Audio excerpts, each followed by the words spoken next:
the Demon King, a great evil that has plagued humanity since ancient times, inflicting untold suffering with every appearance. The only reason humanity still stands is because each time, the Demon King has been slain by a figure known as the Great Hero. With a final decisive strike, the current Great Hero unleashes his cross-meteor break attack, felling the monstrous beast before him. The blow sends the Demon King crashing to the ground. He struggles to comprehend his defeat, muttering how preposterous it is.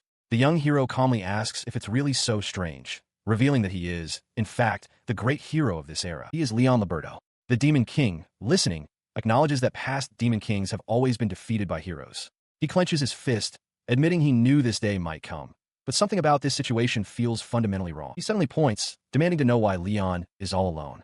The Demon King launches into a lecture, explaining that the great hero is supposed to confront the Demon King with a full party of friends they've met along their journey, growing to trust each other after overcoming countless hurdles. His speech grows more passionate as he describes the climax. The party vanquishing the Demon King together, shedding tears of joy for their hard work and victories. That, he insists, is the kind of heroic story that should be passed down for generations. He looks at Leyon with pleading eyes. Leyon interrupts, asking with a straight face if the Demon King actually likes all the great hero stuff. Flustered, the Demon King vehemently denies it, his cheeks flushing. He quickly tries to regain his composure, shouting that none of that matters and demanding again why Leyon came without companions.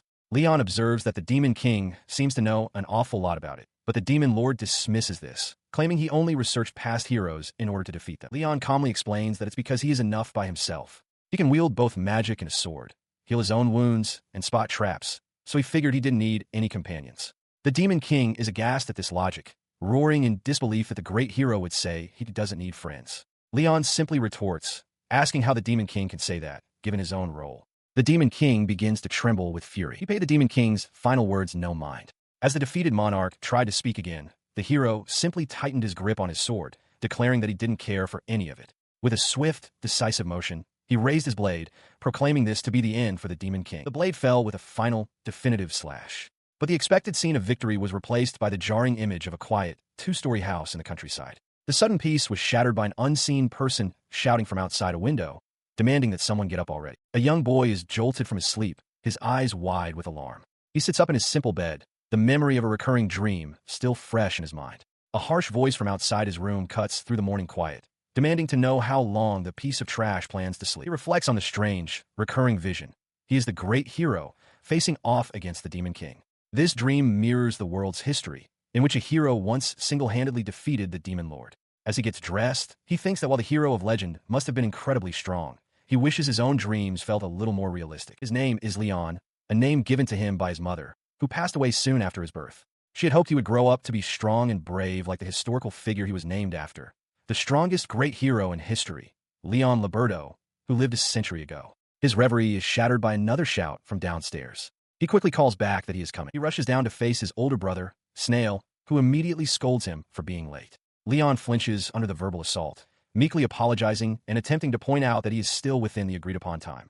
Snail dismisses his excuse with a sharp humph, telling him not to complain and to get moving. As Snail pulls him along, Leyon's internal thoughts reveal his grim circumstances. In reality, his life is the furthest thing from a hero's tale. He is the illegitimate second son of a local nobleman. As the child of his father's legal wife and the heir to the headship, Snail's orders are absolute, and he has always treated Leyon like a slave. He trudges behind his brother, forced to carry a heavy pack. Snail intends to go monster hunting with his friends today, and Leyon has been conscripted as his bag carrier. The boy feels powerless, lamenting that he can't even defeat monsters. He wishes for the strength of the great hero in his dreams, believing it would solve all his worries. They meet up with a group of other boys. Snail apologizes for being late, blaming the delay on his slow idiot brother. His friends, eager for the hunt, ask where they are headed. With a smirk, Snail announces their destination, the West Forest. The declaration is met with shocked excitement from the others. The initial excitement quickly turns to concern. One of the boys mentions that the adults always warn them to stay away from the West Forest. Another adds that he heard it's filled with goblins. Leon's face pales with worry at the news. Snail scoffs at their cowardice, boasting that he isn't scared, even if there were 100 goblins. To emphasize his confidence, he draws a large, gleaming sword from its sheath, the polished steel shining brightly. His display has the intended effect. Leyon stares, wide-eyed and speechless, at the impressive weapon. One of Snail's friends gasps that the sword looks amazing, and Leyon can only agree in his mind. He watched as the other boys erupted in awe at the sight of his brother's blade, shouting in disbelief and praising Snail for the incredible weapon. With a smug grin, Snail confirmed that it was indeed the best sword in the world, the one used by the legendary great hero. Amidst the clamor, Leyon quietly voiced the question on his mind. How did his brother come to possess such a relic? In response, Snail began to tell a story, his expression filled with familial pride. He recounted a time long ago when awful monsters appeared in the area. The great hero came and defeated them all, and during that historic battle, Snail's own ancestor fought bravely alongside him. He concluded his tale by declaring that the great hero was so impressed by his ancestor's actions that he gifted him the sword as a reward. The other boys were completely captivated, exclaiming how cool it was. Snail boasted that with such a weapon, slaying goblins or even an orc would be no problem. Leyon, however, looked on with deep concern, wondering to himself if this venture would truly be all right. Deep in the woods, Snail moves with practiced ease, his sword is silver blur. With a single, powerful slash, he cleaves a goblin clean in two. The creature falls with a dull thud as Snail lets out a confident laugh. His companions gather around, their eyes wide with admiration. They exclaim over the incredible sharpness of the blade, noting that even the town guards couldn't perform such a feat. Snail proudly confirms how sharp his sword is. From a short distance, Leyon watches the display, his arms crossed. His gaze drifts to the bisected goblin on the forest floor. He observes that they have only seen a single one so far. Snail, full of bravado, declares that it wouldn't matter even if they encountered an entire group. Leyon reflects on the group's strength. Snail's sword is indeed impressive, and his companions seem to have experience hunting monsters. He, on the other hand, feels short, weak, and has never even held a sword. He knows they won't let him fight, and a part of him is relieved. The thought is simply too frightening. As if summoned by his thoughts, the undergrowth erupts.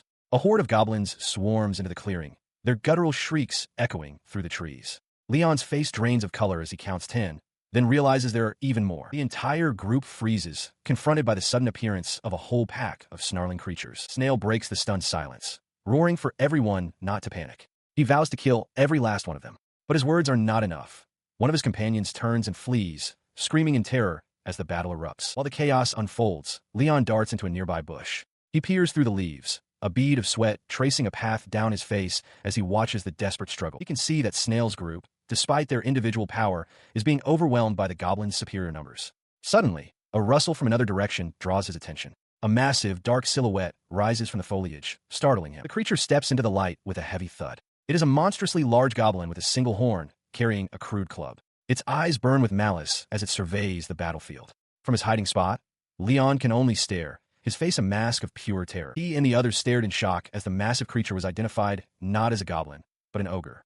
One of Snail's companions noted with dread that ogres are mid-level monsters, whose strength a low-level goblin could never hope to match. The beast let out a deafening roar, shaking the very ground. As the creature and its goblin minions charged forward, Snail's companions cried out in terror, certain they couldn't possibly defeat an ogre.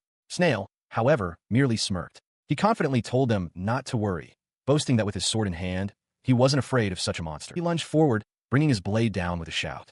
But the ogre, with startling speed, simply reached out and caught the sword in its massive palm, halting the attack completely. Snail's confident expression shattered into one of pure disbelief. His bravado vanished, replaced by raw panic. The realization that he couldn't win washed over him, and a desperate need to escape took hold. He screamed for everyone to run, abandoning his companions who could only watch, stunned by his sudden cowardice. In a final despicable act, he grabbed Leyon by the hair and threw him to the ground before the ogre. He sneered that he brought Leyon along for exactly this purpose, and that the boy should feel honored to die for him. With a final taunt for the monster to take care of the rest, Snail turned and fled, leaving a terrified Leyon to face the beast alone. In a sun-dappled forest clearing, Leyon stands before a hulking, single-horned ogre. The boy's head is bowed, his posture one of resignation and fear as the massive creature looms over him. A sharp, familiar voice cuts through his terror, questioning how a mere ogre could possibly kill him. But Leyon's own thoughts scream in panic. He is certain the beast is going to kill him. He collapses to the forest floor, trembling. He confesses to the voice that this is no mere ogre, admitting that he has never even managed to defeat a simple goblin. The voice of the hero remains unconvinced, pressing him with a powerful memory, a reminder that he once overpowered the Demon King. Leyon dismisses the thought, insisting the encounter with the Demon King was just a dream. He argues that he is not a great hero, but the illegitimate son of a minor noble who can't even hold a sword properly. A moment of clarity strikes him, and he wonders who he is even talking to. As he questions his own sanity, he realizes something else has changed. The paralyzing fear that gripped him just moments ago has vanished. A new resolve settles over him. He reaches for the sword lying on the ground, his fingers wrapping firmly around its hilt as he rises to face the ogre once more. With a sudden burst of impossible speed, he lunges forward. His expression is no longer one of fear, but of cold, sharp focus as he brings the blade to bear. The sword flashes through the air. In a single, clean slash, it severs the ogre's massive arm at the shoulder. The limb thuds heavily onto the ground as black blood erupts from the wound. The creature howls in agony, clutching the bleeding stump. Leyon stares at his own hand holding the sword, utterly bewildered. He can't believe he was the one who cut it. The hero's voice returns, coolly observing that since no one else is around, it could only have been him, dismissing the incredible feat as mere child's play. He watches as the massive ogre, cleaved nearly in two by his blade, lets out a final, agonized cry before collapsing. The boy stares in disbelief, his mind reeling. He questions how he could have possibly cut through the ogre's thick body and spine. The voice within him, that of the great hero, dismisses the feat, remarking that he could have accomplished the same with a simple stick. As the hero's words echo in his thoughts, a flicker of recognition crosses his face. The intense gaze of Leyon Labberto flashes through his mind, and a profound understanding begins to dawn. The fragmented memories coalesce into a single, undeniable truth. He remembers everything. He understands now. He wasn't just the boy he thought he was. In his past life, he was a great hero. The memory surfaces of his former self, Leyon Labberto, renowned as the strongest hero in history, standing resolute amidst the chaos of battle. This legendary figure from a century ago, whose deeds are still chronicled and celebrated, has somehow been reincarnated into his current form. He looks down at the sword in his hand, the pieces of his past falling into place. He examines the plain sword, musing that in his past life, he would have sold such an unremarkable weapon without a second thought. As his gaze sweeps over the forest clearing and the fallen monster, a sense of familiarity washes over him. He feels certain he has been to this very area before. The memory sharpens. He recalls coming to this place on a request to slay monsters. The mayor's son, who was his guide, had such an obviously greedy expression that Leyon Labberto simply gave him an unneeded sword to be rid of him. Standing among the slain goblins, he connects the memory to the present. He realizes that the story Snail told, of his ancestor bravely fighting alongside the great hero, was a lie, a tale embellished over a century. The truth was that the man was a coward, so terrified he couldn't even stand when the monsters appeared. His recollection is cut short by a familiar voice. Snail and the other children have arrived. Their guides face a mixture of shock and relief as he calls out, asking if Leyon is unharmed. He runs through the woods, his face a mask of disbelief, demanding to know what happened to the ogre. Leyon, standing with his back to him, calmly replies, "I killed it." His shock gives way to derisive laughter. He scoffs at the idea that Leyon could have killed the beast, calling him a worthless brat who was merely lucky the monster ignored him. He then spots his sword on the ground, relieved he hadn't lost it, and carelessly tosses it toward Leyon. With a cold glare, Leyon questions if he really just threw the weapon at it. Snail bellows in outrage at the boy's tone, but Leyon remains perfectly still, quietly telling him to stop shouting because he is too loud. Infuriated, Snail raises a fist, threatening to strike him for his insolence. Suddenly, an object flies through the air, and he catches it instinctively. His eyes widen in horror as he realizes he is holding the ogre's severed head. The gruesome sight sends Snail and his companions scrambling backward in terror, shrieking as the head rolls on the ground. Leyon watches them for a moment before turning and walking away. Snail scrambles to his feet, shouting after him, demanding to know how he did it. But when he looks, Leyon has vanished completely, leaving him to curse into the empty air. Returning to a small house, Leyon slides open the door and announces his return to someone named Sura. Inside, a small slime creature bounces in greeting. He muses that slimes are known as the weakest of all monsters. He recalls the story of his pet. He found it in his yard 2 years ago, and after healing its wounds with herbs, it began to follow him.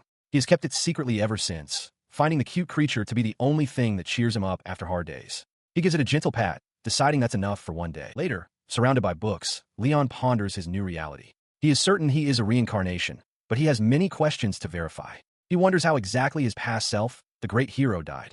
All the books he finds end with the hero's victory over the Demon King and a happy life, with no mention of what came afterwards. Leyon sits on a bench, trying to piece together his final moments. He recalls fighting the Demon King countless times, but the strangest part is his memory gap. He realizes with a jolt that something must have happened the instant he defeated the Demon King. The truth hits him.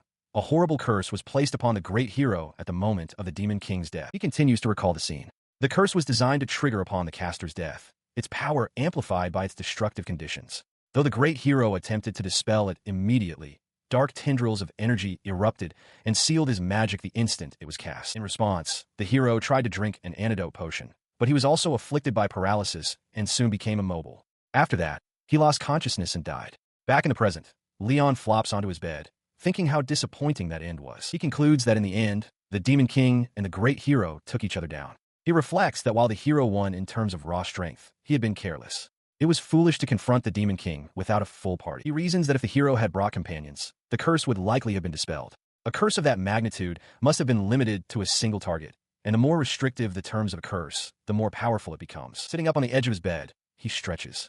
He decides there's no point in regretting it now. His focus shifts to the present. The next step is to find out about his current abilities. He wonders if he is as strong as he was in his previous life, but quickly dismisses the idea. There's no way he could have defeated an ogre in this reborn body. This leads him to believe that not all of his abilities have been reset. To confirm, he decides to check with a specific skill, activating his appraisal ability. He is relieved to find he can still use it. He uses the skill on himself, and a status screen appears. It identifies him as Leyon Celeste, age 12, a human with a species level of only 3. He notes how low this is compared to his previous life's level of 100. But as he continues to read, his eyes widen. He realizes with a shock that he still has the jobs from his past life: Swordmaster, High Wizard, Saint, and King Thief, all at level 20. He recalls the fundamental principles of this world's power system. Jobs are a calling, a blessing from a god that adjusts one's basic abilities according to their level. With a job, certain skills and spells become significantly easier to master and more effective in their use. This system has a clear ceiling. The maximum level for any job is 20. However, once a job is maxed out, an even more powerful blessing can be received, opening the path to greater strength. He remembers that in his past life, he had attained the highest ranking job in 4 different archetypes. The rules are strict. A person can only hold one job at a time. But upon reaching level 20, they gain a choice: either ascend to a higher ranking job within the same archetype, like a swordsman becoming a gladiator, or select a new job from a completely different archetype. This unique situation, he explains with a gloomy expression, is precisely why he was able to fight the Demon King to a standstill. His reincarnation reset his species level back to 1, but his powerful job status remained unchanged, resulting in a tie. He turns his attention to his current stats, which reflect this duality. His strength, endurance, dexterity, agility, magic, and luck are all ranked as, yet each is followed by a parenthetical indicating his base ability levels. He understands now. His own ability levels are a mere E rank, but they've been boosted to S rank by the immense bonus granted by the blessings of his past jobs. While low compared to the SSS rank abilities he once possessed, for a boy who is only level 3, such power is simply inconceivable. Then, his eyes catch another detail on his status screen, and his expression shifts to one of surprise. He has 300 job points. The discovery sends his mind racing. Job points are needed to attain jobs, and they are awarded each time a person's species level increases. In his previous life, he had reached level 100 and used all those accumulated points. The realization dawns on him. With these points, he could get a new job right now. A path to becoming even stronger than he was in the past has just opened before him. He recalls the structure of the job system. Classes are tiered, with the points required to attain them increasing with each rank. Beginning jobs, or Class 1, are the foundation, followed by Intermediate Class 2, and finally, the powerful Advanced Class 3 jobs. Before him, the 4 archetypes he mastered in his past life are presented as options. He understands. He gets these 4. He considered the 4 archetypes laid out before his mind's eye: the Cunning Thief, the Powerful Swordsman, the Restorative Healer, and the Arcane Mage. Each path offered a distinct progression, from Phantom Thief to King Thief, Swordsman to Swordmaster, Healer to Saint, and Mage to High Wizard. He recalled the mechanics of the system. Typically, an individual receives 5 job points per level up, though in rare cases it could be 10 or 20. With the species level capped at 100, this placed a natural limit on the number of jobs one could attain. However, in his past life, he had received a full 100 points for every level. He realized that this unique trait had carried over, granting him 300 points at a mere level 3. Beyond these fundamentals existed the extra jobs. These were powerful hybrid classes unlocked by mastering specific combinations. A master of both swordsman and mage could become a sword wizard. A master of knight and priest could become a paladin. And one who mastered both mage and healer could ascend to the rank of sage. He knew that if he could once again gather 10,000 points, it would be possible to reclaim the jobs he'd abandoned. It had taken that exact amount to master the 4 core archetypes in his past life. Since he hadn't had any points left over, he had never bothered with the extra jobs. The weight of the decision settled upon him in his quiet room. Once he took a job, he wouldn't be able to take over the family business. He sat on his bed, contemplating his next move. This required careful thought. He decided to go to the church. It was the only place to get jobs of the priest archetype, which required the special skill prayer. It would be a good place to examine the job tree and consider his options. Getting up, he addressed the small slime. "Sura, I'm going out again. Hold down the fort." The creature wobbled in response. As he reached the doorway, it was suddenly slammed open. A stout man with a sword at his hip stood there, pointing an accusatory finger. "Hey you," the man yelled. "What the hell? Don't go home without permission." The man continued to shout, demanding to know if he was listening. Leyon closed his eyes, annoyed, thinking to himself that the man was always scolding him and that it was impossible not to hear his big mouth. "What did you just say to me?" the guard roared. Leyon gasped, realizing with a start that he'd spoken his thoughts aloud. He couldn't remember how he usually talked to this man. Enraged, the guard lunged forward. "You've been an impertinent little brat since earlier," he bellowed, throwing a clumsy punch. To Leon's heightened senses, the attack seemed to move with incredible slowness. He watched the fist crawl through the air, a calm realization washing over him. There really wasn't any need to avoid it. He remains perfectly still as the guard's fist flies toward him. A shimmering magical circle erupts into existence, activating his doubled reflection skill. The punch connects with the barrier, and the guard is violently thrown backward, the amplified force of his own attack slamming into him. As the guard lies stunned on the ground, groaning in confusion, Leyon has a sudden realization. He had completely forgotten he even possessed an automatic counter skill. He reflects on the ability's mechanics. Doubled reflection returns twice the damage received to an opponent, though it has a maximum limit. While it would be nearly useless against a powerful foe like a Demon King, it was more than sufficient for this encounter. He'd only remembered it because it was a passive, freebie skill. He crouches to inspect the guard, wondering aloud if the man is still alive. The guard is completely knocked out, and Leyon notes with a detached air that his nose is now crooked. Suddenly, a woman's sharp voice cries out, calling for her darling boy, Snail. The woman, identified as Snail's mother, Susanna, rushes to her son's side. Leyon recognizes that her timing could not be worse and decides this is a good opportunity to sneak away. Before he can move, however, Susanna's furious gaze lands on him as she demands to know what he did to her son. He calmly states that he did nothing and that Snail simply collapsed on his own. Susanna refuses to believe it, her voice rising with rage. She screams that it's impossible for her darling to have just fallen and accuses Leyon directly. Her fury boils over as she calls him an ungrateful bastard and the son of a whore, lamenting that she didn't banish him when she had the chance. Unfazed by her venomous words, he tells her he has business to attend to and that they can talk later. He turns and walks away, leaving Susanna sputtering in disbelief and calling for him to wait. Having left the scene, he arrives at the church. Inside, he approaches a nun and requests to see the job tree. She agrees and leads him deeper into the building, toward a glowing crystal orb on a pedestal. The nun explains that the crystal is a sacred object that manifests all of a person's potential jobs in the form of a tree diagram. Leyon reaches out and places his hand on the orb, which immediately begins to glow brighter. As the light swirls within the crystal, he confirms his suspicion. The job tree is identical to the one from his previous life. He recalls that while some archetypes can be learned, most are innate. Everyone is born with a set they cannot change. This means that, just as before, he has access to a vast number of jobs from the very beginning. He weighed his options, concluding that Sage was his top pick. The anti-hero archetype was a close second. However, he then considered that mastering the fighter or hunter archetypes could broaden his range of abilities, or he could even select a brand new archetype entirely. But as he stood before the glowing job tree, a different thought surfaced. He didn't really need to be strong in this life. This feeling was a direct result of his past. He recalled being chosen as a hero candidate at 10 years old, dedicating every day since to the grueling pursuit of strength in order to defeat the Demon King. In the present day, however, there was no Demon King, and he was no longer an adventurer. Looking back, it had been an incredibly tough life. Now, reborn into a peaceful world, he felt a profound sense of relief. This time, he could live unbound and free. With this new resolve, he reached out to the luminous interface and made his choice. The word tamer materialized before him. He contemplated his selection. The tamer job would allow him to persuade and befriend animals and monsters. A new possibility occurred to him.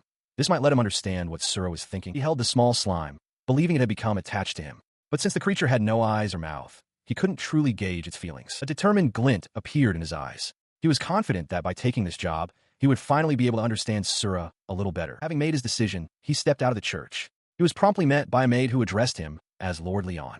She informed him that the master wished to see him about the recent incident involving Lord Snail. Upon Leon's return to the estate, a maid opens the door to reveal his father, Lloyd, waiting for him. With a look of weary concern, Lloyd asks his son where he has been. He stands before his father and calmly explains that he was at the church. Lloyd simply listens, his expression unchanging. The quiet moment is shattered by Snail, who storms in with a bandaged nose. He points an accusatory finger at Leyon, shouting to their father that his injury is Leon's fault. Leyon closes his eyes and quietly confirms that it's true. The admission causes Lloyd's composure to break, the lenses of his glasses cracking under the pressure of his grip. Susanna, Snail's mother, slams her hand on the table, furiously questioning what kind of brat would dare strike his older brother, sneering that Leyon is truly that whore's son. Her rage unabated, she turns to her husband and screams for him to throw Leyon out of the house immediately. She frets that if word of this gets out, the family's name will be dragged through the mud. In response to her demand, Lloyd hesitates, his face beaded with sweat. He weakly protests that Leyon is still only 12 years old. Watching the exchange, Leyon observes his father's indecisiveness and understands that he has no real intention of kicking him out. He realizes this hesitation stems from guilt. His thoughts turn to his own late mother, a beautiful maid at the estate whom his father couldn't resist. He surmises that Lloyd must still harbor feelings of guilt over the affair. Deciding he doesn't need his father's sympathy, Leon's expression hardens with resolve. He announces that he will leave immediately. His declaration is met with a triumphant sneer from Susanna, who gloats that he has finally realized he is a burden. Lloyd, however, stares in wide-eyed shock, utterly horrified by his son's decision. He stood frozen as his wife, Susanna, laughed with delight. She declared that Leyon should be thrown out immediately, noting that a commoner's son would have been put to work by the age of 12. Leyon listened silently, his expression unreadable as she reminded everyone that he was, after all, just a commoner's son. His father, Lloyd, hesitantly suggested sending the boy to live with a merchant family to work for them. But Leyon interrupted, stating that it wouldn't be necessary. With a hand to his chest, he announced his new intention. He was going to become an adventurer. This declaration referred to a specific class of warrior. Adventurers belonged to an organization called the Adventurers Guild, taking on exploration or combat quests to earn money. It is a popular, if dangerous, occupation for those of low birth, farmers, and slum children who wish to change their lives, as one can rise to the top based on strength and achievements rather than social status. The path, however, is fraught with peril. Unlike soldiers hired by the nobility, adventurers do not receive a stable salary and must pay for their own equipment and necessities. Lloyd immediately pointed out this flaw in the plan, reminding Leyon that he couldn't fight. Internally, Leyon recalled his past life, where he had cooperated with adventurers to fight the Demon King's army. Though he admitted to himself that he had mostly just done whatever he wanted, he calmly told his father not to worry, explaining that he had recently acquired a suitable job at the church. Lloyd looked baffled by the claim. Suddenly, Snail, his face still bruised, burst forward, shouting for Leyon to stop his lies. He declared there was no way Leyon could get a job at his age. He jabbed a finger towards Leyon, yelling that even he, a level B, hadn't saved up enough job points to get one yet. Ignoring his brother's accusations, Leyon turned away. He told his family not to waste time worrying about him, as he could survive on his own now. With finality, he announced he was leaving the house. He returned to his sparse room, where his small slime companion, Sura, bounced excitedly to welcome him back. Leyon knelt by his bed, a look of wonder on his face. He looked at the creature and realized he could now understand what it was thinking. He reached out, gently rubbing the slime's surface. He asked if it liked the sensation, and, as he petted it, he remarked that its response was ticklish. He marveled at this newfound connection, noting that the slime's response was the same either way, a difference he would have never been able to tell before. From the doorway, a voice called his name. It was his father, Lloyd, who had followed him. He stands in the doorway to his son's room, his expression heavy with unspoken words. Leyon turns from his preparations and asks his father if he needs something. With a strained voice, Lloyd insists that his son at least take this one thing from him. With that, he empties a heavy pouch into Leyon's cupped hands, the coins clinking together as they spill forth. He places a hand on his son's shoulder, his voice filled with regret as he apologizes for being able to offer so little, wishing he could have been a better father. Leyon accepts the pouch, reasoning that if his father wants to give it to him, he might as well take it. The money, he concludes, will certainly make his journey easier. He then prepares his own equipment, utilizing a magical object known as an item box, which stores tools and supplies in a separate, infinite dimension. A simple gesture sends the pouch of coins vanishing into its magical depths. He reflects that the bag his father gave him could hold, at most, 2 or 3 times the contents of a small room. His thoughts drift to the item box he possessed in his previous life, one that was filled with countless valuable items. He resolves that once he acquires a better bag, he will craft one capable of storing an entire village. With all his meager possessions stored away,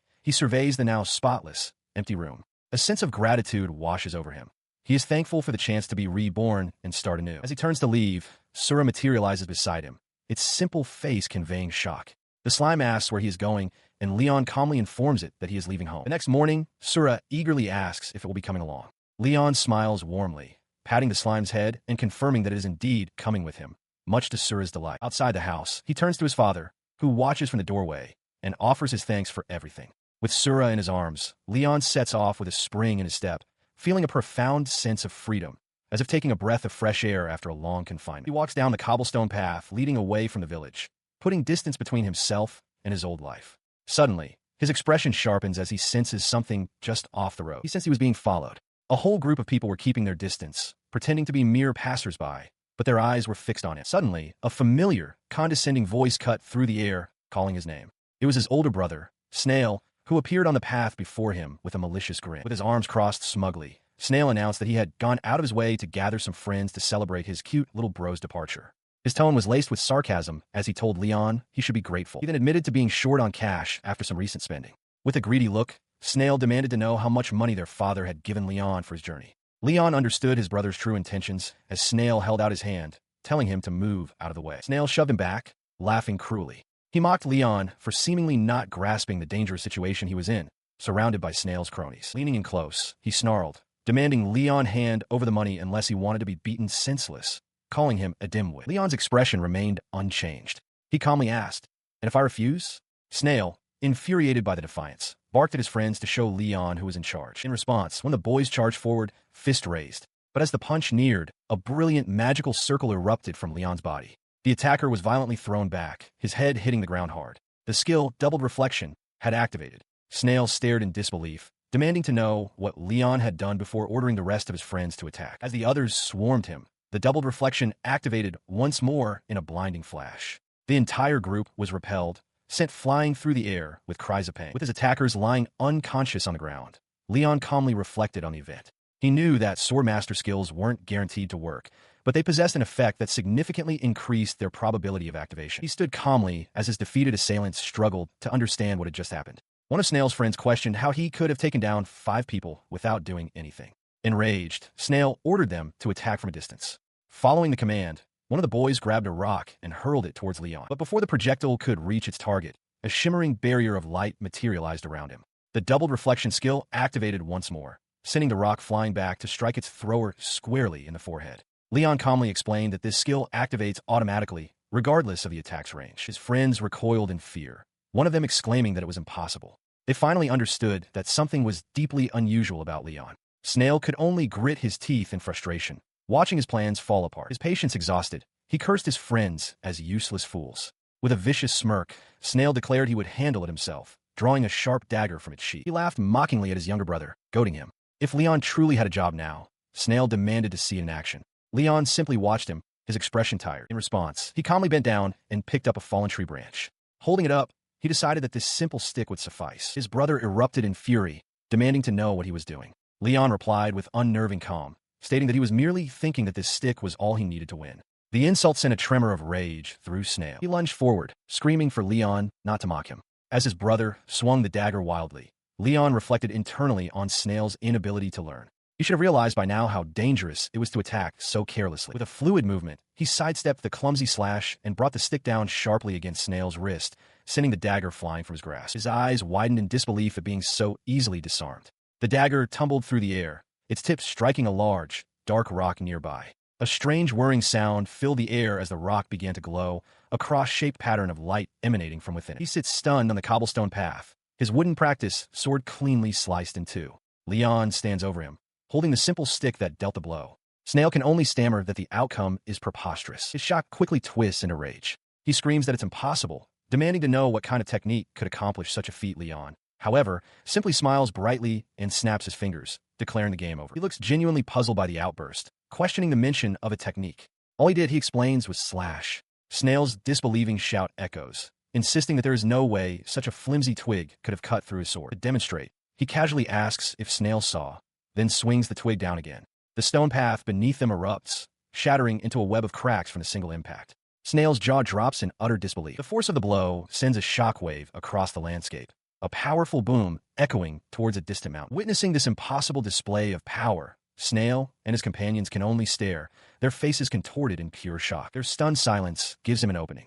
With a knowing smile, Leyon turns to the group and begins to explain that this is no ordinary twig. He reveals its true nature, a branch from the legendary world tree. Its strength, he claims, is said to rival orichalcum, making it a weapon that far surpasses even a hero's sword. Then, with a casual gesture, he offers the priceless artifact to them. He speculates that it could easily fetch at least 100 gold coins. At the mention of such wealth, Snail and his friends swallow hard, their fear instantly replaced by avarice. The offer shatters their group's unity. They lunge for the twig, a chaotic scramble of bodies as each boy screams that it belongs to him. Leyon watches the spectacle unfold, his objective seemingly complete. He watched as the chaos he'd sown began to bloom.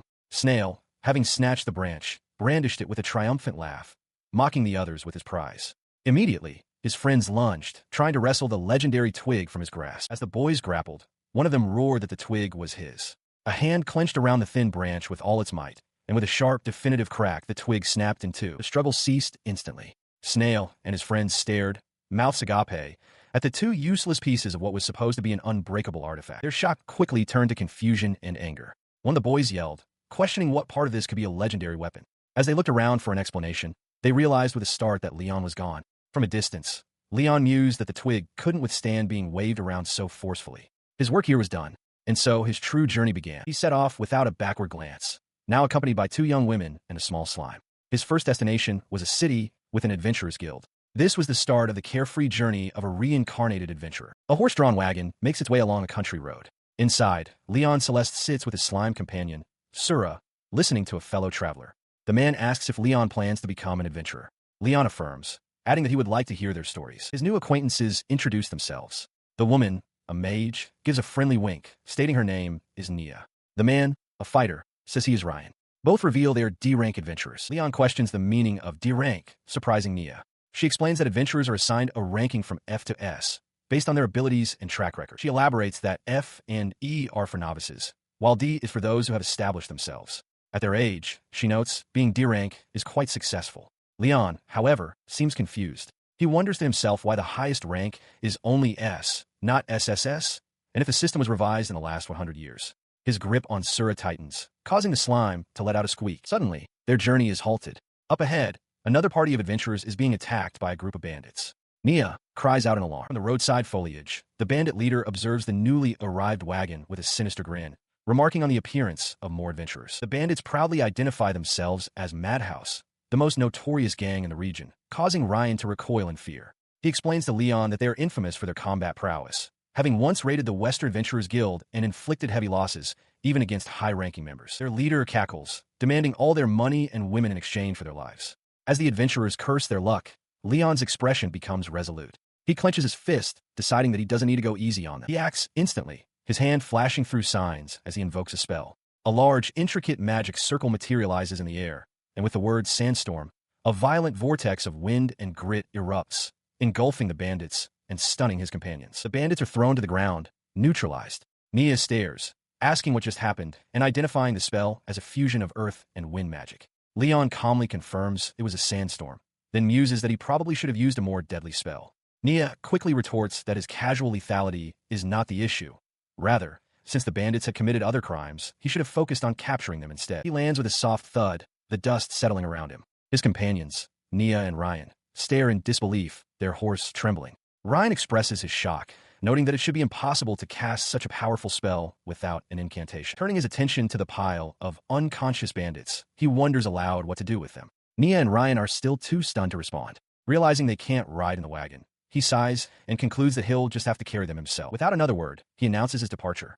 In a flash, he dashes away with incredible speed, leaving his two companions utterly bewildered by his sudden exit. He arrives at a city gate, effortlessly carrying the entire group of bound bandits on his shoulder. He drops the pile with a thud before a startled city guard, casually explaining that he caught them on the road. The guard begins to demand an explanation, but when he looks up, the boy is already gone. He stares at the empty space, confused, as Leyon walks into the city, observing to himself that it hasn't changed much. His stroll through the familiar streets leads him to a large, stately building, the Bedaka branch of the Adventurers Guild. He decides that his first order of business should be to register. Upon entering the guild hall, his gaze is immediately captured by a grand statue of a warrior raising his sword.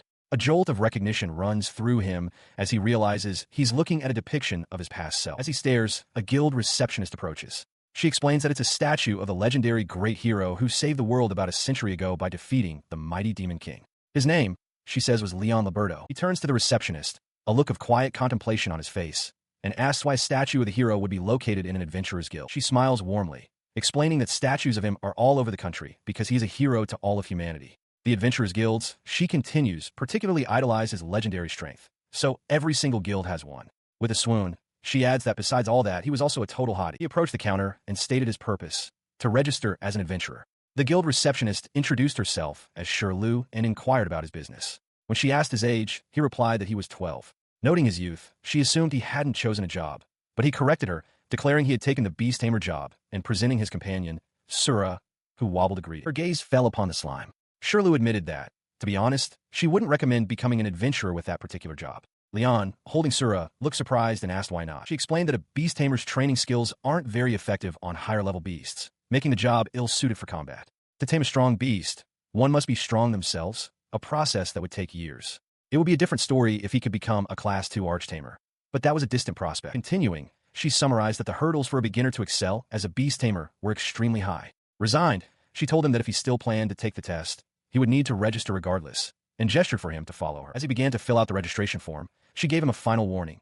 Do not lie, especially about any criminal record. She added, however, that at his age, she was sure that wasn't a concern. While he wrote his name, Leyon, Shirlu remarked that he shared the same name as the great hero. He then asked what he should expect in the exam, which was scheduled for the next day. She explained that it depended on the job, but for a beast tamer, it would most likely be a mock battle against an examiner to demonstrate his skills. The next day, on the examination grounds, a stern man in full armor introduced himself as the examiner, Zaraga. He addressed the tense crowd of hopefuls, warning them that his exam would not be easy and that he would judge them harshly, as he refused to be responsible for weaklings getting themselves killed. He pointed to one nervous applicant and declared, "You're first." The fight was over in an instant. Zaraga effortlessly parried the applicant's strike and sent him reeling with a powerful blow. "No good. Fail," he announced coldly. "Try again next time. You're not ready for this." Looming over the defeated young man, Zaraga declared that acting with such weakness would only get him eaten by beasts. He confirmed the result. Fail. From the sidelines, Leyon and the other hopefuls watched in stunned silence. One murmured that no one could compete with such strength, while another acknowledged that this was the power of a full-fledged adventurer. Leyon, with Sura perched on his head, observed the scene, contemplating the formidable challenge that lay before him. The examiner, Zaraga, called for the next applicant to step forward into the training yard. He looks over and smirks, seeing that the hopeful is just a child, and a beast tamer at that. Zaraga sneers that even a stray dog could kill such a weak little slime. Hearing this, Leyon asks Sura if it wants to fight. The slime puffs up defiantly, ready for the challenge. The other adventurer hopefuls whisper amongst themselves, with one commenting that Leyon doesn't seem to be taking the exam seriously. Leyon, however, remains calm, thinking to himself that the examiner probably won't go so far as to kill him. He draws his sword, questioning why he must fight a slime, but resigning himself to the task as part of his job. Sura faces him, undeterred. With a sudden burst of speed, Sura launches itself directly at Zaraga. The examiner cries out in surprise as he is forced to block the bouncing, relentless assault. The slime's tackle is surprisingly powerful, forcing the armored examiner backward. Zaraga curses, struggling to keep the creature at bay. From the sidelines, Leyon watches in confusion, wondering what has happened. Deciding he should check, Leyon focuses his attention on his companion. A status screen materializes, revealing Sura's incredibly high stats for a level 1 creature. He wonders if this is normal for slimes, or if Sura is a higher class of monster. Overwhelmed by the relentless assault, Zaraga slumps to his knees in defeat, shouting that he gives up. As Sura bounces victoriously, Leyon recalls something the nun told him. Companion beasts are strengthened by their master's mana. The examiner struggles to process what happened, unable to believe a Class 2 power fighter like himself could be hurt by a slime. The onlookers are equally stunned, questioning how the C-rank veteran could have lost. Lon, holding Sura, wonders just what kind of creature he has found. He asks the examiner how he did. Zaraga, still on one knee, confirms that he passed, of course. The boy is taken aback, thinking to himself that a veteran adventurer should be far stronger than that. The examiner, however, clarifies that he couldn't possibly fail someone who beat him. He admits Sura is strong, but expresses nervousness about Leyon having only one beast, strongly recommending he join a party as soon as possible. Back at the guild counter, the receptionist excitedly confirms that he passed. She's amazed, exclaiming that he even received an A rank from Zaraga, who is known for his strictness. Leyon smiles, patting Sura and saying the slime worked hard, but the receptionist reads the report in disbelief, questioning how he could have possibly beaten the examiner. Her excitement settling, she leans forward with a more serious expression, stating that there is something else she would like to ask him. She then asks if the SSS rank for adventurers no longer exists. The receptionist clarifies that it's not that the rank is gone, but that no current adventurer can meet its outlandish requirements. To qualify, she explains, one would need the strength to defeat a colossal behemoth single-handedly. Leyon looks on, stunned by the sheer scale of such a creature. He considers this for a moment, murmuring that he doesn't think the requirement is that difficult before asking about the qualifications for SS rank. The receptionist confirms there are no SS rank adventurers either, as that would require soloing a great disaster-level red dragon. At present, S rank is the highest achievable. Puzzled, Leyon asks why there are so few high-ranking adventurers. She explains that she's heard there were many SS and SSS rank adventurers when the Demon King was alive, because the beasts back then were far more powerful. The Demon King's immense mana had once saturated the world, strengthening the beasts and driving them into a frenzy. But in the centuries since his defeat, the world has grown peaceful, and in turn, the beasts have become weaker. The logic clicks into place for Leyon.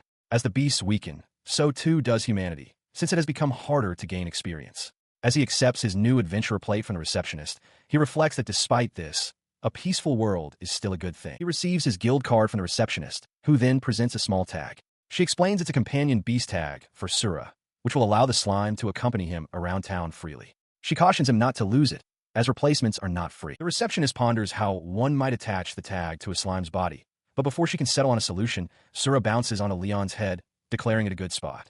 Leyon agrees to try it, and the tag is placed atop the slime. The sight makes the receptionist blush, murmuring how cute it is. With his registration complete, he turns his attention to the guild's quest board. Sura is still perched comfortably on his head.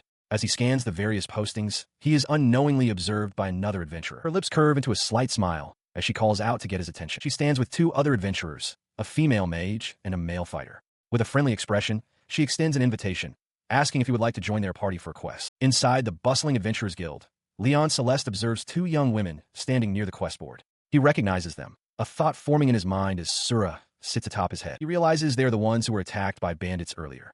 The two women approach, and the one with short, dark hair introduces herself as Sura, and her companion as her childhood friend, Yuri. Yuri offers a quiet nod. Sura proposes that they form a party, pointing out that they all just passed the same difficult test. Leon considers the offer. He thinks that adventuring with fellow successful examinees seems like a good deal, but he remains aware that any adventuring would still be dangerous. Sura encourages him, telling him not to be so modest. She expresses her relief, admitting she was worried about it being just the two of them. Before deciding to join a party, she had wanted to gather more information, noting that they are currently the only women in the guild hall. Continuing her explanation, Sura glances at the other adventurers in the hall. She states that because female adventurers are relatively rare, many groups compete to have them join their parties. She elaborates that this attention often leads to trouble when men with ulterior motives try to recruit them. Shifting topics, she presents a quest posting to Leon, asking for his opinion. She points to the details, an F-rank quest to exterminate Kobold from the nearby forest, suggesting it as a good first mission. Leon agrees, and with Yuri's nod of approval, the newly formed party accepts the quest and sets out. At the edge of the woods, the party scans the area, but Sura sees no sign of kobolds. Leon recalls the guild receptionist, Shirlu, warning them that a quest like this was too difficult for their current rank. She had sternly advised them to stay out of the forest. Despite the warning, one of them voices the concern that they'll go home empty-handed at this rate. They rationalize that it should be fine as long as they don't venture too deep into the forest. As Leon stands quietly, Sura remarks on his laid-back demeanor. Her expression suddenly sharpens as she senses something. Here they come, she warns, and Leon looks up in surprise. His companions stood at the forest's edge as the ground began to tremble. A rumbling grew louder, and from between the trees, a massive horde of creatures charged into the open. Yuri stared, her voice filled with alarm as she wondered what exactly was coming for them. The creatures were identified as kobolds. Yuri cried out in shock at the sight of a whole herd, counting more than a dozen. Sura, panicking, insisted that it was no time to be thinking about the reward and that they needed to flee immediately. Leon, however, remained calm, calculating aloud that with so many targets, they would each earn a gold coin. Yuri despaired, realizing it was no use trying to escape as the kobolds were far too fast. Seeing the nervousness of her companions, Sura knew there was no other option. She drew her sword with a sharp ring of steel, declaring to Yuri that they would have to fight. Leon, observing them, mused that they must be nervous because it was their first quest. With Sura bouncing on his head, he simply stated, "Here I go." Taking command, Sura shouted a plan. She and the slime would hold the line, instructing Yuri to protect Leon from any beasts that managed to break through. Sura bounced from Leon's head, ready for battle. Yuri confirmed she understood, turning to stand with Leon. Below them, the horde of snarling kobolds closed the distance, letting out a collective war cry. The battle erupted. Sura lunged forward, her blade slashing through a kobold. Sura slammed into another with a heavy thud. Yuri unleashed a blast of magic from a glowing circle, while Sura ducked and weaved, felling another beast. Despite their efforts, a large kobold broke through their defensive line. Seeing it charge towards Leon, Yuri apologized to Sura and rushed to intercept it, declaring she would handle the threat. The beast closed in on the boy, but Yuri moved swiftly, placing herself directly between Leon and the charging monster. From their positions, both Yuri and Sura's eyes widened in terror as they saw the situation unfold, shouting a desperate warning for him to look out. As the kobold lunged, Leon stood his ground. A fleeting thought crossed his mind, that he should have bought a sword. He dismissed it, deciding his bare hand would suffice. In a blur of motion, he shot his arm forward and seized the massive beast by the throat, stopping its attack instantly. He held the beast aloft with one hand before smashing it, and another kobold into the ground, shattering the earth beneath them. His companions could only stare in disbelief. He, however, was focused inward, realizing that while he was certainly weaker than he had been in his past life, his power was still considerable for his current low level. As this thought crossed his mind, the remaining kobolds swarmed him, sinking their teeth into his arms and legs. They cried out his name in alarm, but he calmly reassured them that it was fine, dismissing the attack as mere play biting. With a swift motion, he pushed the creatures back, declaring that it was now his turn. A tremendous roar erupted from him, the force of the shout alone sending the entire kobold horde flying through the air. Watching the unbelievable scene unfold, Sura turned to Yuri, questioning if they were dreaming. Yuri, equally stunned, confirmed that it felt all too real and proposed they find out for sure. To test their reality, Sura pinched Yuri's cheek. At the same moment, Sura, perched on Leon's shoulder, complained of a phantom pain, echoing the pinch from afar. With the battle concluded, he cheerfully walked back towards his companions, announcing they had a good haul. Behind him, Sura effortlessly carried the entire pile of unconscious kobolds. He approached them with an apology, acknowledging that he had defeated all the enemies by himself, and asked if they had wanted to fight as well. Flustered, they tried to explain that his overwhelming power was the issue, not the fighting. Misinterpreting their concern, he smiled and reassured them, promising to split the reward exactly as they had agreed upon at the start. His cheerful demeanor vanished in an instant. His gaze snapped towards the tree line as a rustle from the bushes caught his attention, making him wonder if a straggler from the herd remained. He and his companions turned to face the source of the sound. A monstrous, werewolf-like creature, far larger than any of the kobolds, erupts from the darkness, letting out a deafening roar. Its muscular frame is covered in shaggy dark fur, and its fangs are bared in pure aggression. As the three adventurers stare up at the beast, an even more terrifying, shadowy entity with glowing eyes materializes behind it, dwarfing everything in its presence. Before the adventurers, a colossal, wolf-like creature materializes, the Forest Lord. As Sura and Yuri stare up in disbelief, the beast speaks, its voice low and menacing, demanding to know who killed its brethren. Leyon observes with surprise, realizing that intelligent beasts are capable of speaking human languages. This creature is the highest rank of its kind, a kobold king. Such monsters are capable of destroying entire towns on their own. It would require a senior adventurer of A rank or B rank to even stand a chance of defeating one. Faced with this overwhelming reality, Sura and Yuri slump to their knees in despair.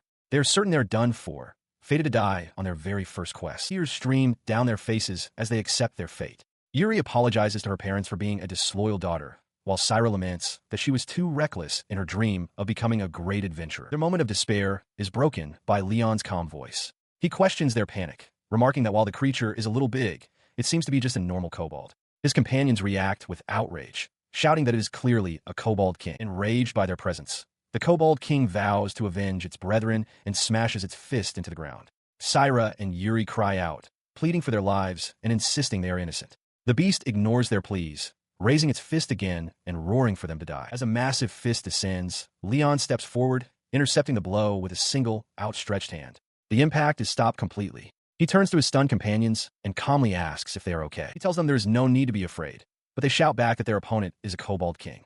The beast itself staggers back, unable to believe its attack was stopped. Sura and Yuri, bewildered, demand to know why Leyon is so calm in this situation. Instead of answering, Leyon clenches his fist.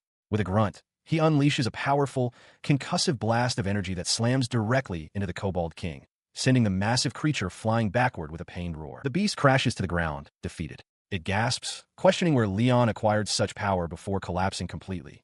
Leyon stands over his fallen foe, casually rubbing his hand and complaining that it hurts. Behind him, Sura and Yuri can only stare, wondering if they are dreaming. He walks back towards his companions from the massive pile of defeated kobolds, casually informing them that he beat up a bunch. His companions, however, are still processing the sheer number of bodies.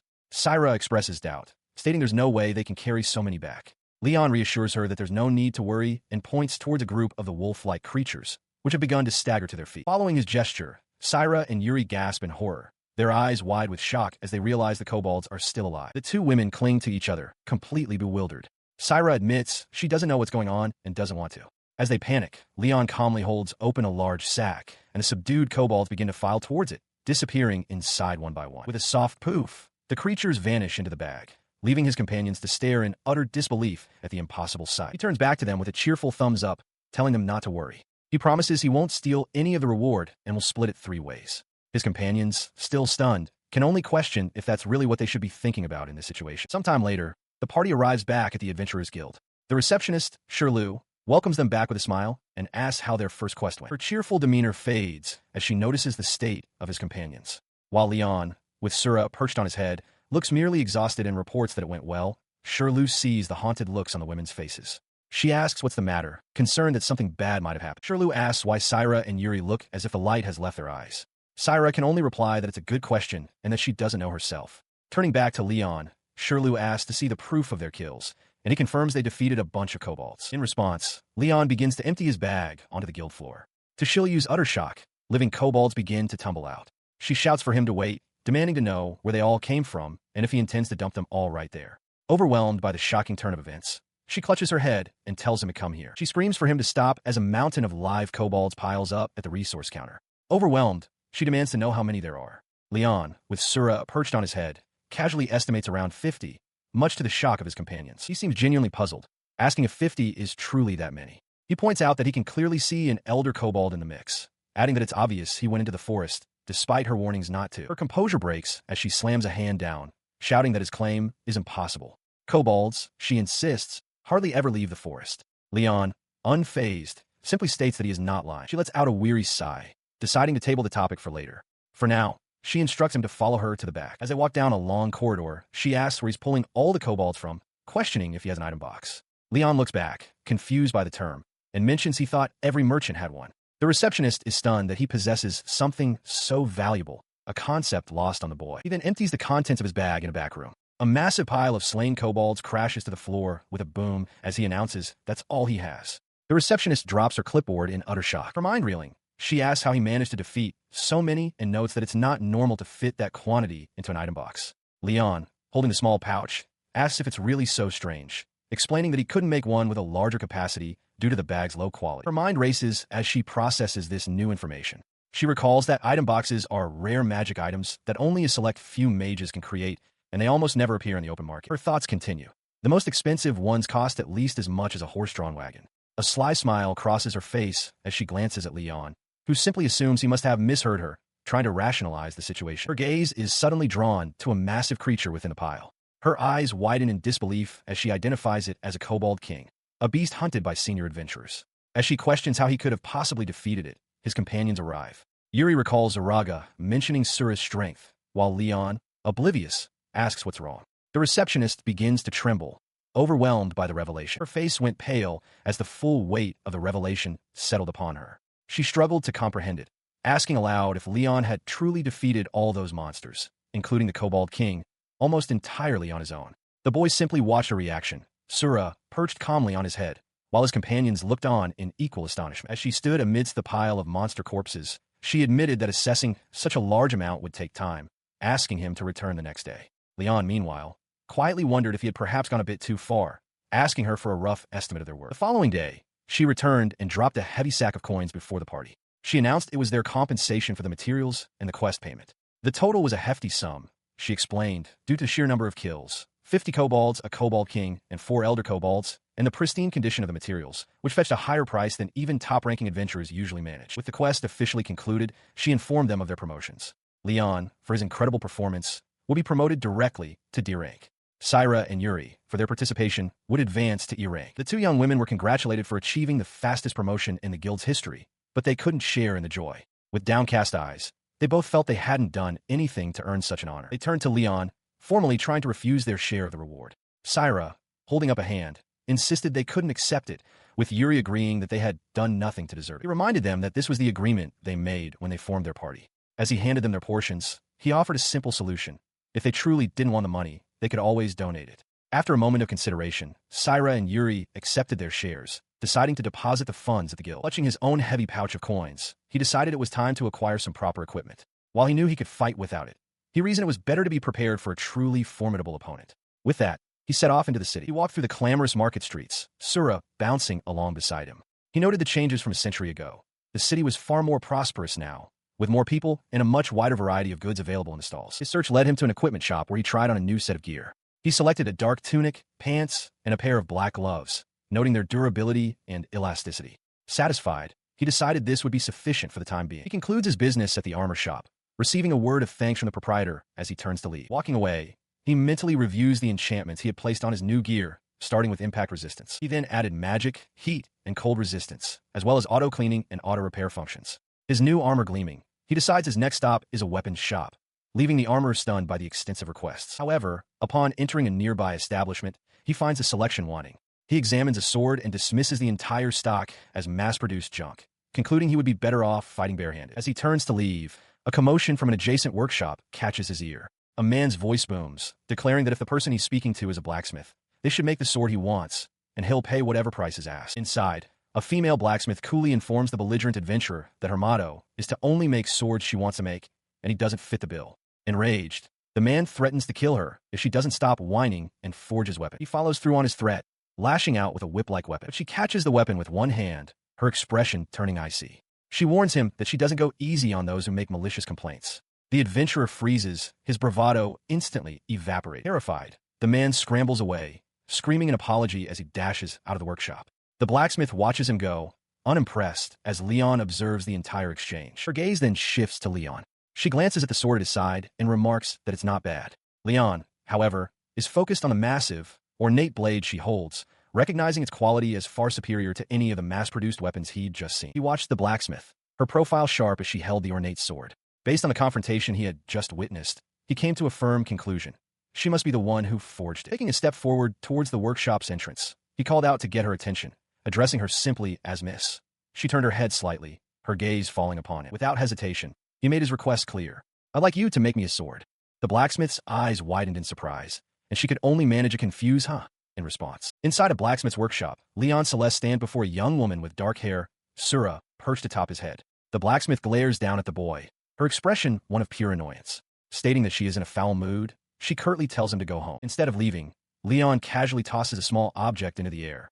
The blacksmith turns, alerted by the sudden movement and sound. She whirls on him, demanding to know if he heard her and shouting that she has no intention of making a sword for a little brat.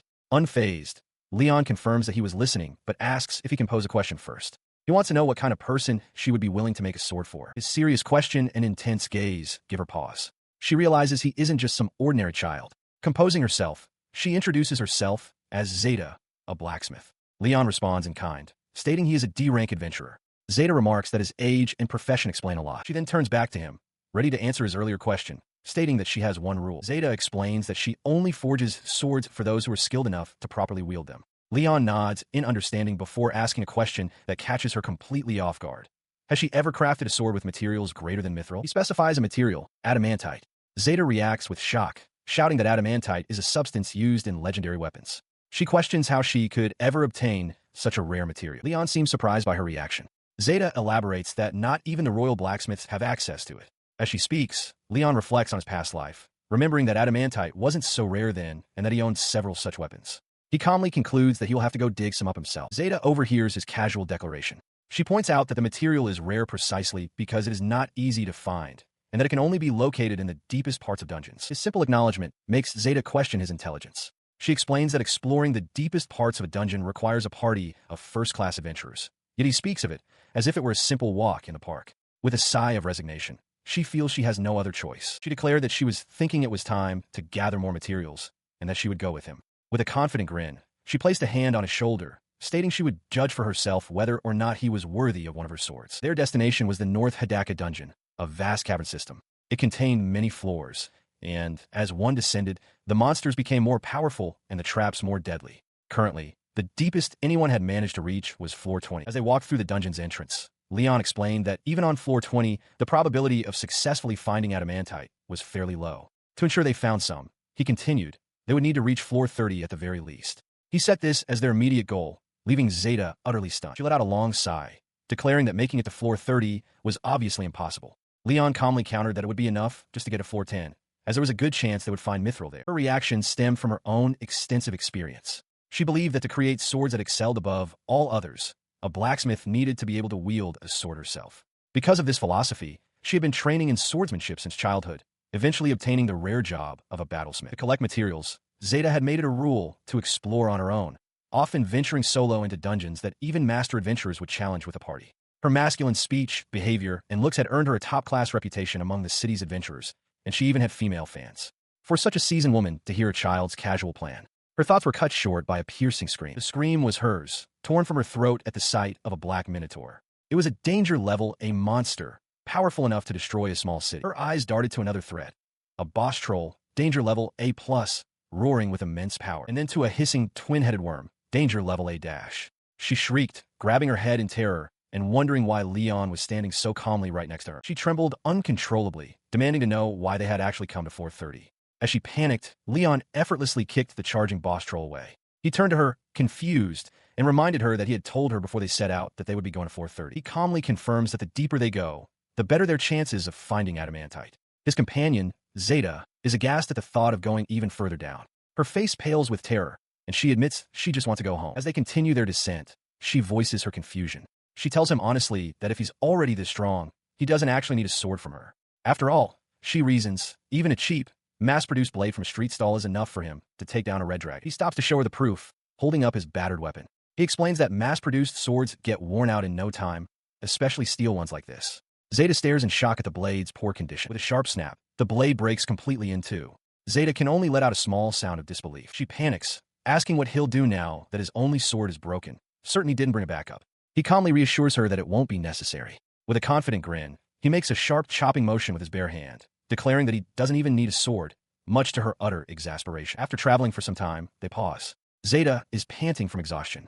Noticing her fatigue, Leyon asks if she is all right, suggesting it's about time for lunch. She can only manage a strained agreement. He then suggests they have a light meal right where they are. The proposal shocks Zeta, who questions the safety of stopping in the middle of an active dungeon floor.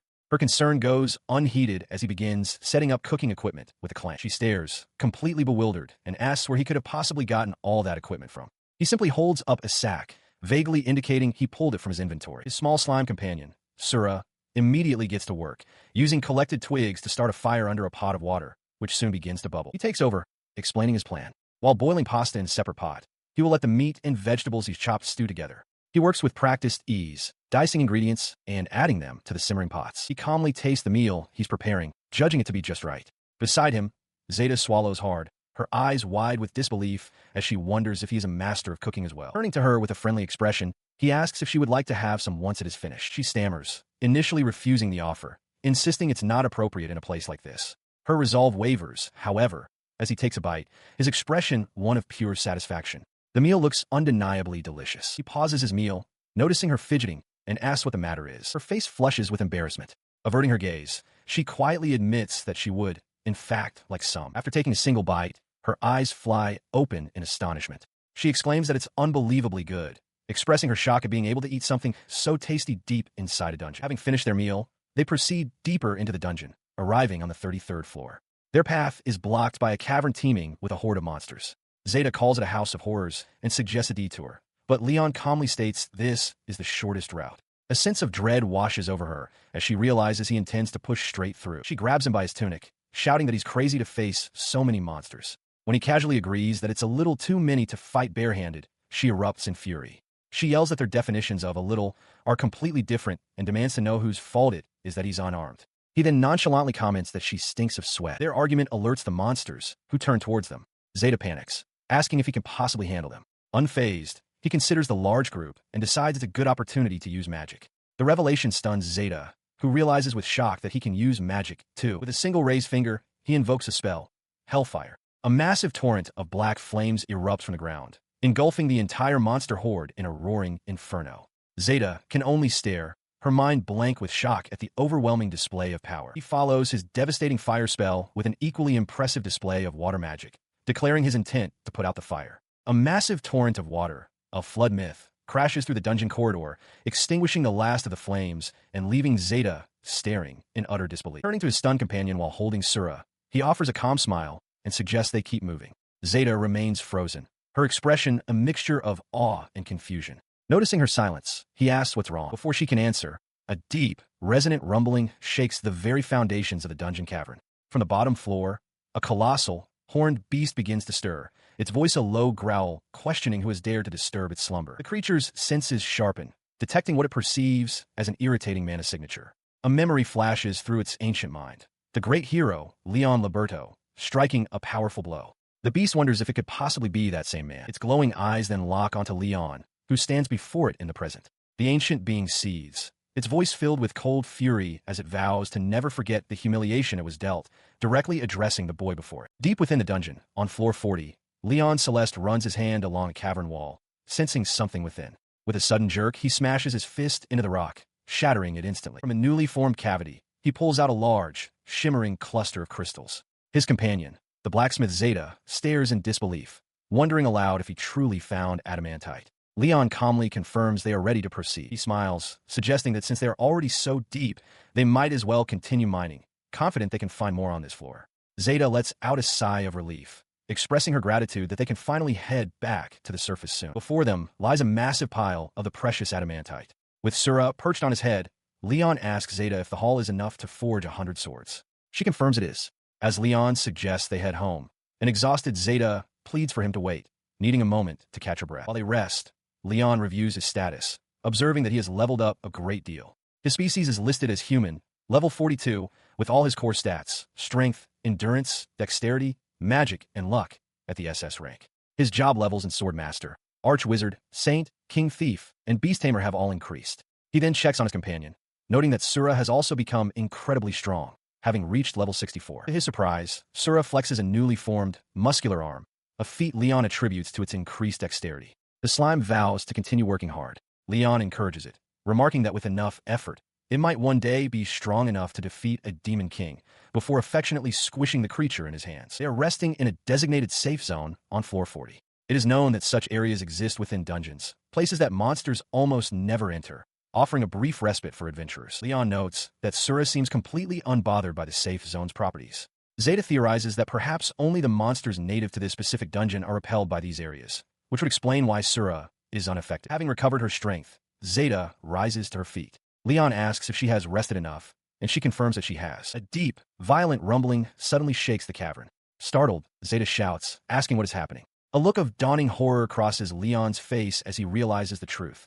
All the monsters in the dungeon are converging on their position. Just then, the hulking form of an armored beast appears before them. He stares in disbelief as Zeta calmly counts the approaching monsters, her fingers held up in a peace sign. She estimates a stunning number, at least 500, causing him to stammer in shock. Her composure cracks as she asks if the monsters can truly enter the safe zone. Leyon, with Sura perched on his head, calmly explains that the safety isn't absolute. He wouldn't be surprised if irregular monsters could ignore it. Zeta is horrified by this revelation. His words are proven true as the horde rumbles into view, prompting a scream from Zeta. Her fear quickly turns to manic laughter as she boasts that 500 monsters are nothing. She declares that the great Zeta will slaughter them all, even 1,000 or 10,000. Leyon quietly observes that she's losing her composure. Her bravado vanishes in an instant as she suddenly collapses, fast asleep. Before she hits the ground, Leyon catches her and places a glowing magical seal on her back, instructing Sura to protect her. The slime obliges, enveloping the sleeping Zeta in its body, which forms a surprisingly comfortable-looking sleeping bag. With his companions safe, Leyon turns to face the horde alone, his expression hardening. He resolves to first thin their numbers with magic. He then unleashes a powerful sandstorm spell, blasting the front ranks of monsters. As he casts, a magical circle manifests, indicating his doubled reflection ability has activated. He reflects internally that in his past life, he faced off against even larger hordes than this. As he fights, he recalls the toughest battle he ever faced, 10,000 monsters commanded by one of the Demon King's generals, a fight made harder because he was simultaneously protecting a town. Compared to that memory, he considers his current predicament to be no big deal. Meanwhile, inside the protective slime, Zeta's eyes snap open. She blinks, a look of confusion on her face as she suddenly awakens. She rises, asking what happened. Leyon explains that she just passed out. Zeta is alarmed, insisting that's a serious problem, and that she felt like she saw something horrific. Leyon calmly advises her that it's probably best not to remember, dismissing it as simple tiredness, though she protests that fainting so suddenly is far from normal. With the immediate threat neutralized, the three of them stand together in the now quiet, vast cavern, its ceiling lined with sharp, crystalline formations. He observes that Zeta seems to be in better spirits and suggests they should return to the surface, believing it's unwise to linger in the cavern any longer. As he speaks, cracks begin to form in the ground beneath his boots. The spreading fissures catch his eye. He looks down, questioning if the immense weight from his previous spell is the cause of this instability. Before he can react further, the entire floor shatters and gives way. As they plummet into the darkness below, Leyon shouts a warning for Zeta to be careful, but she is already screaming in terror as she falls. She tumbles through the air, the wind whipping through her long hair as the ground rushes up to meet them. Reacting with incredible speed, he twists his body mid-fall, grabbing hold of Zeta to shield her from the impact. They land hard on the ground below, and she looks up at him, bewildered by the sudden rescue. Her bewilderment instantly turns to panic. With a sudden shove, she pushes him away, her eyes wide with a fear he doesn't understand. He and Sura can only watch, confused by her abrupt action. He looks up at the gaping hole in the ceiling far above, dust still settling around them. He realizes their predicament. They have fallen through the floor of the safe zone into an unknown level of the dungeon. His gaze then sweeps across their new surroundings, a vast, pillared chamber. His expression hardens as his eyes lock onto something in the darkness. Zeta, noticing his fixed stare, turns to look as well, her own expression a mixture of caution and confusion. Sura remains perched atop Leyon's head, observing the scene. The sight that greets him drains the color from his face, his eyes widening in sheer, unadulterated horror. He stared in disbelief at the source of his horror. The long, scaled tail of a colossal beast. The tail belonged to a massive, white dragon, its glowing eyes fixed upon them. Zeta, beside him, could only stammer in terror at the sight of the creature. He, however, remained calm, his gaze sharp with recognition. He identified the beast instantly. The poison dragon, Fafner. He recalled fighting this very dragon in the past, and had been certain of its demise. The realization dawned that this dungeon was located precisely where their previous battle had taken place, and somehow, Fafner had survived. He looked at the creature, now understanding its role. This was the so-called master of this dungeon. Hearing him identify the boss, Zeta began to tremble uncontrollably. She cried out that Fafner was a disaster-level monster, convinced they were doomed with no hope of escape. The sheer terror was too much for her, and she collapsed, unconscious. Leyon, however, stepped forward to address the dragon directly. He noted that it had been 100 years, though to him, it felt like only a few months since their last encounter, recognizing its unmistakable mana. In response, the dragon let out a piercing screech, lunging forward with immense speed. It stopped just short of him, its maw open as it roared its recognition. The dragon confirmed it knew him by his mana, despite his different appearance, and bellowed its intent to kill him this time. As the dragon continued to shriek for his death, he simply looked on with a slightly weary expression, remarking to himself that their conversations in the past used to be more coherent. He calmly faced the plummeting dragon, apologizing before declaring that this time, Fafner would be the one to die. He promised to ensure the dragon was properly buried. As the beast's head crashed into the stone floor, he deftly leaped away, landing and driving a powerful fist directly into its snout. Realizing that simple fists would be insufficient, he decided it was time for magic. A glowing circle formed on his palm as he extended his hand, unleashing a spell he called Ice Rain. The shards of ice shattered harmlessly against the dragon's scales. Leyon watched in surprise as Fafner roared that such attacks would not work, unleashing a torrent of dark, poisonous breath. To counter the toxic blast, he summoned a hurricane, the powerful winds deflecting the attack. He then quickly enchanted himself, granting complete resistance to poison. He wondered what was happening, questioning why the dragon felt no pain. Fafner laughed maniacally, boasting that he had already transcended death and that no attack could harm him anymore. At that moment, Leyon understood. He realized Fafner had become undead. He recalled that undead monsters could continue moving even if dismembered, with higher classes even capable of regeneration. He told the dragon it was foolish to have given away its own weakness. Having identified the dragon's new nature, he prepared the perfect counter.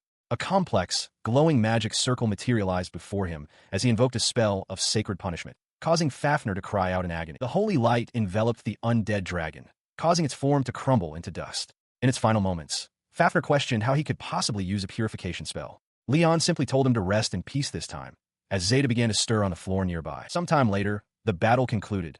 Leyon rested peacefully in a sunlit room. Outside the window, birds chirped, signaling a quiet morning. Zeta jolts awake in bed, her eyes wide with confusion. She wonders aloud when she fell asleep, dismissing the recent, harrowing events as nothing more than a strange dream. She rises, reasoning that the dream only felt so real because she has been wearing herself thin lately. Convinced it was all in her head, she turns to leave the room. Her gaze, however, catches on a massive, glittering pile of raw crystals on a nearby table. She stares in utter disbelief, stammering the name of the precious metal, adamantite. A note rests atop the pile. Picking it up, she reads Leyon's request to use the material for his sword and to take her usual payment from it. The truth crashes down on her with staggering force. It wasn't a dream. Sometime later, Leyon inspects the newly forged sword, remarking that it's not bad. He then casually applies enchantments, causing the blade to glow with power. Zeta, watching from the side, is stunned and demands to know what he just did to make it shine so brightly. He explains simply that he enhanced it, granting it a stronger all-elemental attack, auto-repair, indestructibility, and wear prevention. The blacksmith is aghast, recognizing these traits as belonging to a holy or demonic sword of national treasure class. She regards him with a serious expression, setting aside her astonishment to ask the practical question of how much the service will cost. He surprises her by stating that he doesn't need any money. Zeta looks back, arms crossed, questioning his refusal of payment. With a sigh of exasperation, she explains that she's having trouble getting change, gesturing to the rest of the adamantite clusters stored under the floorboards. The value is simply too immense. She then changes the subject, asking for confirmation that he truly killed the boss. He affirms it. Leyon adds that with the northern dungeon now conquered, he expects fewer adventurers will be coming through town, a fact that Zeta quietly absorbs as further proof that her dream was real. The consequences of his victory are immediate and far-reaching. Once a dungeon's boss is defeated, the monsters within weaken and the dungeon itself begins to collapse. Inevitably, many adventurers move on to new locations, causing the local guild to shrink. Zeta considers this, realizing that the demand for blacksmiths will also lessen. She resigns herself to the fact. Whatever happens, happens. Her thoughts then turn to the boy standing before her, the cause of all this change. With Sura perched atop his head, he meets her gaze. At any rate, she has one burning question for him. Who in the world are you? She muses aloud that his strength rivals that of the legendary great hero, so much so that she would believe him if he claimed to be a reincarnated hero. She asks him directly if that's what he is. Leyon remains silent, but Sura pipes up, asking what a hero is and if it's something tasty. The absurd question makes Zeta sigh in exasperation, giving up on getting a straight answer. Meanwhile, at the Adventurers Guild, a notice has been posted. One adventurer observes that the person who conquered the North Dungeon has yet to come forward and claim their glory. Another adventurer chimes in, speculating that it must have been a senior party. He places his bet on the party from Labberto. Elsewhere in the guild, Yuri tells Sura that she hadn't heard anything about those particular women coming to town, leaving her to wonder who else could have accomplished such a feat. Nearby, Ryan shares some startling news with Nia. He tells her that he's heard the superhuman boy not only became an adventurer without issue, but has already been promoted to dire. He continues, adding that some people saw that very boy descending into the North Dungeon. Nia confirms she was thinking the exact same thing. As the rumors begin to connect, Leyon himself, with Sura on his head, walks away from the town with a confident smile, leaving the whispers of his growing legend behind it. At the Bedaka Adventurers Guild, Guild Master Boris slams his fist on his desk in frustration. Dungeons are the greatest source of income for the guilds, attracting adventurers and money. However, the local dungeon was recently conquered by an unknown party, and he furiously wonders who could have accomplished. He reflects that if one of the guild's own adventurers had conquered it, they would at least earn some recognition. A hefty reward was established for the conqueror, but so far, no one has come forward to claim it. The thought that it might have been an unaffiliated explorer fills him with dread, as it would be a disgrace to the guild. His brooding is interrupted by a knock at the door. A young staff member enters, holding a document and announcing that he has completed the investigative report. Boris immediately asks what it says. The staff member reports that, unfortunately, they have no definitive leads. He pauses, then adds that there is one exception, though he is unsure if it could be considered a strong lead. He hesitates before revealing the truth. A rumor has been spreading among the adventurers that the conqueror is a certain boy. Boris stares back, incredulous, repeating the words, "a boy." The staff member confirms, specifying that the rumor refers to a 12-year-old boy who only recently became an adventurer. Boris lets out a skeptical grunt. He dismisses the idea as nonsense, questioning how a child could possibly conquer a dungeon. His subordinate explains that this is precisely why it remains just a rumor. However, he presents the boy's file, revealing that during his exam, he defeated a C-rank adventurer and, on his first quest, reportedly killed a Kobold king. He continues, adding that inquiries at a booth near the dungeon revealed that a boy matching the description had purchased a sword there. Though the details were fuzzy, the mounting evidence is too much for Boris. Slamming his hand on the desk, he roars at the startled staff member to bring the boy to him at once. Meanwhile, far away from the guild's turmoil, Leyon walks along a forest path, Sura bouncing happily on his head. He stretches his arms, deciding that since he's traveled this far, he might as well see a variety of different cities. The thought of the journey ahead seems fun to him. He continues on his way, effortlessly dispatching a small monster that crosses his path. Gazing at a town nestled in the hills, he decides on his next destination, a town called Melissa, located to the west of Bedaka. He continued on his journey, the path leading him past a dark, gaping hole in a rocky outcrop. A presence emanated from within, faint but distinct. He paused, wondering if it could be a person. Kneeling at the entrance with Sura beside him, he determined that whatever was deep inside the hole didn't feel like a monster. Furthermore, he sensed that it was extremely weak. As he considered this, Sura began to bounce eagerly, volunteering to go check it out. Leyon agreed, telling his companion to be careful as he prepared to crawl into the tight space himself. He squeezed into the narrow opening, the rough stone scraping past him. Deeper inside, his eyes widened in surprise at what he saw. His sudden exclamation prompted a question from Sura outside, who asked what was the matter. From the darkness ahead, a small voice spoke, insisting it was not a bad slime. Emerging into a wider space, Leyon stood up. Sura had followed him in, and together they faced the source of the voice. The figures were two young children with feline ears and tails. One, a boy, stood defensively in front of a girl who sat slumped against the wall, looking weak and injured. The boy bared his teeth, a low growl rumbling in his chest. Seeing their fear, Leyon held up Sura reassuringly.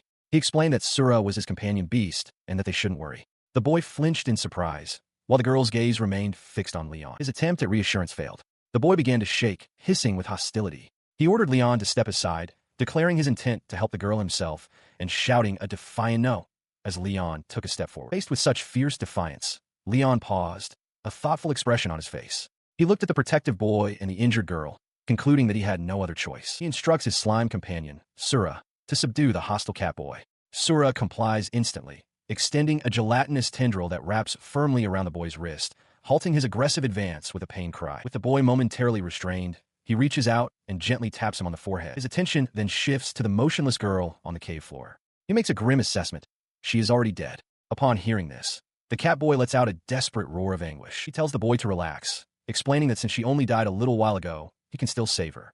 He then kneels, placing a hand on the girl's head. Kneeling beside her, he utters a single command: revive. A brilliant flash of light erupts from his hand, illuminating the dark cave as the cat boy and Sura look on in shock. A warm, ethereal light envelopes the girl's body. A glowing orb of life force manifests over her chest as tendrils of magical energy flow into her, restoring her. As the glow subsides, the revived girl stirs on the ground, her eyes fluttering open in confusion. She touches her own face in disbelief. Leyon asks if her injuries are all better now. The boy watches this exchange, his initial hostility replaced by stunned silence. And then a tear of relief escapes his eye as a faint smile appears on his face. He then turns his attention to the boy, placing a hand on his head and casting another spell. Sleep. He explains that while their wounds have healed, they need rest to regain their strength. The girl beside them begins to doze off. His magic takes effect, and he gently pulls a blanket over the two children as they sleep soundly side by side. He watches the two Catherians sleeping soundly, concluding they must be siblings. Though he feels it's improper, he decides to use his assessment skill to learn more about them. The assessment reveals they are both 5-year-old Catherians at species level 2. Their physical abilities are low, mostly ranked E, though their agility is a respectable C rank. He reflects on their stats. While their physical abilities are impressive for children, he realizes it must still be incredibly difficult for them to survive alone in this forest. His gaze softens as he looks at them huddled together, the central question remaining: why were they here at all? Suddenly, the girl's eyes blink open. She sits up, disoriented, and then recoils with a jolt, her eyes wide with fear as she sees the stranger before her. He tries to calm her, explaining that she doesn't need to be on guard since he was the one who saved her. Her brother, however, awakens with a ferocious growl, immediately placing himself between her and Leyon. The girl, still dazed, tries to get her brother's attention, smacking his face and telling him to wake up. The boy ignores his sister, his small body tense and his fists clenched in a defiant stance. From atop Leyon's head, Sura pipes up, trying to clarify that Leyon had saved him as well. Seeing their hostility, Leyon realizes he needs a different approach, and an idea strikes him. He remembers a story of a famous clown from long ago, a performer so skilled he could make even the gloomiest person smile, and was especially adored by children, drawing huge crowds wherever he went. A sly grin spreads across his face. He tells the two wary children that in that case, he'll do something funny to make them laugh. He leans in, instructing them to pay close attention to his deadly technique. He then pulls his eyelids down and pushes his nose up with his fingers, making a completely silly face. His comical expression is met with absolute silence. The two cat children simply stare back, their faces unreadable. Kneeling before them, he covers his own mouth, finding their lack of reaction quite odd. Changing tactics, he begins to wiggle his body in a silly, impromptu dance before suddenly snapping to attention, standing perfectly still. This proves too much for the children. Their faces contort as they desperately try to stifle their laughter, letting out a choked gasp. Sensing victory, he puffs out his cheeks with a soft sound. The children tremble with suppressed mirth, one of them realizing they can't hold it in for much longer. Finally, they can't contain it any longer and burst into peals of laughter. Leyon watches them, a warm, satisfied smile spreading across his face. With the ice now broken, he serves them a meal, ladling a thick, steaming stew into their waiting bowls. The children eye the food warily until he reassures them that he didn't poison it. They immediately dig in, eating ravenously. When he asks if they want seconds, they both nod enthusiastically. After they have eaten every last drop, leaving the pot completely empty, he properly introduces himself. He tells them his name is Leyon, and he is an adventurer. He then asks his question, framing it as an exchange for the soup. He wants to know why two young children are all alone in a place like this. The children look at each other, hesitating to speak. As they instinctively clasp hands, Leyon observes them and comes to a quiet conclusion. They are siblings, most likely twins. The story the children began to tell was a grim one. They had been slaves for as long as they could remember, so long that they couldn't even recall the faces of their own parents. Their outstanding physical abilities as Therians were exploited for hard labor. Then, one day, while being transported through the forest, a powerful monster attacked their wagon. In the ensuing chaos, while the other slaves traveling with them were slaughtered, the two children managed to escape, running for their very lives. As their story concluded, the girl gave a small, solemn nod. Leyon's face hardened with empathy, acknowledging that their ordeal must have been incredibly tough. His gaze then fell upon their small bodies, and he realized they were also covered in scars. He understood, then, the horrible treatment they must have endured at the hands of the slavers. With Sura popping out beside him, Leyon announced that since they had their strength back, it was time to get out of there. The twins looked up at him, their expressions still laced with uncertainty. Leyon offered a confident smile, holding Sura in one arm. He reassured them not to worry, declaring that the forest monsters were no threat and that he had everything under control. In the forest, a massive, bear-like beast rears up with a ferocious roar. Before it, Leyon stands protectively, his expression calm, while the two cat children cower behind him in terror. He turns to the frightened children, reassuringly telling them not to worry. Placing a hand on each of their heads, he calmly instructs them to watch what happens next. In a flash, Sura launches from Leyon's head and slams into the beast with incredible force, sending it flying backward. The cat children stare in wide-eyed amazement, remarking on the slime's strength as it bounces cheerfully. With the threat neutralized, Leyon explains that walking would take too long. He then effortlessly lifts both children, one onto his back and the other over his shoulder, and breaks into a sprint. He moves through the woods with blinding speed, easily evading other monsters. When a large wolf appears, Sura, still perched atop his head, conjures a fire arrow that instantly incinerates the creature, leaving only a smoldering husk behind. Emerging from the trees, they come across a portly merchant panting from exertion. The man is startled, but upon seeing them, he dismisses them as just a bunch of kids. His relief quickly turns to fury as he recognizes the cat children, demanding to know how they are still alive. Leyon deduces that this man is their master. The merchant furiously berates the children for wandering off and causing him trouble. He pulls out a whip, ordering them to come to him for punishment and cracking it menacingly. The children flinch, their faces filled with fear. As Leyon watches their reaction, his own expression hardens into one of cold fury. He thinks to himself what a worthless master the man is. Just as the whip is about to strike, Leyon's hand shoots out and firmly grabs the merchant's wrist, stopping the attack completely. He glares at the shocked merchant, his voice low and dangerous as he asks what he is doing to them. The merchant, recovering his nerve, shouts back that the two are his slaves and demands that Leyon hand them over immediately. He stands firm, shielding the children, and demands to know what gives the merchant the right to harm them. The man scoffs, declaring his obvious intention to punish them. The merchant sneers, asserting that as their master, it is entirely his decision how to treat his slaves. The cat children recoil in fear at his declaration. Unfazed, Leyon calmly challenges the man's claim. He asks if the merchant has any proof of ownership, his gaze steady. The merchant laughs with absolute confidence, confirming that he does. He explains that the two are bound by a slave contract, and that the mark proving it is on their bodies for anyone to see. At his words, the two children lift their arms, searching their skin for the brand.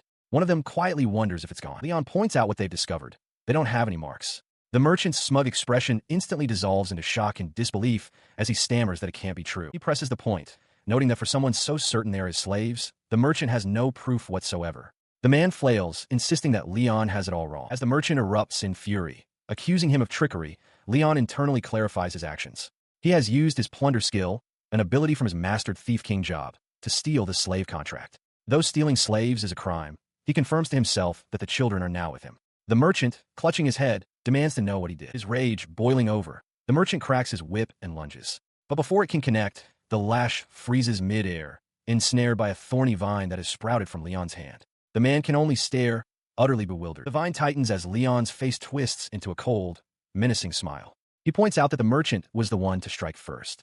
Terrified by this sudden, impossible turn of events, the merchant freezes as the cat children shrink back, startled by their savior's dark demeanor. His threat hangs in the air, leaving the merchant pale and sweating, his body frozen in terror. Leaving the man collapsed on the ground, he turns to the cat children. He asks if they are ready to go, and they quietly agree. Their journey takes them to the gates of a large, walled city, bustling with life under a clear sky. As they approach the entrance, a guard calls out, asking if the children are traveling alone. He steps forward, confirming their presence, but clarifying that he is an adventurer. He presents his D-rank tag, which surprises the guard. The guard's demeanor changes, and he warmly welcomes them to the city of Labberto. Leyon is taken aback, questioning if he heard the name correctly, as he expected it to be Melissa. The guard explains that the city's name was changed long ago. He recounts the tale of how, 100 years prior, the great hero, Leyon Labberto, saved everyone from an invasion by the Demon King's army, securing the city's future. He concludes by stating that the city was renamed Labberto in the hero's honor. Hearing this, Leyon looks away with a slightly troubled expression, realizing with disbelief that they named a city after him. Inside the city walls, he observes the bustling streets and the clamor of the crowd. He notes to himself how much the place has grown in the last 100 years, while the cat children marvel at the sheer number of people. He turns to the two cat children, Sura, perched atop his head, and asks what they plan to do now. The children look back at him, their expressions uncertain. The children, looking lost, can only echo his question, wondering aloud what they will do. He tells them plainly that they are no longer slaves. They are free. As he considers his options, he thinks that perhaps leaving them at an orphanage is the most practical solution for now. As the thought crosses his mind, one of the children instinctively clutches his sleeve. Their plea is simple and direct, their eyes wide with hope as they ask if they can't stay with him. Leyon is visibly taken aback by the question. They eagerly promise to do anything he asks. Leyon hesitates, reasoning that it would be too difficult to continue his adventures while bringing them along. Sura seems to question this, prompting Leyon to ask his companion if he also thinks they can't join them. He closes his eyes in thought, wishing he could at least make them companion beasts like Sura. The moment the wish is formed, a system notification materializes, announcing that both the male and female have become companion beasts. His eyes snap open in shock. The children wonder if they truly became companion beasts, a possibility Leyon immediately dismisses. Sura, however, informs him that Therians can indeed become companion beasts. This revelation stuns Leyon, who understood that only monsters could be bound to a beast tamer. Before them, status windows appear for each child. They are identified as cat Therians, with impressively high stats across the board. Critically, their status is listed as Leyon's companion beast. He processes the information, realizing they truly have become his companions. A smile spreads across his face as he understands the implication. He can take them on his adventures without any problem. The children look on, still confused. He relents with a soft smile, telling them that if they insist so much, he will give them what they want. Overjoyed, the children leap into his arms, their tails wagging furiously. He embraces them, acknowledging to himself that they have truly grown fond of him. He brandishes a brush and a fan with newfound purpose, announcing to his two new companions that he has to get them clean and ordering them to strip down. Following his own command, he diligently washes the children in a large, bubble-filled bathtub. The boy clutches Sura as Leyon gently scrubs his hair, while the girl soaks nearby. After the bath, he vigorously dries the boy's hair with a towel. Soon after, both children are wrapped snugly in fresh robes, looking warm and content as they hold Sura. Now dressed in clean clothes, their transformation is so striking that Leyon remarks he can barely recognize them. This leads to a sudden realization. He doesn't know their names. When he asks, the girl wonders if he has any names for them, making him realize how inconvenient it would be to continue without them. He decides then and there. He looks to the boy and tells him, "You're Aruck." Then, turning to the girl, he says, "And you're Iris." Both children smile and affirm their new identities. They immediately embrace their new names, joyfully pointing at one another and shouting, "Aruck and Iris." Leyon and Sura watch their excitement with a gentle fondness. As the clock on the wall ticks onward, he gathers the newly named Aruck and Iris, announcing that it is now time for dinner. He presents them with a magnificent feast spread across the table.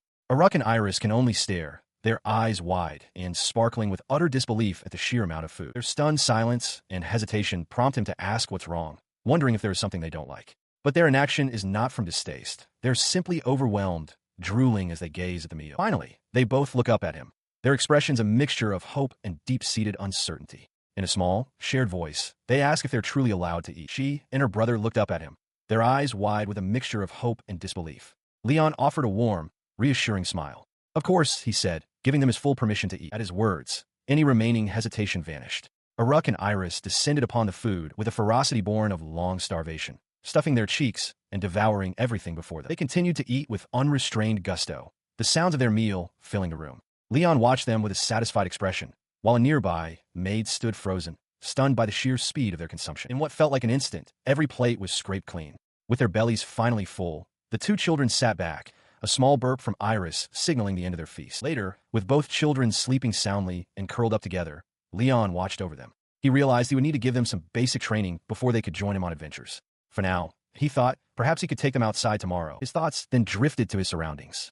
Gazing out at the moonlit rooftops of Labberto, he recalled seeing bronze statues of his former self, the great hero, all over the city. It was a strange feeling, he mused, to see people praying to him. He had never imagined he would end up being worshipped. Elsewhere, the great hero, Leyon Labberto, stood poised for action, his red cape billowing behind him. His companions, Yuri, Syra, and Nia, waited at his back. Yuri turned her head slightly, calling out a name, Hetty. In response, a woman with reddish-brown hair turned, a confident smile gracing her lips. "Yes," Hetty confirmed, her voice full of readiness. "We could go now." In a sun-dappled forest clearing, Leyon presents his first challenge to Aruck and Iris, a large, muscular, pig-like creature bound securely with thick ropes. He holds the leash and calmly instructs them to try fighting it. The two cat children, looking on with uncertainty, misinterpret his intent and wish him good luck instead. He reassures them, explaining that this is a high orc, a formidable beast that even senior rankers struggle against. Believing Aruck and Iris are now strong enough, he tells them not to worry and to simply kick it with all their strength. Provoked, the bound-high orc lets out a furious roar. In response to the creature's intimidating roar, both Aruck and Iris flinch, gritting their teeth as sweat beads on their faces. Their fear is cut short as a powerful kick sends the high orc sailing through the air. They stare in disbelief as it flies away. Leyon, now standing beside a massive white dragon, praises their good work. He then gestures to the dragon, announcing it as their next opponent. Much to their shock, he stands calmly before the colossal beast as it lets out a deafening roar. Unfazed, he pats its leg and encourages the two children to proceed. At his command, the dragon rumbles forward, kicking up a cloud of dust. Aruck and Iris can only watch, their small forms dwarfed by the approaching monster. He watches them with a gentle smile, acknowledging to himself the harshness of their training regimen. 3 days later, his methods appear to have yielded results. Aruck and Iris sit together, eating calmly. Seeing that they seem to be getting the hang of combat, Leyon decides it is time to visit the Adventurers Guild. They arrive at the Labberto branch of the Adventurers Guild, a grand and imposing building. As they walk through the bustling courtyard, Aruck and Iris look up in awe, remarking on how impressive it is. Inside, he approaches the front desk.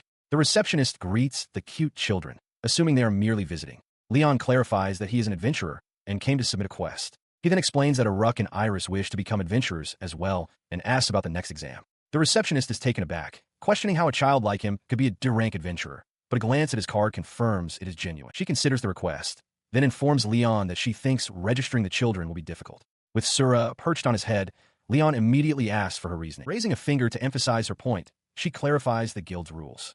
To become an adventurer, one must at least be old enough to communicate adequately with clients. She concedes that if such a young person were part of a party, their qualifications might be judged with more leniency. He processes her words, understanding that even with some leniency, their age makes it too difficult. He concludes that he'll have to hold off on registering them for now. Beside him, Aruck and Iris look on with crestfallen expressions. Shifting his focus, he decides to pick up a quest for himself instead. He walks over to the large quest board, the two cat children trailing behind him, and plucks a notice from the wall, deciding it sounds suitable. The notice details a C-rank quest, an investigation in the Regina area. It states that there have been numerous eyewitness reports of beasts coming close to a nearby village. The objective is to determine the cause and stop them, with a compensation of 3 gold coins. While he studies the quest details, calculating that Regina is about 30 kilometers away and he could run there in half an hour, a gruff voice interrupts him. A tall adventurer with braided hair and an eye patch leans over, demanding to know why a little brat is in the guild. Unfazed, he replies simply that he's an adventurer. The man glares, questioning his statement, and then points dismissively at Aruck and Iris, asking about the little beast humes. Leyon clarifies that they are not adventurers, which only seems to amuse the man, who lets out a derisive laugh as the two children growl in response. With a sneer, the man declares that a little brat shouldn't be taking on adventures meant for others and demands Leyon hand over the quest notice, claiming he had his eye on it first. As his hand lunges for the paper, Sura, still on Leon's head, suddenly stretches out and swats the man's hand away with a sharp smack. Leyon holds Sura, whose simple face now seems to convey a menacing question. Want me to kill him? The two children look on with a mix of anger and concern. Leyon gently pats the slime, reassuring it with a calm smile. No killing. The man clutches his stinging hand, shouting in disbelief and anger, questioning if Leyon is out of his mind for letting that thing attack him. Leyon, holding Sura, offers a simple apology, explaining that his slime was the one who smacked him. His face contorts with rage. He declares that any companion beast that harms a human must be put down, raising his sword to strike Sura. Leyon, however, steps between them, refusing to agree. He calmly states that the adventurer was the one at fault for reaching out so carelessly, a statement that only further enrages the man. As the tension escalates, a guild staff member hurries over, pleading with the adventurer, whom he calls Gree, not to cause a commotion inside the guild hall. Gree violently shoves the staff member aside, shouting that as a B-rank senior adventurer, he doesn't need interference. He is cut short as he feels something pressed down firmly on his sword arm, stopping him cold. A woman with reddish-brown hair, clad in ornate armor, has arrived, her boot pinning Gree's arm. Both Gree and the guild staffer recognize her immediately, addressing her as Lady Henriette. With a calm but commanding presence, she asks them to explain what has happened. After hearing the account, she turns to a now subdued Gree for confirmation. She summarizes the situation. In an attempt to steal the quest form Leyon had already taken, Gree had tried to attack the boy's companion beast. Sheepishly, he admits that her summary is correct. Humiliated, Gree mutters a curt apology and quickly turns to leave, unable to meet anyone's gaze. Henriette watches him depart as Leyon and the children look on. With the troublemaker gone, she turns her attention to Leyon, asking if he is all right. He confirms that he is and thanks her for her help. He then hesitantly asks if she is the Lady Henriette he just heard about. In response, she offers a gentle, reassuring smile. She tells him that just Henriette is fine, brushing off the formal title. Leyon is taken aback, admitting he thought she might be some kind of celebrity. Henriette begins to explain that she is merely an adventurer for the time being, but she is interrupted by another woman with long, dark hair. The newcomer, addressed as Kane, playfully chides Henriette, questioning how an A-rank adventurer could be considered just an adventurer, and teasing that such modesty comes across as snide. Flustered, Henriette tries to protest. She stared intently at Leyon, a sly smile spreading across her face. Internally, she giggled, thinking to herself that the pretty boy was exactly her type. Her suggested proposition to play was cut short by a sharp whack to the head from Henriette, causing her to cry out in pain. Henriette offered a quick apology, claiming it was an accident, but Kane retorted that it clearly wasn't. With a stern look, Henriette warned her not to drag such an innocent boy down an obscene path. Kane waved off the admonishment, claiming she would never force him to do anything he didn't want to, probably. Henriette, unconvinced, warned her not to become a criminal. As her hand drifted to her sword's hilt, she threatened to decapitate Kane, just in case, prompting Kane to quickly insist she was only joking. As this exchange unfolded, a third member of their party made her presence known. She declared that Kane had poor eyesight, as the truly sublime kitties were the real stars. Her gaze fixed on Aruck and Iris. She sighed that heaven must truly exist. She then approached the children, asking if they wanted to play with Big Sis. Leyon immediately refused on their behalf, as the two beast children recoiled with wary expressions. When her offer was rejected, She produced a handful of candy as a lure. Leyon shouted no once more, and Kane told her companion, Tina, to cut out. Henriette finally stepped forward, placing a hand on Tina's shoulder and stating plainly that she was scaring them. The children huddled closer to Leyon, clearly intimidated. She apologized for her companion's behavior and formally introduced them, Kane and Tina. In turn, Leyon introduced himself, followed by Aruck, Iris, and Sura, who gave a friendly wave with a pseudopod. Kane's attention was drawn to the small slime. She remarked on its impressive dexterity and asked Leyon if he was a beast tamer. After a moment, Leyon simply nodded in confirmation. She apologizes on behalf of the confrontational adventurer, Gree. Henriette explains that his foul mood is likely because he just failed his promotion exam, having been eliminated during the application phase. She remarks that it takes a small man to lash out at a child over his own lack of skill. Changing the subject, Henriette turns to Leyon and asks what quest he was planning to take. In response, Leyon simply points to a specific posting on the quest board. The three women, Henriette, Kane, and Tina, lean in to examine his choice. Henriette studies the document. She observes that it is a troublesome quest, posted 3 weeks prior, and surmises that no one has accepted it because the destination, Regina, is difficult to even reach. Kane expresses her shock, noting that it's a C-rank quest that even Gree wouldn't willingly accept. In response to her concern, Leyon calmly states that he is only a D-rank adventurer. Her eyes widen in astonishment. Henriette exclaims that for someone his age to have already reached D-rank is incredible. Despite her surprise, she gently advises him that since the quest is recommended for C-rank adventurers, it would be best for him to choose a different one. He remains firm, stating that he will stick with his choice. He reasons that if no one else is willing to take the job, the client must be in a difficult situation. Kane seems touched by his compassionate resolve. With a sudden clap of her hands, Henriette makes a decision. Since he is so set on this particular quest, she proposes that her group help him complete it, much to Leyon's surprise. Kane cheers at the idea, while Tina expresses her delight at having an excuse to stay with the children.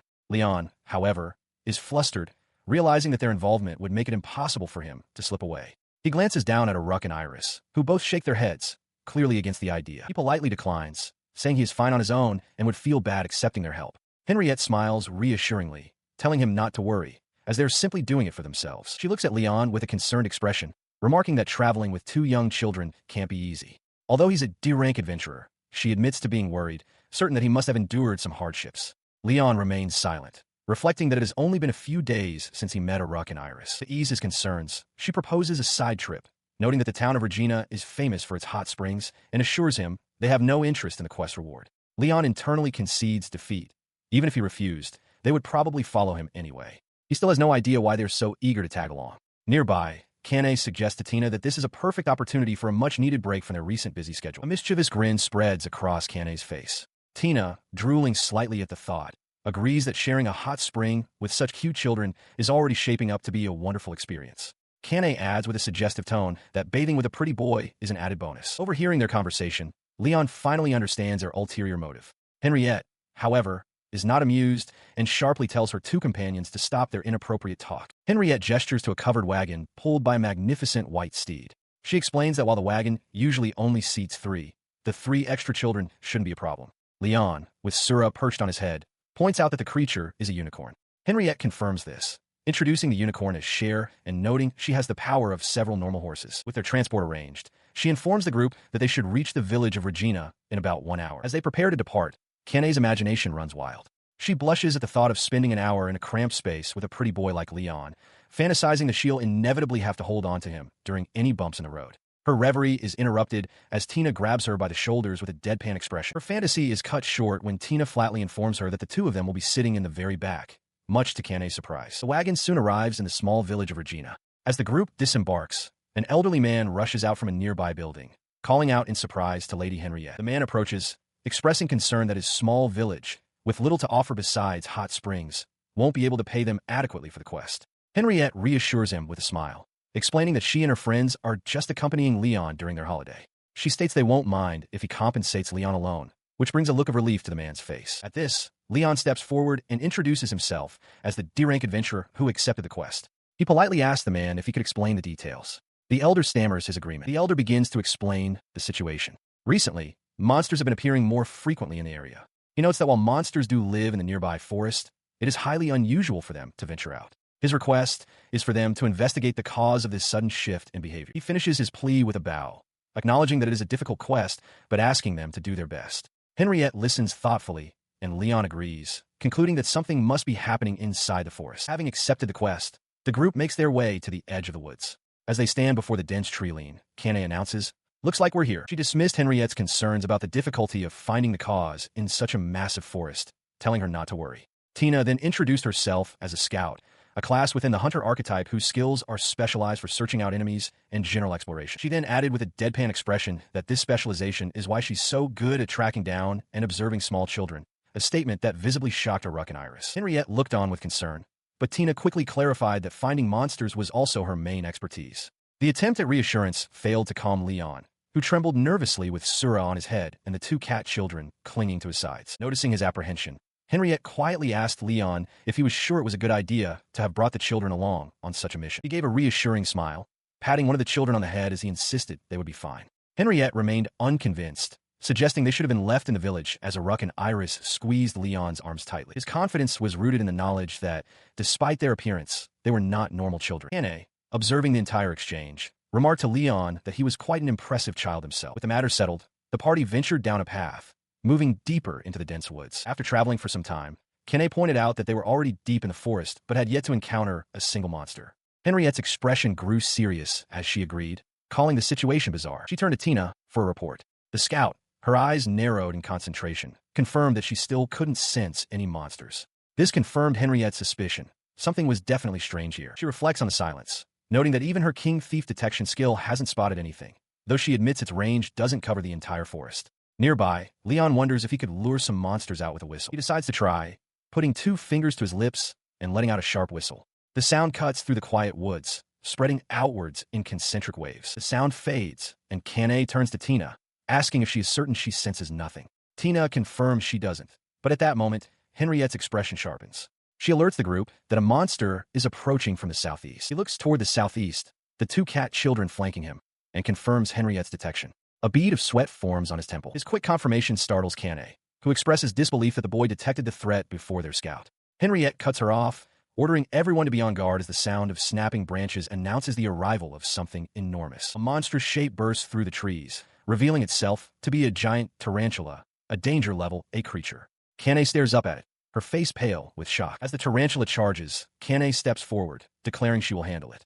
She invokes the earth, slamming her staff to the ground and conjuring a thick wall of rock to block the monster's path. The earthen barrier shatters under the creature's immense power.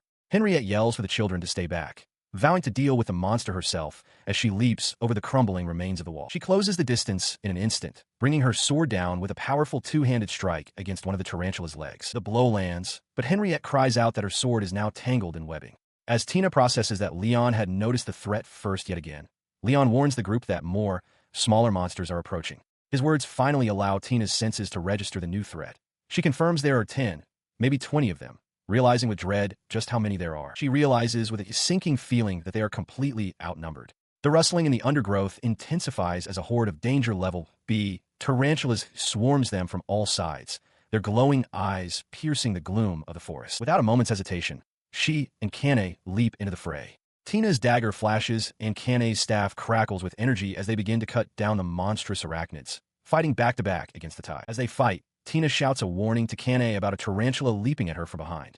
Before Kane can react, Sura inflates its body and slams into the creature, knocking it away. Kane, momentarily stunned, asks if the slime did that on its own and offers her thanks. Seeing the adventurers becoming overwhelmed, Leyon instructs Aruck and Iris to wait where they are. He draws his sword, his expression hardening with resolve. Tina and Kane call out his name in alarm, warning him that it's too dangerous as he rushes forward. He ignores their pleas, leaping into the swarm with a swift, clean slash that fells a tarantula in a single motion. The 3 women, Tina, Kane, and Henriette, can only stare, mouse agape, at his unexpected display of skill. With fluid precision, he dispatches another, then another, his blade a blur as he carves a path through the horde. The bodies of the creatures begin to pile up around him, clearing the immediate threat. His path cleared, he turns his attention to the true danger, the giant tarantula. The massive beast looms before him, its multiple eyes fixed on the boy as it prepares to charge. But the creature ignores him, instead firing a thick strand of webbing directly at Henriette. She continues to struggle against the tree roots, binding her sword, gritting her teeth, and vowing that the monster will not escape. Before the web can reach her, Leyon dashes in front of it, slicing the sticky projectile in 2 with a powerful upward swing of his sword. He stands ready, his back to the now freed Henriette. The giant tarantula, enraged by the interference, lunges forward with a powerful leg strike. Leyon drops low, the attack narrowly missing his head as he dodges with surprising agility. He moved with blinding speed, his sword flashing as he cleanly severed one of the giant tarantula's massive legs. The impossible sight left the three adventurers utterly speechless, their eyes wide with shock. Henriette struggled to comprehend what she had just witnessed, wondering aloud if it was all a dream. She admitted to Kane that the boy's swordsmanship was on par with Hetty's, and that even she would have found the monster a tough opponent. Her assessment only deepened the other's disbelief. Kane muttered that she had to be kidding, while Tina simply stared, unable to form a response. Meanwhile, Leyon turned his attention to the children, calmly questioning Aruck's claim of being a beast tamer. Aruck replied that he could use a sword a little, too, prompting Iris to exclaim that his skill was far beyond a little. Just then, another tarantula lunged towards them, and Henriette cried out a warning. Before anyone could react, Aruck spun around. With a sharp cry, he delivered a powerful kick, sending the tarantula flying and smashing it against the tree. This second display of unexpected power completely overwhelmed the adventurers. Kane grabbed her head, shouting in disbelief, while Henriette felt it had to be a dream. Tina, however, seemed to appreciate the spectacle, noting that the children were both cute and strong. As they reeled from the shock, Leon's expression hardened. He gave a final, determined glance towards the forest before turning his attention back to the party behind him. Standing poised, his senses scanned the unnaturally quiet woods. He stared into the dense trees as a flock of birds suddenly took flight, signaling a disturbance. The disturbance confirmed his suspicions. He understood now. This was the boss. As the sound of crashing trees grew louder, the true leader of the nest revealed itself, its massive form snapping tree trunks as it advanced on their position. He stood his ground as the colossal creature crashed through the foliage, its multiple eyes fixing upon them. It was the queen tarantula, a monster of danger level S. The sheer scale of the beast sent a wave of disbelief through the party. Henriette stared, her face pale, stammering that it couldn't be real. The others could only gasp in horror at the sight of the nest's true matriarch. The adventurers find themselves facing a colossal queen tarantula, flanked by several other giant arachnids. Henriette identifies them as disaster-level monsters. Seeing the overwhelming threat, Tina immediately recommends a withdrawal, a course of action Henriette quickly confirms, urging her companions to retreat. She then turns, calling out to Leyon to do the same. The full scope of their predicament becomes clear. The entire party, including Leyon, the cat children, and Sura, is ensnared in a dense forest of thick webbing as a monstrous, winged spider descends upon them. In response, Henriette leaps forward, her sword a blur as she strikes the webbing. To her surprise, the blade bounces off the remarkably elastic strands. Witnessing this, Kane declares her intent to incinerate the obstacle with fire. Her spell, however, proves useless. The flames fail to even singe the webbing. As Kane stares in disbelief, a sticky strand shoots out and ensnares Tina, binding her tightly. Henriette cries out her name in alarm. The captured adventurer, now hooded and immobilized, can only look on as her companions watch helplessly. She quietly murmurs how regrettable the situation is. She laments that she had wanted to visit the hot springs with the children first. Refusing to become food so easily, she struggles fiercely against her bonds as a giant tarantula looms over her, its fangs dripping. Just as the tarantula lunges, Kane unleashes a spell. A massive shard of ice, an icicle edge, pierces the creature's head, causing it to explode. As the monster falls, Tina looks over to see Kane crackling with electrical energy and whispers a single word: lightning. A moment later, a brilliant flash of lightning crashes down upon the tarantula, obliterating it in a shower of sparks.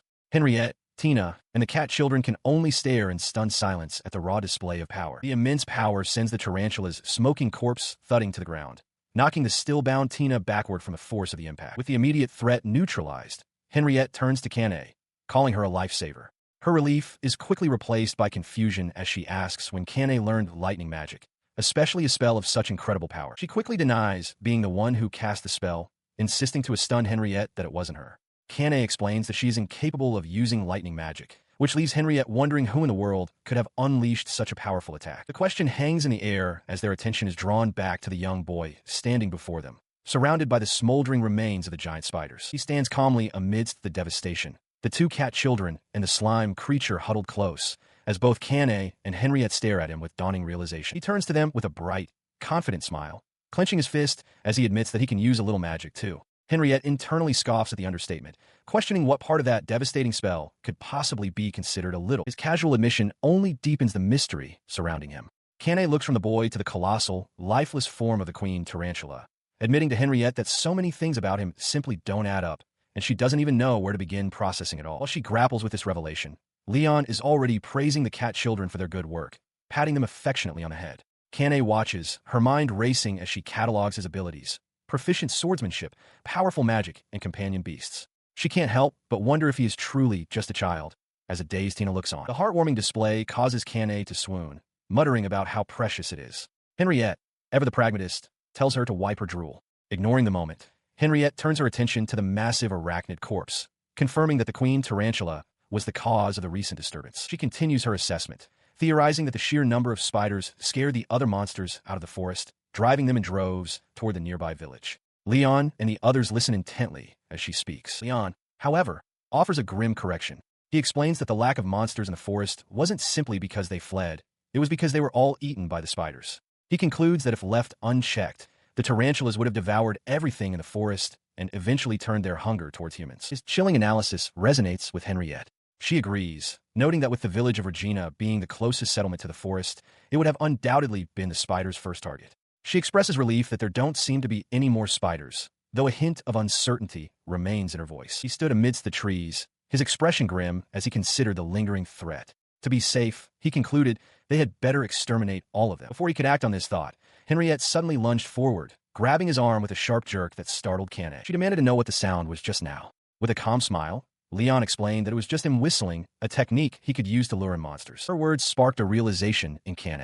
She now recalled hearing a whistle just before the giant tarantula had appeared, a detail that had escaped her until this moment. Henriette, processing this new information, pointedly asked him just how wide an area his whistle covered. As he considered her question, a deep rumbling sound began to emanate from all around them. Kane looked around in alarm, realizing it was the entire forest that was shaking. The sound was a prelude to chaos. In the time that followed, Henriette and her party were not just fighting tarantulas. They were suddenly besieged by every single monster in the forest, all drawn to their location. Their grueling battle finally over. The party reported to the village elder. He was overjoyed to see them, expressing his relief that they had returned in one piece after facing a queen tarantula. The adventurers, looking utterly emaciated from their ordeal, could only weakly correct him, stating they were merely assistants. He laughed heartily, dismissing her words as a joke. With a serious expression, Henriette insisted that it was the truth. She then explained that they had taken care of almost all the monsters in the forest, assuring him there shouldn't be any trouble for a while. The elder could only stare, utterly baffled by her statement. The village elder, beaming with pride, turns to the assembled party. He announces their arrival at their destination. He gestures towards a grand, traditional inn, explaining that it is the best hot spring in the village. As a reward for their incredible feat, he has reserved the entire establishment for them. Inside, the women of the party are greeted by the inn staff. The elder encourages them to relax and enjoy the hot water to their heart's content. As Tina eagerly suggests they get in without delay, Leyon looks on in confusion, questioning the mention of a hot spring. Suddenly, Kane swoops in, pointing directly at him with a mischievous glint in her eye, and invites him to join her in the women's bath. He immediately protests that he is a boy, but Kane waves off his concern. She argues that since they've fought together, they should get to know each other better, and to do that, they must get naked. She insists she doesn't mind, but Leyon clearly does. Henriette tells Kane to give up, while Tina observes that he is already too mature for such things. Henriette clarifies that the children are permitted, as little boys are allowed in the women's bath when accompanied by their mothers. Kane seizes on this, declaring that if Leyon goes, Aruck must go too. Tina, having forgotten this rule, seems to relent for a moment before grabbing Iris and shouting that at least the little girl can come, but firmly rejects the boys joining them. She takes a long, slow, exasperated breath, her patience worn thin by the bickering. Kane and Tina look on with sheepish smiles, realizing they've pushed her too far. Her composure finally breaks as she yells at the two of them to cut it out. The scene shifts to the tranquil outdoor bath, steam rising from the hot water as it splashes into a wooden tub. Finally at peace, Leyon relaxes in the water with Sura and the cat children. He lets out a sigh of relief, feeling his fatigue melt away as Aruck and Iris giggle and play beside him. He sits in a hot spring, flustered as Iris and Aruck splash about with unrestrained joy. They shout about how big the bath is, happily swimming in the warm water. His discomfort is interrupted by the clatter of a sliding door. Henriette is already in the water, explaining that this is the men's bath. She clarifies that Iris had refused to go to the women's bath alone, so she came along with them, reasoning that it's no issue since Leyon is a child and they're the only guests. Her reasoning is punctuated by the arrival of Kane and Tina. Kane expresses her amazement, declaring that the famous hot spring is incredible. Tina agrees, marveling at its immense size. She cheerfully explains her own logic. Since the bath is reserved exclusively for their party, there's no problem with them using the men's side. Leyon, meanwhile, looks increasingly stressed. She leans in with a mischievous grin, teasingly challenging him to look his fill if he wants to see naked women. She adds that he's at the perfect age to be curious, causing him to blush deeply. He turns away sharply. Suddenly, Kane finds her path blocked by an unseen force. She shouts in frustration, asking what the barrier is and why she can't get any closer. Henriette calmly asks Leyon when he put it up. He ignores the question, his face a mask of disgust as he scoops up some water. He mutters that the bath is mixed with the children's bodily fluids, specifically their drool. From a nearby doorway, Hetty peeks in. A moment later, she steps into view, wrapped in a towel. Kane calls out in surprise, asking why Hetty decided to join them. The other women chime in, reminding her how hard she tried to stop them just moments before. Kane continues her teasing, suggesting Hetty couldn't resist seeing the sublime kitties or the pretty boy naked. Hetty furiously denies the accusation, shouting that she isn't like them at all. Her outburst fades as she clutches her towel, her expression shifting to one of pained embarrassment. She confesses that she had been in the women's bath all by herself, and it was too lonely. Hearing this, Kane's teasing demeanor vanishes. Upon entering the bath, however, the women found it strangely empty. Kane looked around the steaming water, asking where Leyon and the kids had gone. Beside her, Tina voiced the same confusion, wondering if they had simply disappeared. The realization brought immediate frustration. Kane clicked her tongue, muttering that they had escaped and how regrettable it was. Hetty, looking flustered, worried aloud if Leon's evasiveness might one day lead him to commit a crime. Having been thwarted, the group made their way to the correct location, the women's bath. Inside, Tina was already relaxing in the tranquil water with Sura, Aruck, and Iris. She sighed in contentment, remarking how nice and quiet the bath was. The children hummed in agreement. Outside a grand building, Kane, Tina, and Hetty walked together. Kane complains about Leon's heartlessness for leaving before them, lamenting that she wanted to enjoy the journey home with everyone. As they walk, Hetty spots Lady Henriette ahead and calls out her name. Henriette turns to them with a grateful smile. She thanks them for their help, expressing her relief that they were there to assist Leon. She believes that without their presence, the promising young boy would have surely lost his life. She adds that she heard about the difficult situation in Regina and is shocked to learn a queen tarantula was in the forest. Following this revelation, Kane, Tina, and Hetty simply stare at her in silence. Hetty breaks the quiet, asking what the matter is. Her serious expression vanishes, replaced by a bright smile. Henriette clasps her hands and announces that, of course, they will be receiving a special reward for the quest. Kane then asks if she can inquire about something, whether Leon is planned to receive the same reward. When Henriette hesitates, Kane insists he shouldn't. Henriette explains that since the quest proved more dangerous than anticipated, the guild decided to increase the reward. Hetty agrees, remarking that it was a good thing they came. Her expression grows serious once more as she considers the case. She recalls Hetty's report that the situation was settled mostly by that boy, Leon. Hetty looks on, her face confirming the memory, leaving Henriette momentarily stunned. Hetty elaborates on the report, stating that there was a large number of giant tarantulas and even a queen tarantula. She points out that even a single one is a handful for a D-rank adventurer, before delivering the unbelievable conclusion. Leon was the one who defeated the queen. She quickly adds, or not, as if to soften the blow of the incredible claim. The other adventurers watch the exchange. Henriette, flustered, stammers that Hetty must be joking. Henriette collects herself, pondering the meaning of Hetty's words. She knows Hetty isn't the type to say something so outlandish, unlike Kane. She recalls Hetty's official recommendation, that the full reward should be given to Leon, and that he should be immediately promoted to A rank, or at least B rank. She continues to reason through the situation. If they were lying, they could simply refuse to accept the reward. There would be no reason to exaggerate the boy's abilities. This leads her to a startling question. Does that mean the boy truly did kill the queen tarantula himself? She remembers he's only about 10 years old. Unbeknownst to her, the boy has already become a hot topic among the guild receptionists. As the discussion about Leon continues, her party members, Kane and Tina, are clearly captivated. Tina remarks that for those who deal with unpleasant men all day, Leon is a breath of fresh air. Kane agrees, noting that not only is he a D-rank at his age, but he's also quite handsome. Kane continues her praise, certain that he'll develop a noble aura as he grows up. She adds that even if there hadn't been trouble with the other adventurer, rumors about him would have surely spread soon enough. Tina, however, shakes herself from her daydream, realizing it's not the time to be fantasizing. Nearby, the guild receptionist, Shirlu, listens in. Kane voices her doubt that the guild's leadership would simply believe the advice of an A-rank adventurer right away. Shirlu decides she will report the matter to her superiors for now, but she suspects they'll be too stubborn to listen. Stretching, she resigns herself to waiting to see if Leon is truly as capable as Henriette claims. Her thoughts drift back to the quests Leon has undertaken since that day. He accepted several low-ranking jobs, tracking down a missing work of art, gathering essential herbs for potions, and finding a goblin nest. Because they were all simple quests, she found it difficult to gauge his true strength. She vividly recalls her shock when he reported back on the goblin nest quest. He had casually mentioned that while he was there, he went ahead and exterminated all the goblins inside. Shirlu had been flabbergasted, demanding to know what he meant by incidentally and questioning why he'd entered the nest at all. He had explained that it seemed some higher-ranking ones were present. Shirlu recognized the corpse as a goblin lord, a creature far more powerful and intelligent than a normal goblin. An entire horde of them would normally require the combined strength of several senior adventuring parties to defeat. Her astonishment only grew upon inspecting the creature more closely. She saw there was only a single wound on it, a clean cut across the neck. This meant he had killed it with a single strike of his sword, a feat that seemed impossible for someone she had assumed was just a beast tamer. The memory of the herb-gathering quest was just as baffling. Leyon returned and presented a massive, heaping sack of herbs. Aghast, Shirley shouted, demanding to know how many he had collected. She reminded him that she had asked for as many as possible, but within reason. Upon closer inspection, her surprise turned to disbelief. Not only were they high-grade herbs, but almost all of them were of the highest quality, the kind primarily used in the preparation of high potions. She knew these were much harder to obtain than average herbs. An expert would be lucky to find a couple dozen in a single day. Yet Leyon had accepted the quest that very morning and returned with a mountain of them.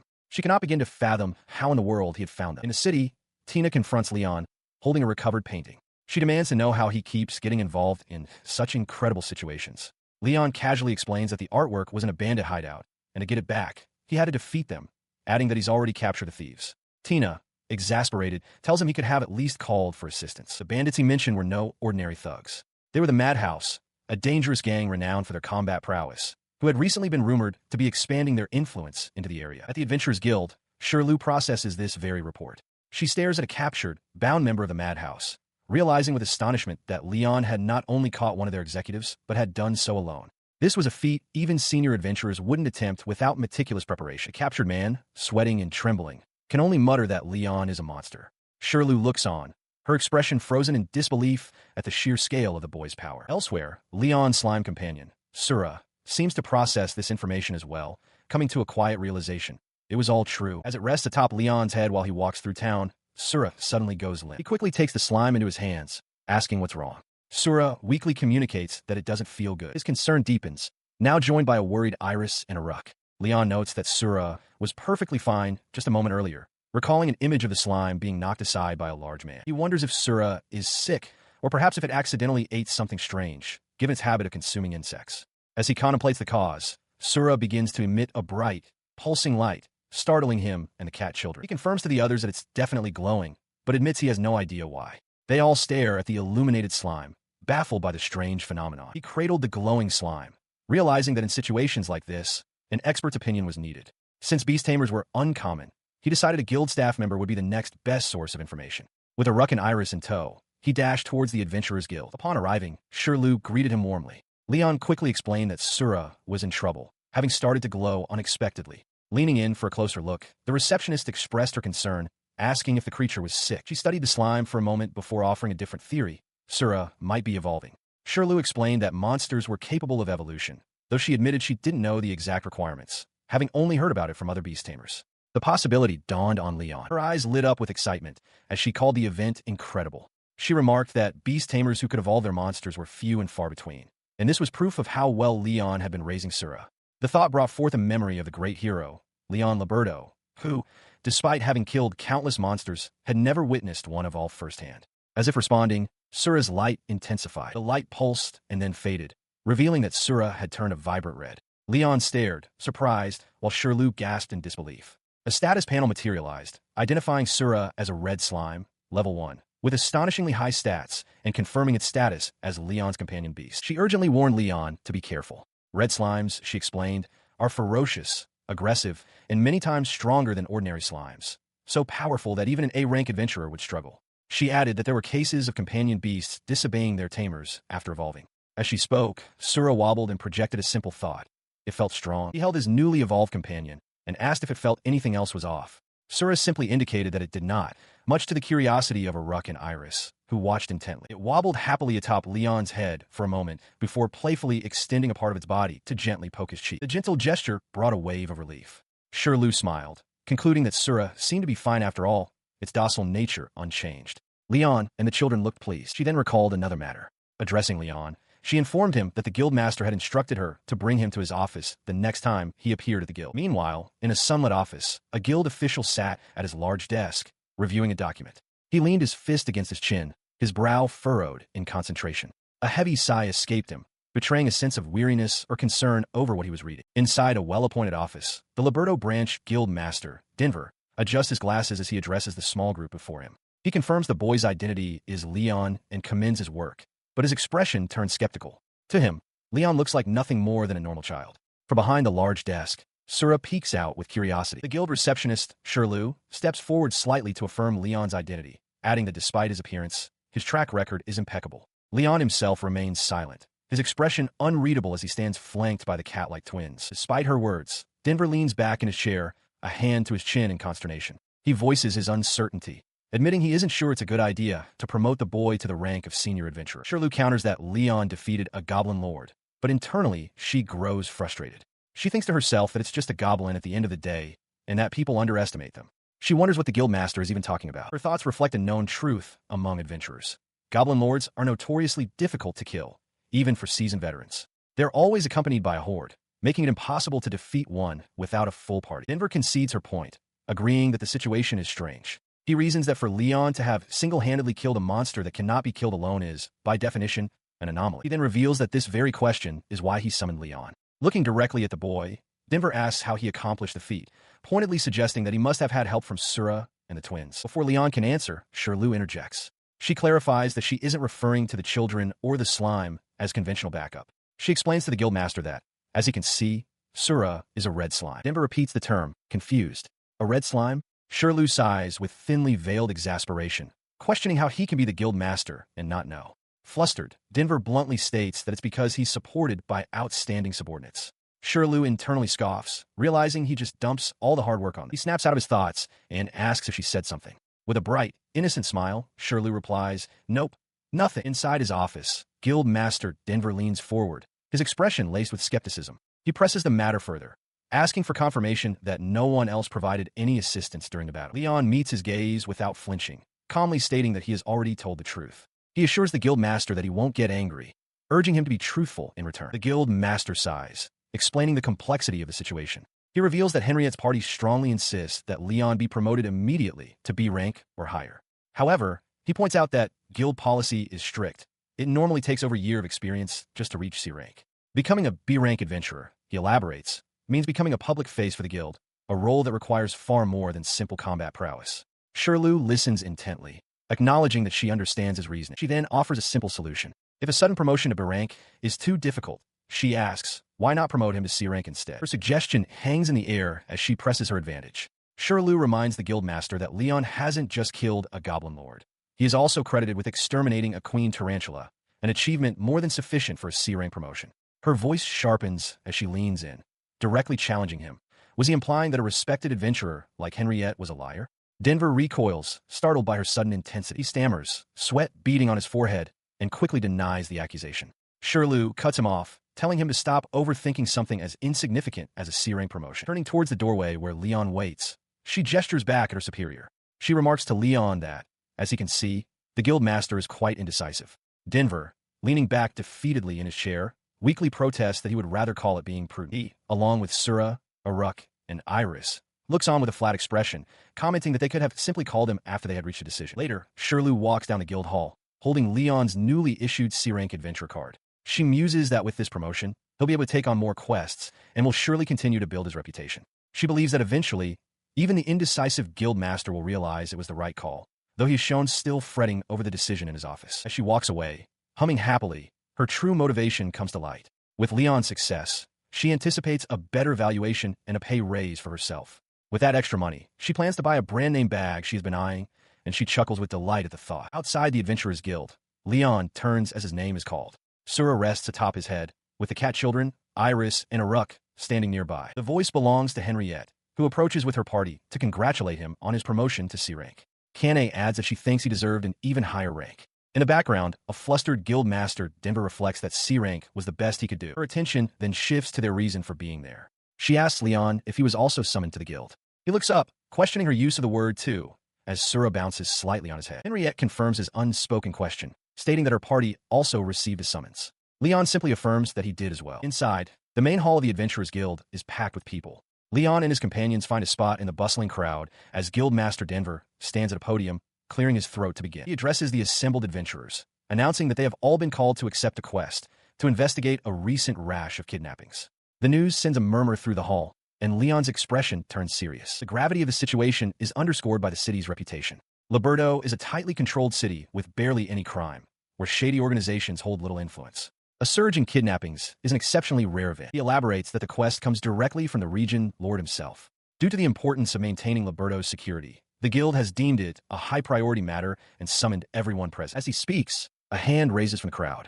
A confident adventurer points out that only senior and intermediate-class adventurers seem to have been summoned. He questions this, suggesting that lower-class adventurers should also be mobilized for an investigation. The guild master acknowledges the man's point, calling it an apt observation. He explains that before receiving the official quest from the region lord, the guild had already accepted a request from someone related to a victim and dispatched some adventurers to investigate. He pauses, his expression grim, before continuing his briefing. However, at present, all of them are still missing. The news sends a wave of shock and concern through the assembled crowd of adventurers. One of the high-ranking adventurers, a man with a fur collar, strokes his chin thoughtfully. He understands now why the guild has restricted this quest to C rank and above. As the gravity of the situation settles, the confrontational adventurer, Gree, turns his attention to Leyon's party. He scoffs, demanding to know why a group of little brats are present for such a serious briefing.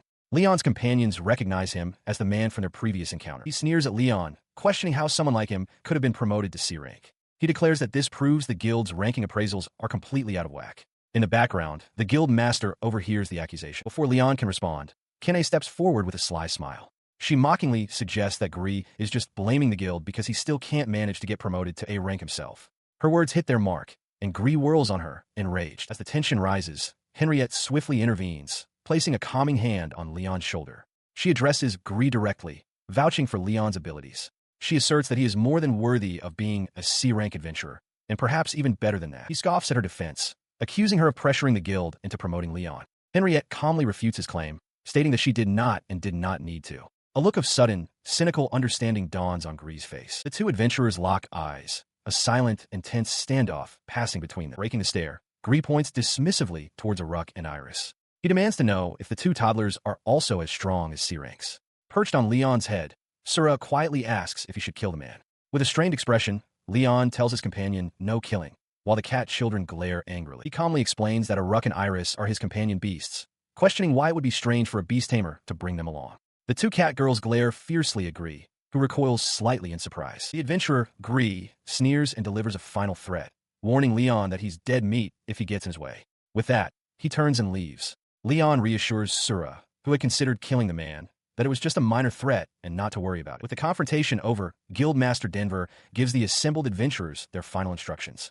Each party is to conduct their own investigation into the kidnappings, but they are under strict orders to report back to the guild at least once per day. As they disperse into the city streets, Leyon wonders if they will find anyone acting suspicious. The purpose for the daily check-ins becomes clear. It is a safety measure, allowing the guild to respond immediately if something happens to any of them. While walking through a less crowded street, Leyon's sharp eyes immediately spot something of interest. He realizes he has found a potential lead right away. His attention lands on a young man walking alone, who is suddenly ambushed by two cloaked figures. They grab him and press a cloth over his mouth, his eyes widening in shock before he goes limp. From his hiding spot, Leyon observes the abduction, noting that the cloth is soaked with a sleeping drug. He assesses that the duo is quite skilled as their victim slumps into unconsciousness. He turns to his companions, instructing Aruck and Iris to prepare to conceal themselves. He explains that he had them learn stealth skills previously, which, combined with their natural abilities as cat Therians, makes them adept at moving unseen. The girls nod in agreement. The kidnappers carry their victim to a nearby, covered wagon and unceremoniously toss the unconscious man into the back. As the wagon approaches the gate, Leyon observes the city's heightened security. A notice explains that due to the recent string of kidnappings, all luggage is strictly checked upon anyone entering or leaving the city. He watched from a distance as the city guard informed the wagon driver that the inspection must also include the large jute bag. The boy's eyes narrowed slightly, a flicker of confusion crossing his face. A sense of unease settled over him. Something about the exchange felt odd. As the wagon rumbled away from the gate, he and his companions gave chase, dashing down the road to keep it in their sights. The wagon left the city's paved roads behind, turning onto a dirt path that led into the surrounding forest. He followed from the cover of the tree-line, keeping a safe distance as the wagon rumbled deeper into the woods. His pursuit led him to a large, fortified stone building. He paused, contemplating his next move. He considered reporting back to the guild, but quickly dismissed the idea, knowing he would likely be reprimanded for marching in alone. Meanwhile, another group of adventurers had arrived in the same area. The man with the eye patch and braided hair stretched his arms behind his head with an air of impatience, questioning if they were truly in the correct location. His question was answered by an unexpected voice. Leyon stepped out from the trees. Sura perched atop his head and confirmed that this was indeed the place, gesturing just ahead. The man with the eye patch scanned the empty clearing before them and scoffed dismissively. With a smug grin, he declared that there was nothing there at all. He was mistaken. Leyon explained that their view was obscured by a barrier, which is why it appeared empty. The mage in the other party expressed his surprise, unable to sense any mana, but the man with the eye patch seemed unfazed. He acknowledged it was a fairly advanced barrier, but boasted that it shouldn't be too difficult to see past, noting the complete absence of any hint of a building. With a crunch of his boot on the forest floor, he took a confident step forward. He turned to his companions, declaring it seemed they had all been fooled by the little brat. He confidently reaches out, a smirk on his face as he dismisses Leyon's warning. He tells the boy to look, claiming there's nothing there and that it's too late to back out now. He accuses Leyon of merely wanting to take credit for finding the stronghold, his hand plunging into the empty air as Leyon cries out for him to wait. As his hand passes through the unseen barrier, he vanishes completely. The air where he stood ripples like the surface of a pond. The other adventurers, Leyon included, stare in stunned silence, one of them murmuring in disbelief that he actually disappeared. The moment of shock is broken as he is violently ejected from the same spot, stumbling backward. His arrogant expression is replaced with pure panic as he shouts a curse, yelling that they've spotted him. He lands hard on the ground. Leyon calmly explains that it's no surprise they were detected. The barrier was designed to alert its creators whenever an outsider passed through, stating that they must get rid of it first. Leyon raises a hand and, without an incantation, summons a massive vortex of wind, shouting the spell's name, Cyclone. The raging vortex of wind tears away the magical concealment, revealing a large stone stronghold that was hidden there all along. As the wind dies down, Leyon's companions stare in awe, one of them realizing that he just cast an advanced spell without any verbal component. Before the group can fully process this feat, Henriette draws her sword. She cuts through their amazement, declaring that now is not the time for such thoughts. With a determined cry, she rallies both parties, shouting for them to advance. With her sword held ready, Henriette faces her opponents. With a powerful war cry, she leaps forward, her blade descending with enough force to shatter the stone courtyard upon impact as her party follows her into the fray. The sudden intrusion alerts the men inside. One kicks down a gate as others rush to engage. Their leader, a man in a bandana, spots the adventurers and bellows an order to his subordinates. Intruders. Slaugetting. His men draw their weapons, bracing for the attack. Ree and his party, already engaged, dismiss the new foes, remarking that they don't look like much and deciding to take them all out at once. They charge forward, but the clash of steel brings a look of surprise to Gree's face as his blade is stopped cold. He grits his teeth, straining against the unexpected power of his opponent. He wonders what is going on with these men, realizing they are surprisingly strong. Elsewhere in the courtyard, his party members and Kane also find themselves evenly matched, their attacks parried with ease. Watching the struggle, Kane voices her confusion, questioning how they could be so strong when they seem to be just a bunch of ruffians. Henriette agrees that it seems they are more than that, while Tina observes that something feels off about the entire situation. She elaborates on her feeling, confirming that it is all very strange. Tina deduces that their opponents don't seem used to combat, yet their raw physical abilities are allowing them to put up such a hard fight. She concludes that their high base stats are compensating for their lack of skill. As Gree is pushed back, he curses in frustration, wondering how they are being bested. At that moment, Sura launches into the air with a cry, slamming into one of the ruffians and sending him flying. The man crashes into a wall, stunning his comrades. Another ruffian recognizes the creature as Leyon Slime. As Leyon himself joins the fray, one of the men expresses his confusion, recalling that Leyon used magic earlier and questioning if he is a beast tamer. Following his lead, the cat children, Aruck and Iris, leap into combat. They unleash a flurry of powerful kicks and punches, effortlessly sending the larger men flying. The remaining ruffians can only stare in disbelief, shocked by the immense strength of the two kids. Watching the tide of battle turn, Kane smiles, remarking that the children are both strong and cute. Tina agrees, a small sparkle in her eyes. Henriette looks on with a gentle smile, commenting that it's the same as ever. She smiles with grim determination, the sound of her blade being drawn punctuating her resolve. They cannot afford to lose here. Following their swift victory, the defeated ruffians are bound and blindfolded, left kneeling inside a stone stronghold. Standing over the captives, the warrior adventurer recognizes them, stating they are part of a gang based in Labberto. Kane confirms his assessment, adding that she has seen them around before. He elaborates that the gang has been laying low lately, making a large-scale kidnapping seem unlikely, especially given their abnormal strength. Henriette listens, then declares that their first priority must be to ensure the kidnapped people are safe. Crouching to interrogate one of the men, the warrior demands to know the location of the victims. The captive shouts back defensively, insisting they haven't kidnapped anyone and that the adventurer is the one who is lying. The ruffian continues his plea, arguing that even if they were kidnappers, the city is so tightly controlled that they would have no way of selling their captives. He claims that no black market trader would be brave enough to deal with them. His tone shifts from defiance to genuine bewilderment. He looks around in a panic, asking why they're all tied up and where they even are. Losing his patience, the warrior grabs the man, demanding to know if this is some kind of joke. Seeing that the interrogation is going nowhere, Henriette calmly decides on a new course of action. they will search the stronghold. After the search, Kane reports that they only found a few people, far less than the number reported missing. The warrior presses the captive about the others, but the man can only cry out that he doesn't remember kidnapping anyone and knows nothing. The situation grows more puzzling. Tina remarks that it's a complete mystery, and Henriette, her expression thoughtful, agrees that something strange is certainly going on. She listened to the clamor from the captured men, turning to Leyon. If what the ruffians were saying was true, they had forgotten everything they did. It was just like someone was controlling them. Leyon looked on with a serious expression, confirming that it seemed to be the case. A nearby warrior adventurer overheard and questioned what they were talking about. Leyon explained his reasoning. Controlling them would necessitate a brainwashing spell. He scoffed at the idea, pointing out that brainwashing spells are so difficult that almost no one can use them. Furthermore, he had never heard of anyone being able to control so many people at once. Another adventurer nearby voiced his agreement. Leyon quietly considered this, then stated that he didn't think it was such a difficult spell to pull off. He admitted, with some hesitation, that he could use it a little himself. He continued his internal monologue, acknowledging that the spell cast on these people was of a considerable level. However, he suspected that in his previous life, there were only a few who could use such a spell, at least among humans. 3. The adventurer with the eye patch spoke up, telling Leyon that he was onto something and that his theory was worth hearing out. He then directly asked if Leyon had any idea who was controlling the men. Leyon met his gaze and affirmed that he did, declaring that the culprit was right there with them. His accusation sent a wave of shock and clamor through the assembled adventurers. They erupted in disbelief, questioning how the culprit could possibly be among them. He ignored the uproar. With a sharp gesture, Leyon summoned a glowing magic circle and instantly manifested a crackling spear of fire, a fire lance. The surrounding adventurers swallowed nervously, their eyes fixed on the sudden display of power. The fiery projectile shot forward in a blur, streaking through the hall with immense speed. It flew past two adventurers near a high window, who looked up to see a flock of birds scattering outside. The lance then struck its unseen target, erupting in a violent, fiery explosion. He watches as the flock of birds suddenly transforms into a swarm of bats, causing the warrior adventurer beside him to cry out in alarm. Leyon, however, simply states no. In response to the transformation, he raises his hand, conjuring a volley of dark, fiery projectiles that shoot through the air, homing in on the swarm. The projectiles find their mark, erupting in a fiery blast that sends figures tumbling to the ground. As the smoke begins to settle, the horrified warrior asks if those were people, but Leyon calmly denies it. From the smoldering aftermath, a new figure rises.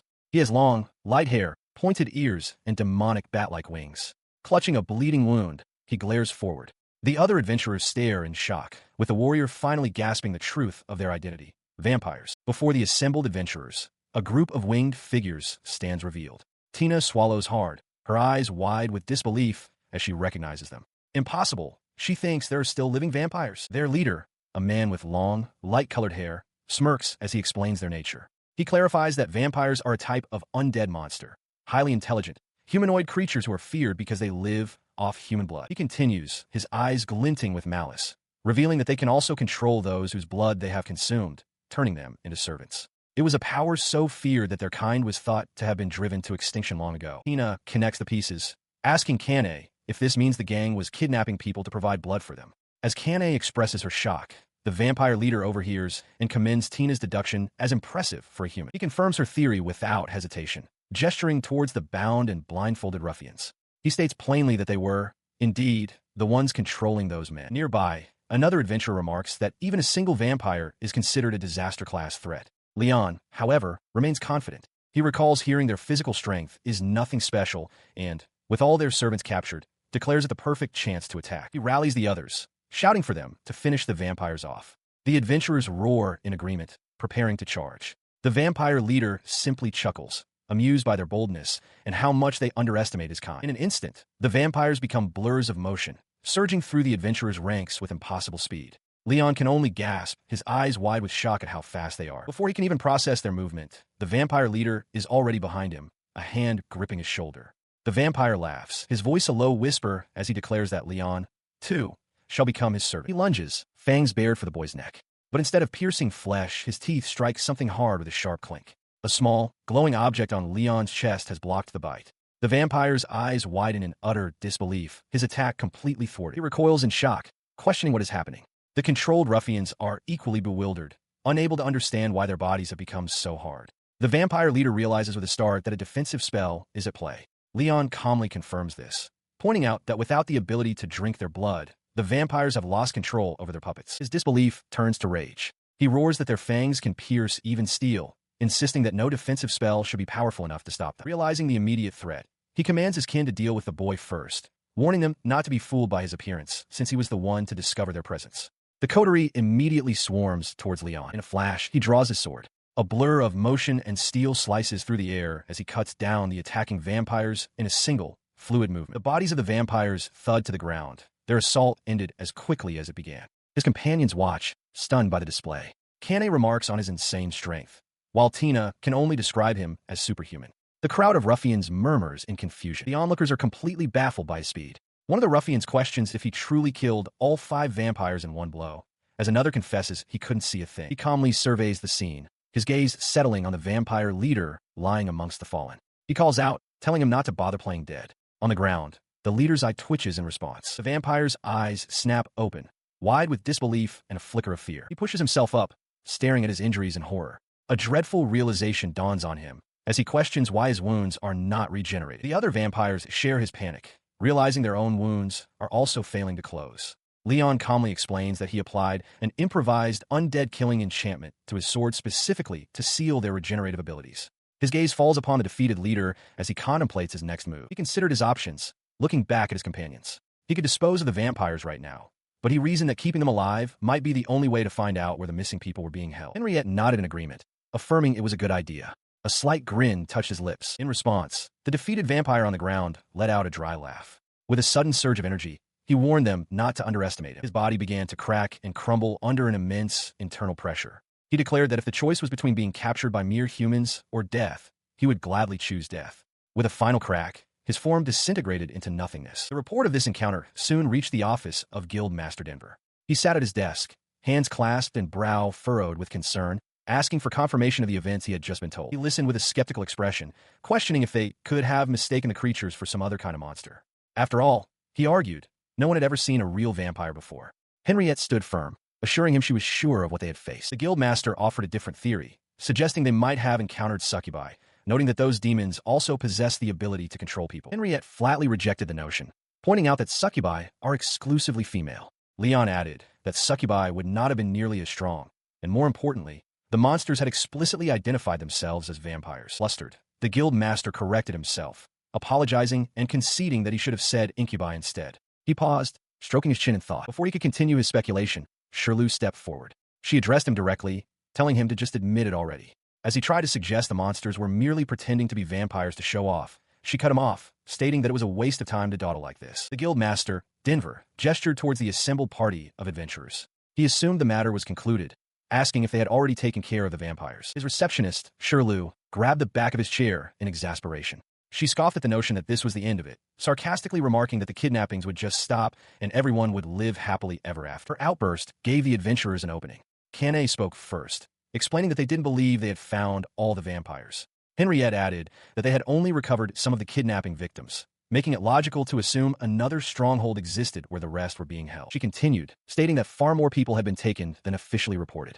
If they weren't careful, the consequences could be dire. The implication was grim. Fortunately, since human blood is the vampire's preferred sustenance, they likely wouldn't kill their captives immediately. This, however, was the biggest problem. Listening to their report, Guild Master Denver leaned forward, his expression serious. He began to pose a question, wondering aloud, what if? He didn't need to finish the question. Henriette voiced the terrifying possibility that had occurred to them all.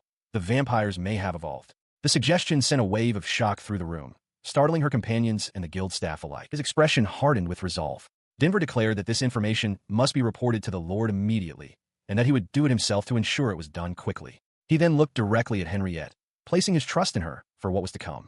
She met his gaze and nodded, accepting the responsibility. After reporting to the Adventurers Guild, the senior members were dismissed and placed on standby until a new course of action could be determined. Standing outside his inn, Leon Celeste, with Sura perched on his head, wonders what to do next, realizing the enemy must now know their stronghold has been demolished. As he contemplates, the inn door clicks open, and a cheerful voice welcomes the rookie back. The greeting comes from Luruka, an inn helper. She asks Leon what kind of quest he completed that day. He hesitates for a moment before simplifying the events, explaining that it was a kidnapping investigation and that he found and took down the culprit stronghold. Luruka listens, a small chuckle escaping her lips. She laughs warmly, remarking how commendable it is. Privately, she finds it cute how he still makes up such grand stories, but outwardly she praises him, telling him he has already grown into an outstanding adventurer. Her thoughts betray her skepticism, While she acknowledges he is an adventurer, she imagines his actual jobs are far more mundane, like gathering herbs or searching for people's lost pets. Despite this, she offers him genuine encouragement, her heart thumping with sincerity as she tells him he's amazing. She is sure he will become a hero someday, just like the great Leyon Labberto. Beside him, Aruck and Iris's tails swish excitedly at her words. Changing the subject with a bright smile, she asks if they want the usual. The two cat children affirm enthusiastically. Leyon laughs, telling them to wait just a second. She turns and walks to a bookshelf behind the counter, her hand reaching up to pull down a large, well-worn book. With a cheerful "Here you go," she places the book on the counter. The faces of Aruck and Iris light up with pure delight. Leyon thanks her politely. She smiles and tells him to just leave the book on the counter when they're done. As night settles over the inn, a single candle flickers on a windowsill, its gentle light illuminating motes of dust dancing in the quiet air. Inside their room at the inn, Leyon watches as Iris and Aruck sit together on the bed, completely absorbed in a book. Sura bounces lightly on his head. He asks if they're enjoying the book, and Iris enthusiastically confirms that they are. Leyon smiles, noticing that even Sura seems captivated. The book they hold is a children's story titled The Adventures of the Leyon the Great. Its cover depicting a heroic swordsman in armor and a red cape. The children excitedly point at the illustration of the hero, exclaiming in unison that it looks just like their Leyon. He seems taken aback by the comparison, while the hero in the book's illustration insists they don't look alike at all. He continues reading to them, all gathered on the bed. As he does, he reflects that some of the details in the story are completely wrong, like the part about an angel being born in a poor rural village and marrying into a distinguished family. Their eyes widen as they turn the page, reading aloud that the hero Leyon had finally arrived at the Demon King's castle, describing the ruler as a terrifying figure. He corrects the story's fanciful depiction. The Demon King, he explains, wasn't a chimera with a lion's head, a bear's body, and a serpent's tail. He recalls the Demon King laughing at such a notion, clarifying to the children that he simply looked human, a very, very large one. The book story reaches its climax, stating that after a fierce battle, the great hero finally defeated the Demon King, bringing peace to the world and allowing everyone to live happily ever after. Inspired by the tale of heroism, Iris and Aruck throw their arms around Leyon, cheering that he's strong. He smiles warmly as Sura bounces in agreement on his head. Later that night, the room is still. Leyon, Iris, Aruck, and Sura are all fast asleep in the same bed, the storybook resting on a nearby nightstand. Suddenly, his eyes snap open. Having just extinguished the candle with a puff of air, he sits up slightly, his expression alert and startled by something unseen in the darkness. He sat up, awakened by a persistent clattering sound from the door. In the bed beside him, the cat children and Sura remained asleep. "What's wrong?" he murmured, his gaze fixed on the source of the noise. The sound spurred him into action. He quickly left the room and found the inn helper, Leyon, in the hallway, holding a lantern. She looked startled, asking if he was the one she knew as Rookie and if he had also heard the noise. He immediately took charge, warning her to stay where she was, as the situation could be dangerous. Leyon could only look on in confusion, his attention fixed on a nearby door, from which the sounds seemed to originate. Finding it locked, he wasted no time, gripping the handle and snapping it clean off its mountings before forcing the door open. The room revealed a grim scene. A long-haired man with pointed ears stood over a cowering victim on the bed. The figure turned, a smirk on his face, and commented on how his prey had conveniently come to him on this spectacular night. Before the vampire could act, Leyon rushed in behind Leyon, demanding they stop causing trouble in the inn. Leyon grimly informed her that the man was a vampire. From the floor, the terrified victim pleaded with them to run for their lives. His warning grew more frantic. Clutching the bite marks on his neck, he screamed that they would be next, that the creature would suck their blood as well. The victim's desperate cry sent a shockwave of fear through Leyon. As she recoiled in horror, Sura leaped onto Leon's shoulder. He, however, remained perfectly still, his expression unreadable. His composure seemed to amuse the vampire, who let out a chilling laugh. The creature brought a finger to his lips, explaining that he could tell just from the rich aroma of Leon's blood that the boy was no ordinary child. He elaborated on his desire,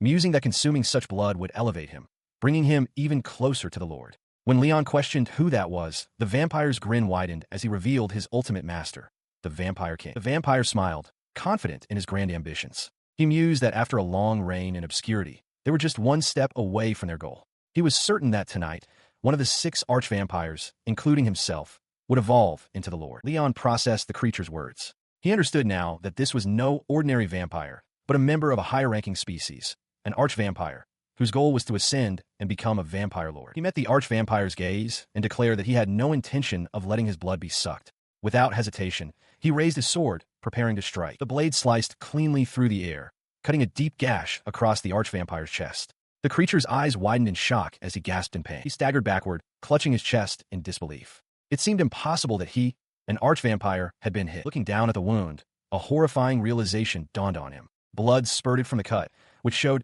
no signs of his innate regenerative abilities kicking in. It wasn't healing. Enraged and panicked, the arch-vampire roared, summoning his coterie. A swarm of bats materialized around him, answering his call. He spotted Aruck and Iris standing in a nearby doorway and commanded his minions to capture the children. The other vampires swooped towards the pair, who watched their approach with wide, alert eyes. As the vampires descended, they were met with a flurry of fists. Aruck and Iris struck out with surprising force, sending their attackers reeling back in shock. Even Leyon was taken aback by their display of strength. The distraction created an opening. The arch-vampire lunged past the scuffle and sank his fangs into Leon's neck. But his moment of triumph was cut short as a wave of agony coursed through him, forcing a pained gasp from his lips. He stands over the defeated arch-vampire, whose body is still reeling from the effects of his blood. The creature laughs, blood trickling from its mouth, and taunts that Leyon cannot truly beat him. With its dying breath, it warns that the night party has already begun and that he will never defeat the Lord. Unimpressed, Leyon remarks that the vampire wasn't much different from an average one before thrusting his sword down, ending the creature's life. As the blade sinks in, the dying vampire gasps out a final prophecy. One of the other arch-vampires will become the new lord and will surely kill him. At that very moment, the remaining members of the coterie lunge at Leyon from the shadows. However, they do not press the attack. Instead, the vampires abruptly turn, crashing through the large window and fleeing into the night. Leyon watches them retreat, his expression thoughtful. His attention then returns to the room, where he finds the inn-helper, Luruka, huddled against a wall, trembling in fear. She looks up at him, asking where he is going, just as another woman cries out in shock, demanding to know what happened to the vampires. Aruck and Iris calmly state that they killed them, a fact the woman struggles to comprehend. He pays her shock no mind, instead giving orders to the cat children. He tells them to wake everyone and have them hide in the basement storeroom, declaring his intention to hunt down the rest of the vampires. Meanwhile, in another part of the city, life continues as normal. A lively tavern is filled with the sounds of clinking mugs and cheerful patrons. At the bar, the adventurer Kine lets out a hiccup, laughing as she declares she can't drink anymore. The friendly bartender chides her gently, remarking that she is always overdoing it. She suggests that Kane should drink less and perhaps focus on finding a good man instead. The bartender then asks if there are any adventurers in town that she fancies. Kane dismisses the notion with a weary expression. She complains that every single one of them are filthy men, and none are her type. Her eyes sparkled as the bartender asked about her romantic preferences. With a confident smile, she replied that her type should be quite obvious. She then declared with unwavering certainty, pointing a finger for emphasis, that she likes pretty boys. She elaborated with breathless excitement, explaining that adults and children held no appeal. For her, the most pure, beautiful, and precious moment is the fleeting transition when a boy becomes a man. The bartender listened with a look of weary resignation. As she continued to fantasize, the bartender sighed, remarking that at this rate, she would never get married. She added that Kane would be such a beautiful woman if only she would keep her mouth shut. The light-hearted conversation was abruptly shattered by a loud crash from the tavern's entrance. Her expression shifted instantly from playful to alert as she turned toward the sound. Her gaze fell upon a horrifying scene. A long-haired man with pointed ears held a young patron captive, poised to bite his neck. As another customer shouted in protest, Kane's mind raced, realizing she had to intervene immediately. Springing into action, she vaulted over the bar counter, shouting a warning to the patrons. She identified the attacker in a clear, urgent voice, a vampire. Her declaration sent a wave of clamor through the tavern. The patrons murmured in disbelief, questioning how it could be, as they all thought vampires were extinct. The creature, however, remained perfectly calm amidst the growing panic. Amidst the confusion, one of the patrons recognized her. He pointed her out to the others, stating that she was a senior adventurer. The vampire's sharp ears caught the remark. A cruel smile touched his lips as he gently stroked his captive's hair, musing aloud if the woman was, in fact, telling the truth. He laughed, his voice echoing through the silent tavern. He considered himself lucky, surrounded by so much spirited prey. With a thud, he dropped the terrified man he held hostage onto the floorboards. As he stood there, Kane felt a wave of his immense mana wash over her. It was far more powerful than that of the vampires at the fort. The realization struck her with disbelief. This had to be a higher-ranking vampire. Her reaction did not go unnoticed. The vampire's gaze narrowed on her, and he remarked that she looked exceptionally tasty. Before she could react, he vanished in a flicker of movement. Cursing her luck, she staggered, the alcohol dulling her senses. She berated herself for being drunk at such a critical moment. With no other choice, she launched herself out of the tavern and into the street. She landed on the cobblestones only to find him already there, blocking her path. He laughed, declaring he wouldn't let her escape. The sheer speed of his movement left her stunned. As he unfurled his massive, bat-like wings, she tightened her grip on her staff. A grim thought crossed her mind. Honestly, she didn't think she had a chance in hell of winning this fight. But despite the overwhelming odds, a determined smile touched her lips. She resolved to give a shot anyway. In a lavishly decorated room, Lady Henriette lets out a sigh of relief. She finds a formal dress she wears restrictive and uncomfortable, a stark contrast to her usual adventurer's attire. A head maid, holding a different set of clothes, suggests that changing isn't necessary, but Henriette, unaccustomed to such finery, quietly agrees to change. She reflects on her position as a member of the Alberts, the aristocratic family governing the land. Normally, when she meets with her father, he presses the topic of an arranged marriage. Today, however, was different. Upon hearing her report of the vampire incident, he immediately grasped the severity of the threat. In response, he has already given the knights their orders to be on high alert and to defend the city at all costs. Back in her chambers, Henriette changes into her more familiar adventurer's gear, feeling far more comfortable. With a soft swish of fabric, she approaches a tall bookshelf lining the wall. She pulls out a book and sits by the window, gazing out at the city lights. The volume in her hands recounts how this very city was once saved from destruction by a well-known hero, allowing it to flourish into its current size. The book explains that the people's gratitude for the great hero was so immense that they renamed the city Labberto in his honor. A shadow of concern crosses Henriette's face as she ponders what might happen if the same crisis were to occur now. Her research confirms the nature of the past threat. The group that attacked the people of this land was a horde of vampires, a contingent of the Demon King's army. The text details their terrifying potential for growth. When vampires evolve, they become higher-ranking archvampires.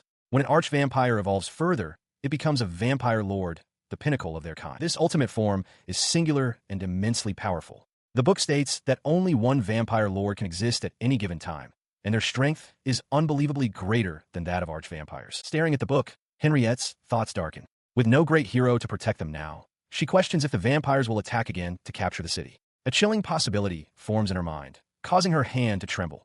What if one of the vampires responsible for the recent kidnappings has already evolved into a vampire lord? Her thoughts on the looming threat were shattered as the door to the room was thrown open. The head maid rushed in, her expression one of pure panic, shouting that there was trouble. She breathlessly reported that vampires had appeared all over the city. While the exact number was still unknown, she stressed that there was likely a great deal of them, confirming Henriette's worst fears. Without hesitation, she had charged into the streets. Her boots thudded against the cobblestones as she met a winged vampire head-on. The creature shrieked, lunging at her, but she sidestepped its claws and pivoted. With a clean, powerful slash of her sword, she cut the monster down. As the vampire's body began to dissolve into dust, she recalled Leyon's advice.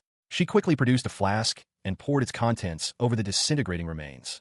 The holy water sizzled violently, eliciting a final, agonized scream from the creature as it was completely annihilated. She was glad she had listened to him. He had explained that even without a specialized undead killing sword, holy water could be used as a substitute, weakening the vampires simply by sprinkling it on them.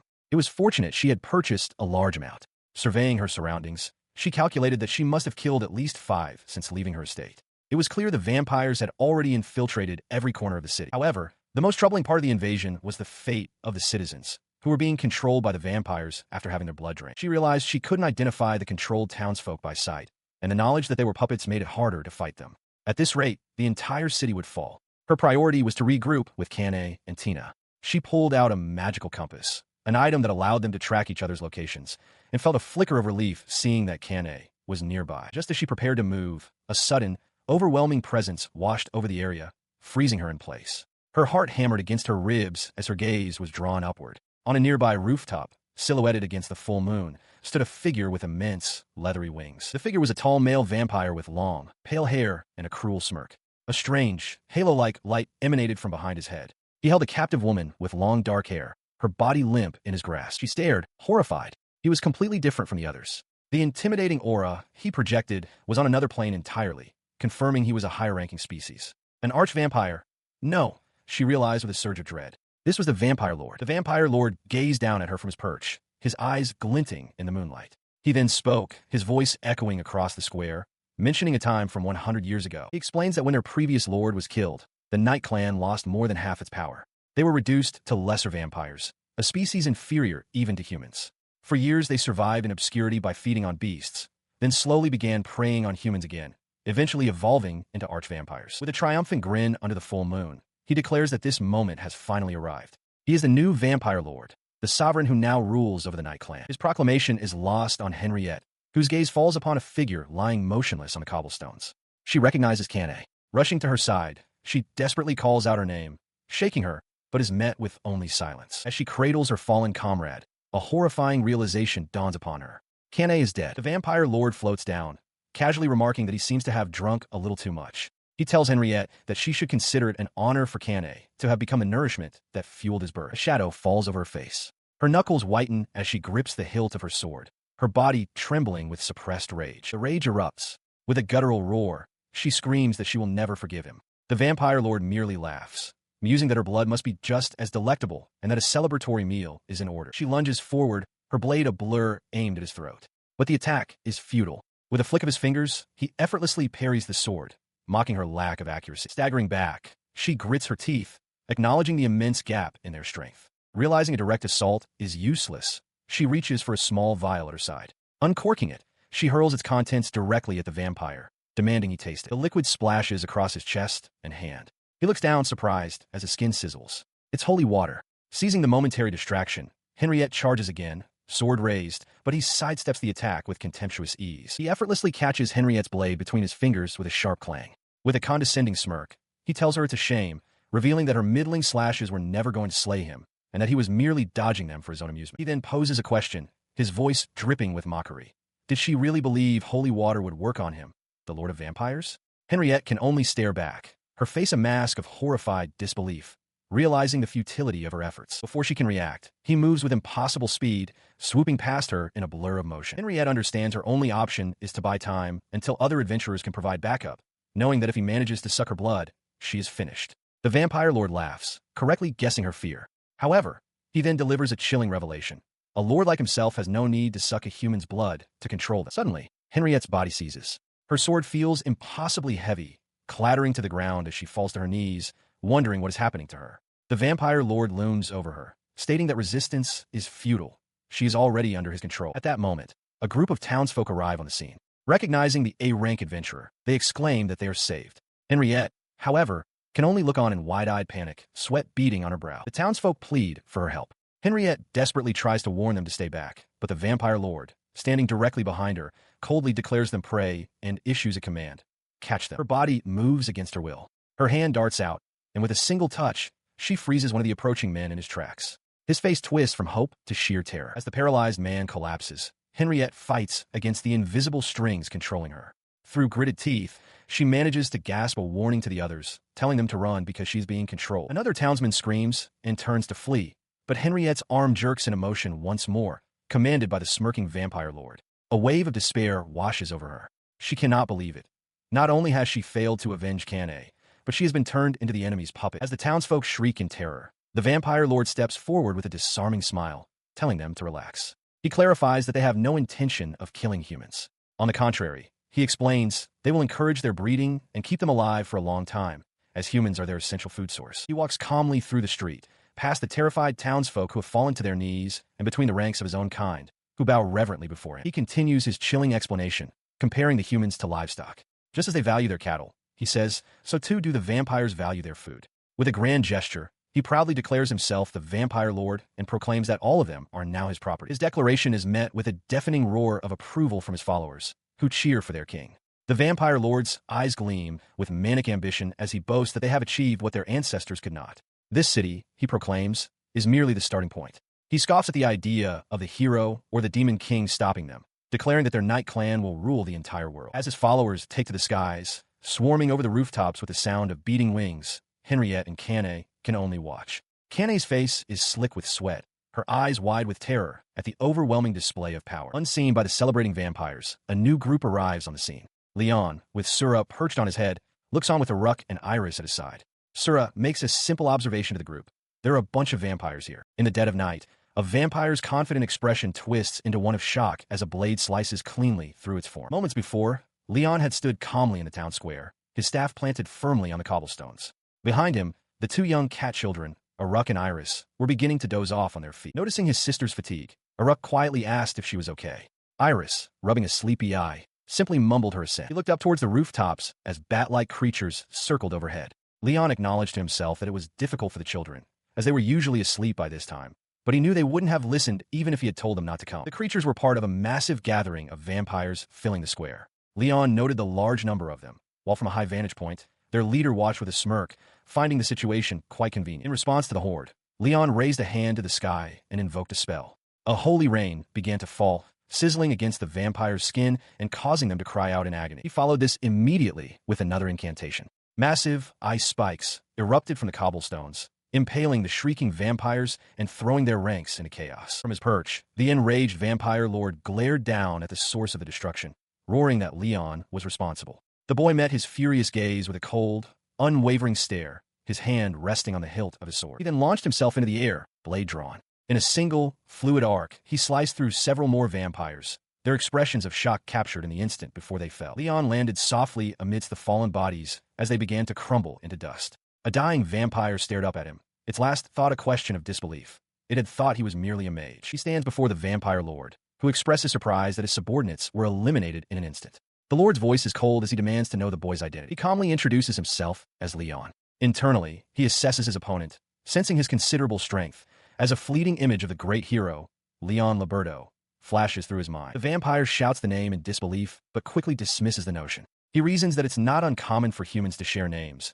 and besides, this opponent is clearly a child. There is no way a human from 100 years ago could still be alive. Convinced he is facing a stranger, the vampire lord lunges forward with a roar. He declares that it is time to avenge his fallen brethren. His claws aim to kill. The attack misses completely. In a flash of movement, Leyon evades the strike and reappears behind the vampire, his sword already slicing through the lord's torso. The vampire's eyes widen in utter shock, unable to comprehend the speed. The blade cleaves the vampire's body in two. The severed halves fall to the cobblestones with a wet thud as Leyon watches, his expression unchanged. But the fight is not over. The vampire's body rapidly regenerates, knitting itself back together as he rises to his feet. He exclaims that Leyon's power is preposterous. Leyon calmly notes the impressive regeneration, remarking that undead killing abilities are ineffective and recalling another foe who possessed a similar surprising power. Unimpressed, he attacks again, his sword a blur as it slices off the vampire's limbs. The dismembered lord only laughs maniacally, boasting that he is immortal and will simply keep coming back, no matter how many times he is cut down. As the vampire gloats, Leyon considers his words. He knows it's true that holy water and undead killing buffs are not particularly effective against vampire lords. However, he also knows that in reality, there is no such thing as absolute immortality. He understands the principle. Even a high degree of immortality can eventually be worn down by dealing blow after blow, like a candle burning to its end. A memory of his past self-training relentlessly surfaces in his mind. That said, he wonders just how long such a battle of attrition would truly take. He remained unfazed as the vampire lord, abandoning physical attacks, decided to try a different approach. The vampire extended a hand, preparing a mind control spell, and began to laugh maniacally, declaring that Leyon had slipped up as magical chains materialized around the boy. The vampire lord leaned in close, boasting that he no longer needed to drink a human's blood to control them. He then proposed drinking Leyon's blood to gain even more power, his clawed finger reaching toward the boy's face. In a swift, fluid motion, Leyon drew his sword and slashed upwards, severing the vampire's outstretched arm at the wrist. As the magical chains binding him shattered, Leyon stood calmly. The vampire lord stared in utter disbelief at his severed limb, his mind reeling as he questioned why the spell had failed. He looked at Leyon, his shock turning to a new kind of fear as he called the boy a true monster. Leyon simply tilted his head, suggesting that he must just have a high resistance to such things. Deciding this was the end, Leyon raised his hand. A massive, glowing magical circle erupted on the ground beneath the vampire. He reasoned it was best to take precautions, just in case his foe tried to escape, as black flames began to consume the vampire's fallen body parts. He unleashed the spell, Hell Flames. The vampire lord shrieked in agony as the dark fire, summoned from the demon world, engulfed him completely. Leyon knew it was no use. These flames could not be extinguished until they had utterly annihilated their target. From a distance, Henriette watched in horror. She recognized the vampire lord and was stunned by Leyon's strength. She had thought his power, which already surpassed her own, might be on par with an S-rank adventurer. Even so, she had assumed he would be no match for such a creature. Her thoughts raced as she stared at his back. She understood now that she was completely wrong about him. He was far from S-rank. He was on a whole other level entirely. The vampire's screams echoed through the night, begging for Leyon to hurry up and kill him to end the torment. Leyon replied coolly that since the vampire was the one who refused to die, it was his own fault. Henriette could only look on, her face a mask of shock. She watched in stunned silence as the vampire lord, engulfed in the inextinguishable black flames, let out a final, agonized scream, begging for the release of death. Henriette could only wonder at the terrifying nature of the fire before her. He, however, seemed entirely unfazed. With a simple flick of his fingers, Leyon extinguished the last of the hellfire. He turned back to the group with a faint smile, remarking to himself that he had defeated this one faster than the last. She let out a breath of relief, asking if it was finally over. But as she relaxed, she felt Kane squeeze her arm tightly before her friend's body went limp. Her concern turned to alarm as Kane collapsed to the ground, unconscious. Henriette cried out her name as the party rushed to her side. He knelt beside Canet's still form. Henriette tried to stop him, telling him not to look, but Leyon placed a hand over Canet's chest and uttered a single word: revive. A brilliant, warm light erupted from his palm, enveloping them all. She shielded her eyes from the blinding flash.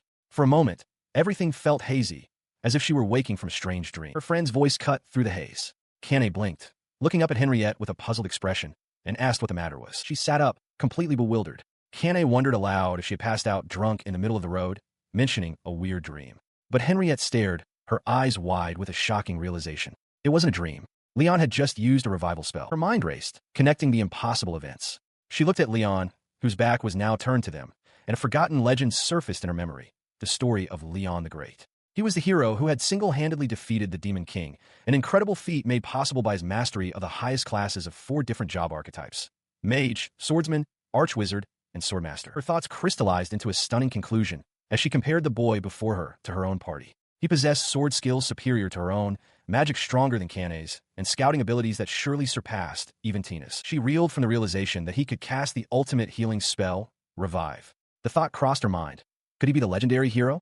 But she quickly dismissed it as an obvious impossibility. Her thoughts were shattered when Hetty suddenly appeared, startling her. Hetty asked what she was doing there, but a flustered Henriette snapped back, demanding to know the same of her. The argument escalated as Henriette angrily confronted Canet, demanding to know how she could dare to die without thinking of anyone else. She confessed that she had been at a complete loss. Canet, bewildered, questioned what she meant, pointing out that she was alive and well. Henriette insisted that Canet had, in fact, been dead, explaining that she had just been revived. When Canet dismissed the idea as impossible, Henriette pulled her into a fierce hug, her voice thick with emotion as she cried out, "Yes, it is you, idiot," as they embraced. A stunned Canet could only call Henriette an idiot in return. Nearby, Hetty also began to weep with relief. Tina, however, stood apart from the emotional reunion, her hand pressed against a wall as she felt a pang of exclusion. Having confirmed his companions were safe, Leyon looked away. He watched a small, bat-like creature fly off into the night sky and surveyed the town square, satisfied that there were not too many injuries. Now, all that remained was to deal with the source. Meanwhile, in a dark, mountainous region, a female vampire landed with a flutter of wings, carrying the limp body of the defeated vampire lord. She burst in with terrible news, shouting that everyone was dead. Her announcement sent a shockwave through the assembled vampire coterie. One stammered that she must be joking. Another anxiously asked about the lord, questioning if anyone had managed to evolve to take his place. The messenger confirmed their worst fears, reporting that the lord had been killed by a human. The news plunged the others into despair. One clutched her head, unable to believe their leader was beaten and lamenting that they would face another long period of obscurity. A calm voice suddenly interjected, stating, "I knew it." The vampires turned in surprise to see Leyon standing at the cave entrance. He calmly asked if they recalled leaving a part of their fortress behind 100 years ago. The vampires, initially confused by the child's presence, began to mock him, calling him a fool for walking into their stronghold alone. He calmly uncorks a small vial and splashes its contents onto the nearest vampire.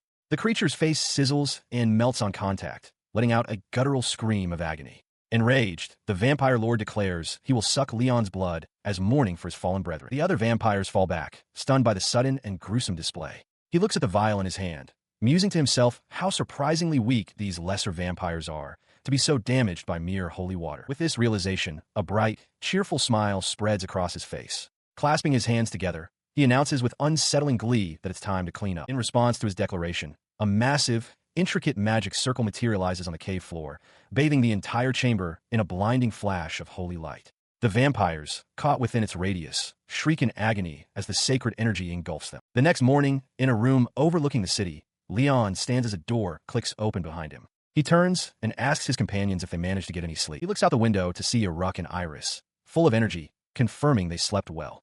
With Sura perched on his head, Leyon tells his party that it's time to bid farewell to the city and that they will depart once everyone is ready. As they prepare to depart, the city streets below are already buzzing with news of the previous night. A group of men discusses the event, with one exclaiming that a swarm of vampires attacked, just like the tragedy from 100 years ago. Another adds that the invaders were apparently wiped out immediately. The discussion spreads through the growing crowd, with one man wondering aloud who could have possibly accomplished such a feat. The consensus quickly forms: it must have been the great hero. This sentiment quickly catches fire, and the crowd erupts in cheers for the legendary figure, shouting that the great hero saved them. A man nearby, however, looks on in confusion, wondering what they're all talking about. Nearby, a group of adventurers dismisses the notion, pointing out that the great hero died a century ago. They speculate that it was probably Lady Henriette, the city's only A-rank adventurer. The crowd's attention shifts and they turn to Henriette, asking if she was the one who saved their city. Faced with their hopeful gazes, Henriette simply turns her head away from the crowd. She then turns back to the crowd to set the record straight. She states plainly that it wasn't her.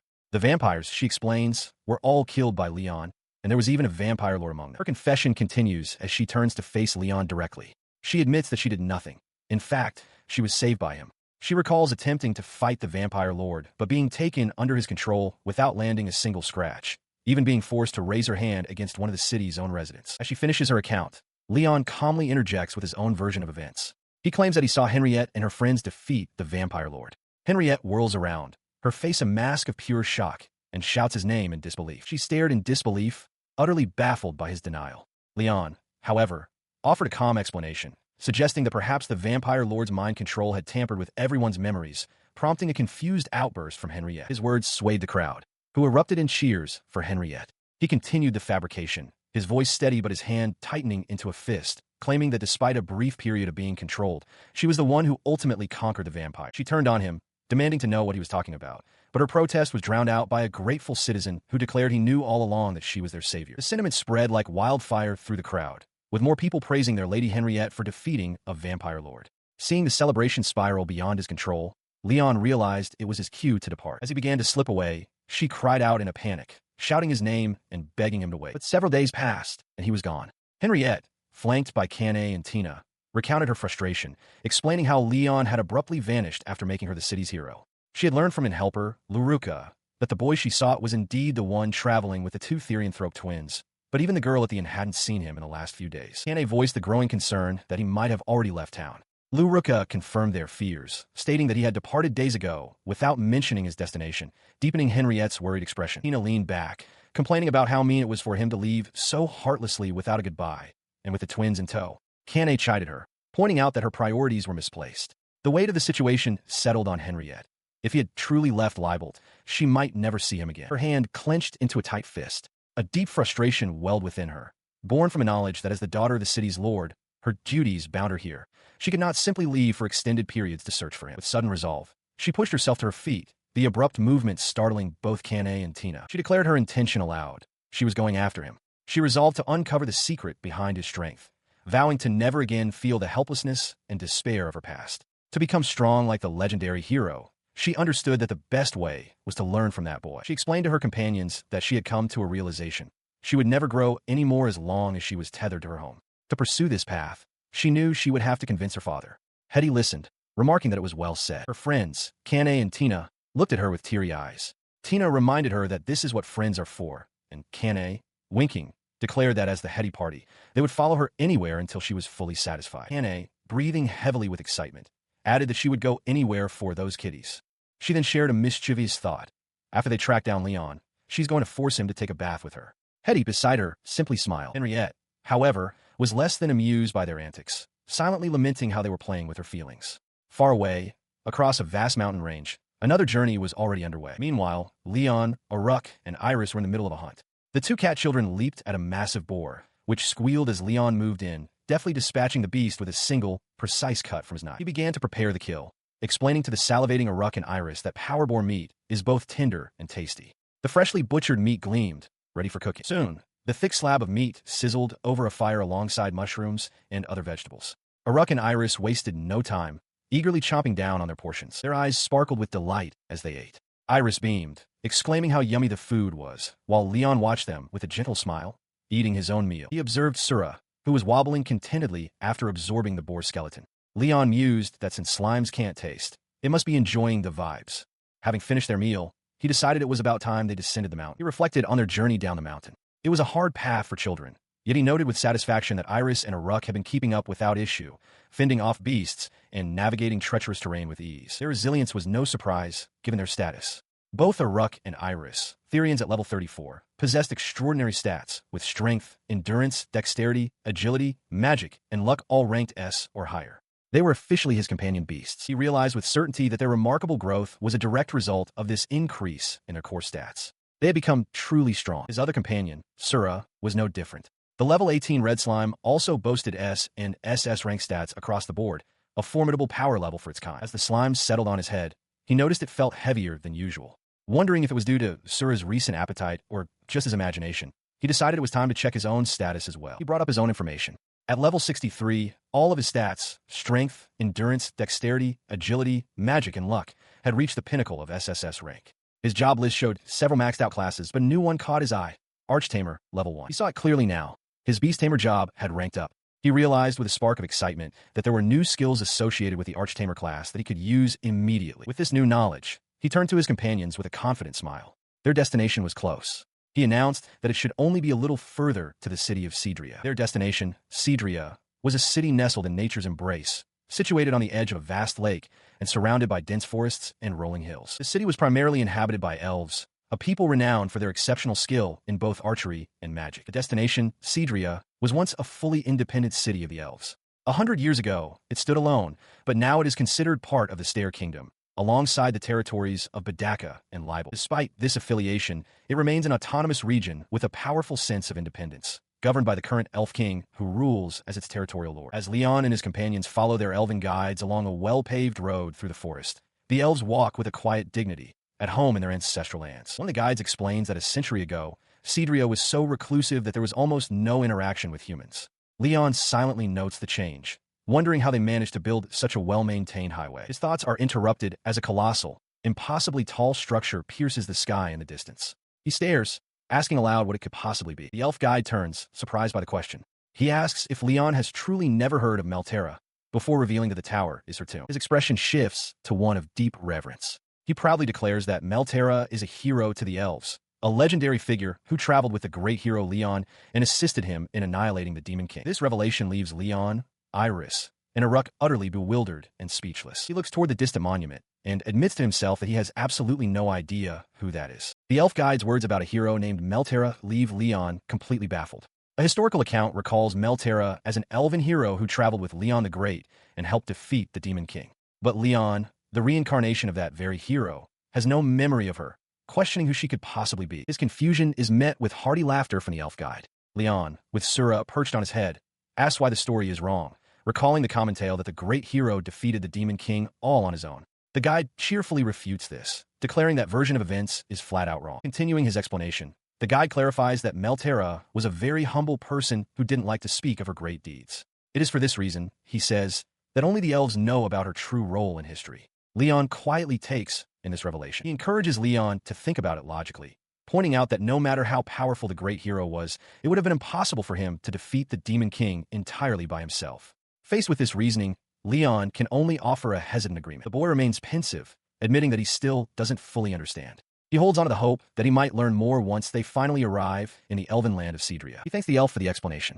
The guide, in turn, looks off with a wistful expression, murmuring that if he had been born a century earlier, he might have had the chance to meet the legendary Melterra himself. Their journey continues, and soon, through a clearing in the forest, a magnificent castle appears in the distance, perched atop a hill. The sight invigorates the travelers. Leyon announces with a smile that they have arrived at Cedria, and the cat children, Aruck and Iris, cheer with excitement. Upon entering the settlement, they are greeted by a wondrous scene, a village of houses shaped like giant, spotted mushrooms, nestled within a sun-dappled forest. Elves move about peacefully, living their lives in this idyllic community. The unique architecture captivates the children. Iris points toward one of the mushroom houses, her eyes wide with a mix of awe and hunger, and asks Leyon if they can eat it. He patiently corrects the disappointed cat children, explaining that the mushroom-like structures are not for eating. They are houses. As he leads the way along a winding path, the children spot a large body of water and excitedly wonder if it's a bathtub. He clarifies that it's a lake, not a bathtub. The children are amazed, exclaiming that the water is cool rather than hot. Taking in the sights of the bustling village, he reflects internally that Cedria is almost exactly the same as it was 100 years ago. His thought is immediately followed by the elf guide, pointing out the only real difference: the presence of humans walking around normally, interacting with the elven residents. The guide elaborates that the elves have become quite friendly now, a stark contrast to their past isolationism when they rarely allowed other species into their town. Leyon recalls the friendly elf soldier he met earlier. He continues the story from his past life, recalling that he, as the great hero, had only visited Cedria one time. He was granted special permission to enter after saving an elven child from a monster. A memory surfaces of that visit, showing the cold, unwelcoming stares of the elves. The guide's voice confirms the memory. Back then, elves were extremely cold towards all non-elves. Bringing his thoughts back to the present, his eyes land on a particular mushroom house with a wooden sign. He is surprised to see that there is even a branch of a human-founded organization here. He stands before the building with the children, looking up at the familiar crest. He realizes aloud that the Adventurers Guild has a presence here. He pushed open the door to the Adventurers Guild, the sound echoing through the quiet hall. Inside, a female elf with braided hair sat behind a counter, her yawn cut short by their sudden appearance. Her eyes widened in surprise as she looked them over, asking what they wanted. In response, he explained that he was there to take on a request. The receptionist expressed her surprise, questioning if he was truly an adventurer. Leyon confirmed it, presenting his C rank card. The elf was taken aback, remarking how impressive it was for someone his age to have achieved such a rank. He then turned his attention to the request board, scanning the various notices pinned to its surface. As he perused the listings, the receptionist explained that monster hunting in the elven town was primarily the responsibility of the knights, though adventurers were occasionally called upon for assistance. She continued, pointing out that the majority of the available jobs were for collecting rare materials from the surrounding forest. These requests, she clarified, were typically posted by human merchants seeking to acquire local goods. Leyon listened intently, beginning to understand. With a clear goal in mind, he reached out and plucked a request from a board. He brought the paper back to the counter. The receptionist smiled, noting that he had chosen a good one. In fact, it was one of the most popular requests they had. The request was simple: to gather a specific type of medicinal herb, with the reward determined by the quantity collected. She explained that merchants were always on the lookout for these valuable herbs. While finding them wasn't difficult, a consistent supply was rare. Understanding the task, Leyon firmly stated that he would take it. The vast forest outside the village awaited. Later, at what appeared to be a local inn, a woman behind the counter looked at the group with surprise, asking if they were adventurers traveling alone. Leyon confirmed they were. As he spoke, Sura gave a small wave, which the woman found amusing, commenting on what a clever slime it was. Leyon then asked if the three of them, plus their slime companion, would be able to stay. The innkeeper readily agreed, simply telling them to be sure to keep in line. He stands before the elven innkeeper, who notes that it will be dinner time soon and asks what he plans to do. With Sura perched on his head, Leyon holds up 3 fingers and says they'll take meals for 3, while Sura observed that he seems to be spacing out. Taking a seat inside the bustling establishment, the group settles in, then is filled with patrons, and the atmosphere is lively.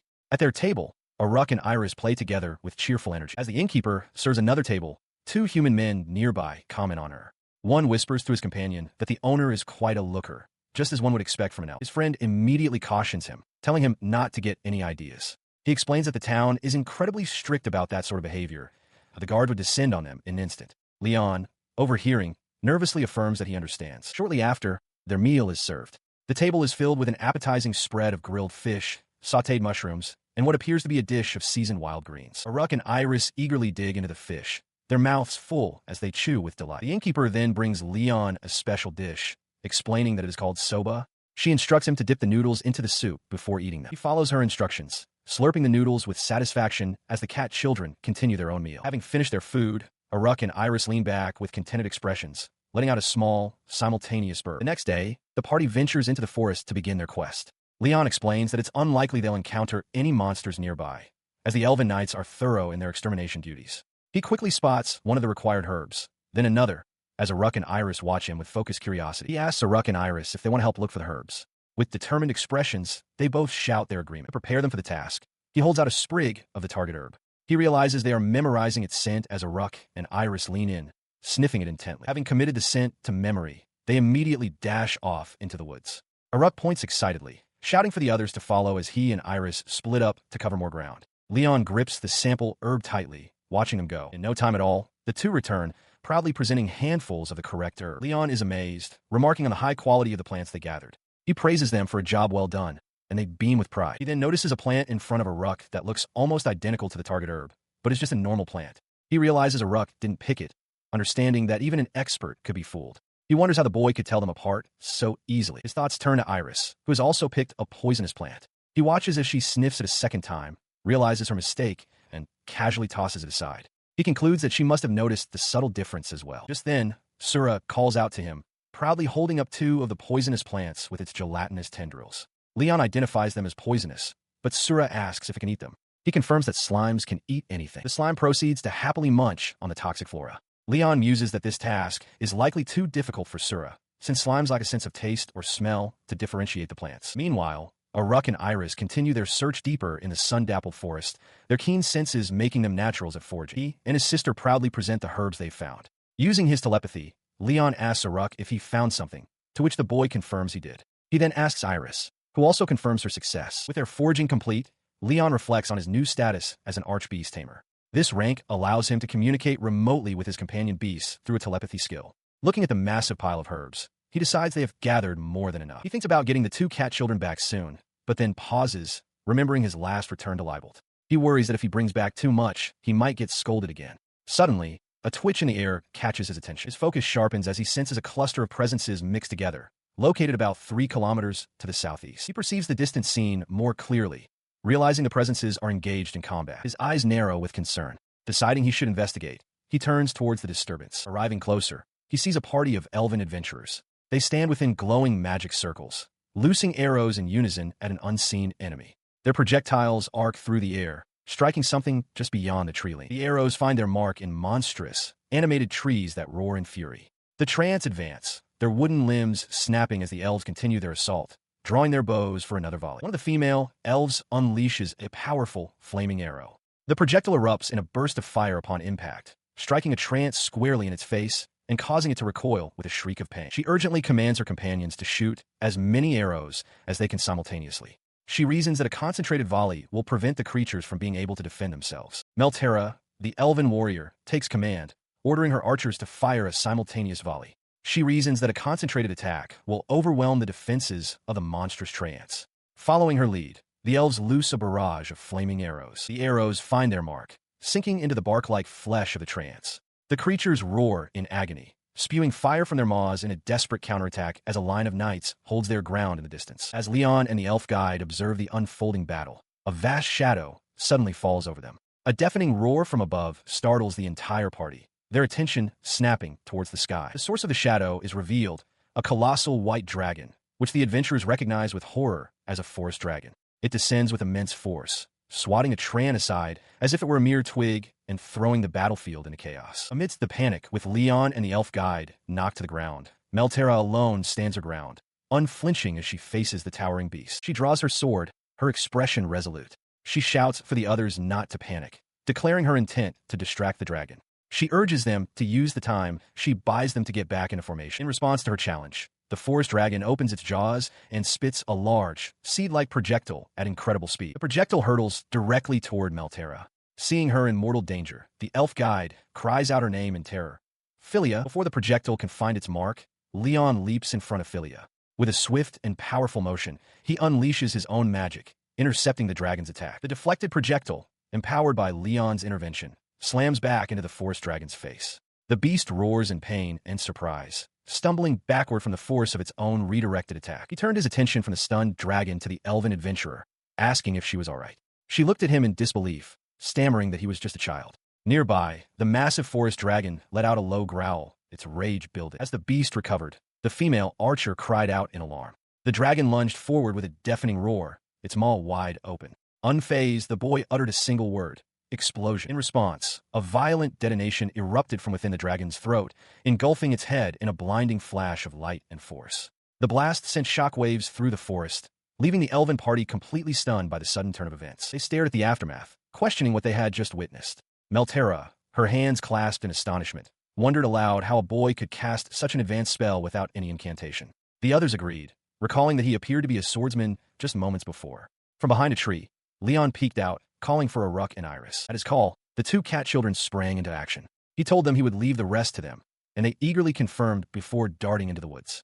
As they charged forward, the elf guide spotted a Trant looming ahead and shouted for them to watch out. Ignoring the warning, they used the Trent's swinging arm as a launch pad, flipping gracefully over its head. The wooden creature was left momentarily confused by their acrobatic maneuver, and the watching elves were once again left stunned into silence. They landed perfectly on its other outstretched limb, poised for their next move. With a coordinated cry, they kicked off with immense force, shattering the wooden arm. The impact propelled them through the air, directly towards another lumbering Trant. They descended upon the second creature with a flurry of powerful strikes, their small fists and feet connecting with enough force to send the massive Trant crashing to the forest floor. The elves could only watch in utter disbelief, exclaiming that the two were just children. Before they could recover, a nearby Trant retaliated, launching a volley of sharp, wooden projectiles directly at them. He and Iris twisted through the air, dodging the wooden projectiles hurled by the Trant. Undeterred, they launched themselves forward, striking the creature's trunk with powerful kicks. Their blows landed with a resounding thud, but the bark was unyielding, hard as stone. Their momentum was completely halted, their feet grinding against the tough exterior as the force of the impact reverberated through them. As they were momentarily stunned, the Trant seized its opportunity. Roots snaked out from the ground, wrapping around them with a sickening squelch. from the treeline. The elven archer watched in alarm as the children were ensnared. The roots tightened, trapping them completely. With a creak of straining wood, they were caught fast, unable to break free. Just as their situation seemed hopeless, a figure landed softly between them and the monster. Leyon placed a reassuring hand on each of their heads, praising their effort. He told them he would take it from there. His sudden appearance left the elven archer stunned, wondering how he could have traveled so far in the blink of an eye. Leyon now stood calmly before the towering treant, which loomed beside the massive, dormant forest dragon. Without a moment's hesitation, he drew his blade. In a single, fluid motion, he swung the sword, unleashing a powerful slash that cut through the air. The attack was devastatingly effective. The treant's massive trunk was sliced clean through. With a final groan of splintering wood, the top half of the creature toppled to the ground and crashed into the earth. Silence fell over the clearing, broken only by the rustling of leaves. The onlooking elves stared in disbelief, one of them murmuring that Leyon had cut straight through the elder treant's trunk. The archer approached, thanking him for his assistance. She offered a formal introduction, explaining that without his help, many people would have been hurt. She revealed her name to be Philia, and identified her companions as the Knights of Cedria. She clasped the boy's hand, acknowledging his introduction. He called himself Leyon, an adventurer. The elf noted his profession, a hint of surprise in her voice. Her initial surprise gave way to a more considered assessment. She admitted that his age would normally make her skeptical, but after witnessing his combat prowess, she had no doubt he was being truthful. In fact, she concluded, his skill far surpassed that of a typical adventurer. As she considered this, one of her knights stepped forward, bowing his head in gratitude. He reminded his commander that the boy had saved them in their time of need, questioning if such caution was appropriate for their savior. The other knights murmured their thanks as well, and she turned, slightly taken aback by the admonishment. Her gaze then shifted to the massive, bisected stump of the elder treant. She remarked that it was hard to believe he had felled it so cleanly. Leyon, however, seemed to find her astonishment puzzling, asking if it was truly so remarkable. He explained his reasoning, believing it was common practice to simply get close and chop them down. The elf corrected him, stating that the standard tactic was to surround treants and set them ablaze from a distance, though this meant losing their resources. That strategy, she added, would only work on a regular treant. With a bead of sweat on her brow, she looked at him and stated plainly, "But you are not normal." The comment made him pause. He realized with a sigh that he had overdone it, recalling that her description matched elven tactics from a century ago. The elf, meanwhile, shifted the topic, asking what he intended to do with the resources from the felled creature. She then clarified her position, apologizing for having muscled in on his prey. She explained that the treants her knights had killed were too badly damaged to be useful. Therefore, she declared that the materials from the treants and the forest dragon were his, as he was the one who defeated them. As an alternative, she suggested he could always sell the materials to them. He observed that it was a significant amount of material. The elven commander agreed, explaining that with such a bounty, they would be able to forge a large number of high-quality weapons for her knights. She then offered the assistance of her knights to help transport the vast quantity of resources. With a simple nah, Leyon waved off her offer. He calmly stated there was no need for their help. At that moment, the colossal form of the white forest dragon landed behind him with a heavy thud, its presence a silent explanation for his confidence. He effortlessly tosses a massive, gnarled treant root into a simple-looking bag. Philia and the other elven knights can only stare, dumbfounded by the sight. Her shock gives way to confusion as she points, demanding to know what is happening with the bag. Leyon, with Sura perched on his head, calmly replies that it's just a normal item box. Philia remains unconvinced, her eyes wide with disbelief. She watches as Leyon stuffs another large treant through the bag's small opening, wondering how such large objects could possibly fit. He explains that he modified the bag so its opening expands to fit whatever he wants to put inside, musing that he thought it was an obvious feature. After all, he notes, one needs to be able to carry spare equipment. With a final tug, he ties the bag shut. With a final, powerful motion, he shoves the last and largest of the monsters, the elder treant, into the seemingly bottomless bag. The sight of even the elder treant disappearing into the bag leaves Philia and her knights utterly aghast, their mouths hanging open in collective shock as the forest dragon looks on. After the astonishing display, the group walks through the sun-dappled forest. Leyon turns his attention to Philia, addressing her as Miss Knight. He asks about the tower they saw earlier, confirming that it was Meltera's grave. His curiosity piqued, he asks what kind of person she was. A gentle smile touches Philia's lips. She admits that his interest in their hero makes her happy. Her expression softens as she begins the tale. Meltera, she explains, was born into the elven royal family and possessed exceptional magical talent from a young age, achieving a level of mastery other elves could only dream of. She performed great feats and was soon hailed as a hero. Eager to prove her power to the wider world, she left Cedria despite the protests of those around her, just as the Demon King appeared to threaten all existence. She continues, recounting how Meltera allied herself with a great hero, Leyon Labberto. With his aid and her powerful magic, they eventually vanquished the Demon King. Meltera returned to Cedria to great praise, but for some unknown reason, she locked herself away in a tower of her own making. Sometime later, the tragic news arrived. The great hero had lost his life during the final battle. She concludes her tale, explaining that while it's possible Meltera is still alive, the common belief is that she took her own life within the tower, which now stands as her tomb. Philia adds that Meltera never emerged after her seclusion. Inspired by Meltera's feelings, the elves abandoned their isolationist ways and began to actively engage with the human world. After hearing all the details, Leyon is completely lost. He blurts out, demanding to know who Meltera even is. His confusion is shared by Sura, the cat children, and even the elven knights, none of whom have any idea. His outburst catches Philia's attention, and she asks what's the matter. Leyon, however, is deep in thought, recalling his past. He reflects that he never truly had companions. While there were times he teamed up with others, it was always temporary. He certainly wouldn't call them companions, and he insists that he fought the Demon King entirely by himself. He quietly wonders if Meltera was simply one of those temporary allies. He quickly dismisses her concern, stammering that it's nothing. Snapping out of his reverie, he looks around and asks where they are now. Before them stands a grand imperial palace, its massive gates booming open. Philia turns to him with a warm smile, explaining that she felt he deserved a proper reward for his deeds. As she invites him to enter, Leyon and his small companions can only stare in stunned silence. Upon arriving at a grand, ornate palace, Leyon's expression darkens. Meltera, noticing his gloom, asks why he's displeased, clarifying that this is merely the knight's headquarters. A wave of relief washes over Leyon as he realizes his assumption was incorrect. She then asks him to wait for a moment, explaining that she's going to speak with her big brother. Leyon agrees, though the mention of her brother piques his curiosity. He watches as Meltera approaches a set of large, sun-crested doors. An attendant opens one, inviting her to enter. The doors reveal a magnificent throne room. Seated upon the throne is a regal elf with long, light hair and a laurel wreath, who introduces himself as Liberia, the king of the elves. He clarifies that while he governs the Cedria territory as its duke, he is also the king. Internally, Leyon groans, realizing he's been brought before royalty after all. The king explains that he heard everything from his sister, Meltera. He formally addresses Leyon's party, thanking them for their intervention.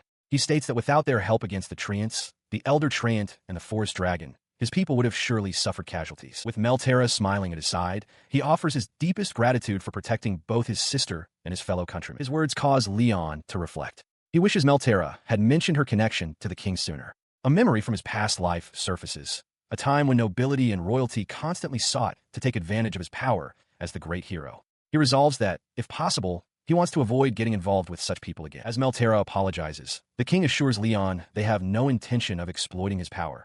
He simply wished to thank him properly. Leyon remains wary, thinking that he must be even more vigilant in this life, as powerful figures will surely see a young boy as malleable and easy to manipulate. The king continues, explaining that elves are a race that lacks such worldly desires and are content with their simple lifestyle. He then makes a solemn vow, on his pride as an elf, to assure Leyon of their sincerity. The elf king addresses Leyon and his companions, stating his desire to give them a reward for their deeds. He clarifies that his sister's gratitude is her own, and that he wishes to thank Leyon personally. Leyon, however, insists he would be happy just for bringing the Treant materials. When the king presses, asking if there is anything he would like, Leyon hesitates, deep in thought. After a moment, he makes his request. He would like to go inside the towering structure visible nearby.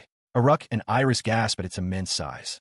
Meltera explains that, according to legend, it only took her ancestor a few days to build the entire tower. He recalls the king's surprisingly easy approval. The only condition Liberia gave was that his sister, Philia, Meltera, would have to accompany him inside. Meltera begins to explain the dangers, stating that the tower's interior has become a dungeon. She regularly leads the knights on surveys, so she knows the lower levels well. It is, she warns, an extremely dangerous place, filled with golems meant to protect her ancestors' grave and riddled with troublesome traps. Her expression turns grim as she admits that her knowledge of the tower's layout and hazards ends beyond a certain point. Leyon gazes up at the structure, estimating it to be close to 50 floors tall. He knows that the higher one climbs, the greater the difficulty becomes. Despite countless attempts by the knights, they have only ever managed to reach the 10th floor. Standing before the entrance with his party, he concludes that the only way to learn more is to go inside and see for himself. Meltera turns to him, asking if he is certain he wants to proceed. With a confident smile, Leyon confirms his decision, explaining his interest in learning more about the person who traveled alongside the great hero. She relents, figuring it won't be that dangerous for them anyway. As she agrees, Aruck and Iris can barely contain their excitement. She and her companions arrive at the base of the Grand Tower, its ornate entrance flanked by two massive statues of seated figures. A pair of elven guards stand watch before the sealed doors. As they approach, she senses something is amiss and asks the guards if there has been a problem, stating that she thought they were already aware of her party's intention to enter. Her question is met with tense silence. Her eyes widen in shock as one of the guards explains that the key to the tower, which was supposed to be secure in the guard room, had vanished that very morning. The guard continues his grim report, adding that the door itself has been opened. Someone has already slipped inside the tower. Leyon asks if they have any idea who could have done it, but the guards have no suspects. Meltera's expression hardens as she concludes that the culprit must be incredibly skilled to have stolen the key without being spotted. She gazes up at the towering structure, reasoning that it's unlikely such a capable person would act suspiciously right before making their move. The place is not merely a sacred tomb. It has become a dangerous dungeon. Turning back to the guards, she orders them to watch the entrance with increased vigilance, as it's the only way out. She then informs her party they will proceed inside to deal with the intruder, a plan Aruck and Iris greet with enthusiasm. Leyon apologizes for the complication, but she dismisses it, saying it just means they have more to look out for. He then asks what she believes the intruder could possibly want from the tower. Before she can answer, two adventurers approach from behind. One suggests that it's common for treasure hunters to be drawn to such places. Meltera agrees, explaining that people likely believe she left rare items behind. With the two newcomers now part of their group, the party stands before the open doors. Meltera announces it's time to go, and they prepare to venture into the dungeon. Inside the tower, the two adventurers who followed Leyon's party inside slam the heavy, ornate doors shut behind them. The resounding slam echoes through the entrance hall, causing the eyes of two massive stone statues flanking the doorway to suddenly flare with an inner light. A deep rumbling follows the glow, shaking the foundation. Two elven guards stationed nearby turn in alarm, one calling out to ask what that sound was. His companion's eyes widen as he spots the source of the commotion. He urgently points towards the entrance, shouting for the other guard to look. They both stare in disbelief as the statues at the entrance begin to move, stepping down from their pedestals with a series of heavy crashes. The guards are stunned, questioning what could possibly be happening. The now animate stone golems ignore the guards, turning instead to face the large doors. They raise their hands in unison, and a magical energy begins to coalesce before them, sealing the entrance. As one of the elven guards attempt to approach, he is thrown back by an invisible force. He recoils, his hand tingling with residual energy, realizing with shock that it's a barrier. His realization is confirmed as crackling energy surrounds the golems. He exclaims in disbelief that the giant statues are capable of casting a powerful barrier spell. Elsewhere inside the tower, the commotion at the entrance does not go unnoticed. Leyon, having ventured further in, pauses and looks back down the corridor, sensing the disturbance. He stares at a closed door ahead, pondering the source of the noise. He briefly wonders if it was the guards, but quickly dismisses the idea, reasoning they would have no cause to do that, leaving him confused and on alert. He felt the disturbance from within the tower, but decided against immediate action. For now, he would wait, resolving to do something about it later if it became necessary. The group ventures into Meltera's tower, a structure known for its complex internal layout designed specifically to thwart intruders. Meltera explains that while an ordinary person would surely get lost, she has come to investigate countless times and knows the correct routes. As she begins to give directions to Leyon, he preemptively asks if they should proceed straight ahead. She quickly corrects him, instructing the party to turn left at the upcoming fork in the path. Upon reaching a wall with 3 identical doors, Meltera points to the one in the middle as the correct choice. Just as she starts to warn of a trap, she sees that Leyon is already crouched on the floor, having disarmed it with a quiet click. Her warning dies on her lips as she stares, a flicker of disbelief and confusion crossing her face. She confronts him, asking if he has been in the tower before. Leyon calmly replies that it is his first time. Puzzled, Meltera presses further, questioning how he could have possibly predicted the routes and traps so perfectly. Leyon simply hums in thought, offering no explanation. His contemplation is interrupted by the heavy grinding of stone as a large door slides open before them. Meltera wonders aloud if his success is merely due to intuition. A massive stone golem blocks their path. Leyon cautions the others to be careful. Meltera explains that the golems in this dungeon are different from typical ones, which possess high strength but lack agility. These, she notes, are quick and well-balanced. Elsewhere, a silhouetted figure reflects that the hero Meltera was highly skilled in earth magic, implying these advanced golems were her own creations. The automaton lunges, its fist descending with a mighty roar.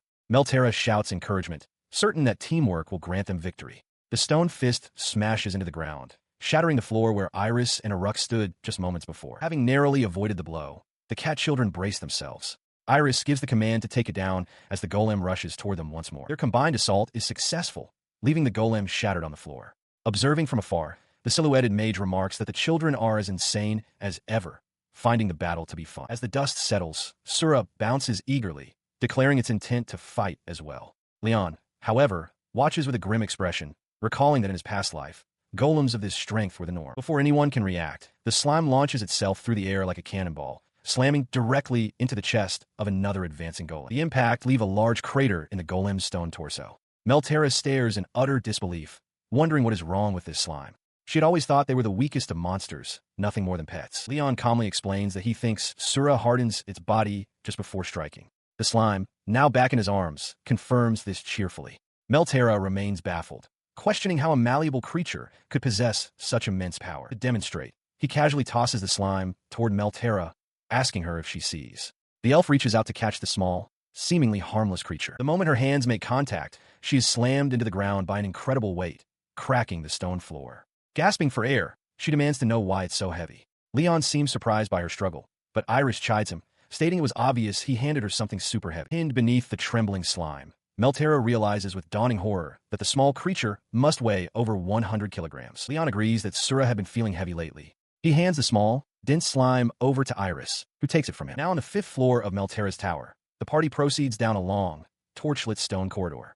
Leyon observes the architecture, noting that while it feels man-made, it seems far too well-constructed to have been built in just a few days. Nearby, the cat children, Aruck and Iris, play amongst some barrels. Meltera silently concurs with his assessment. She reflects that dungeons are generally formed slowly, over a long period of time, from an enormous amount of mana.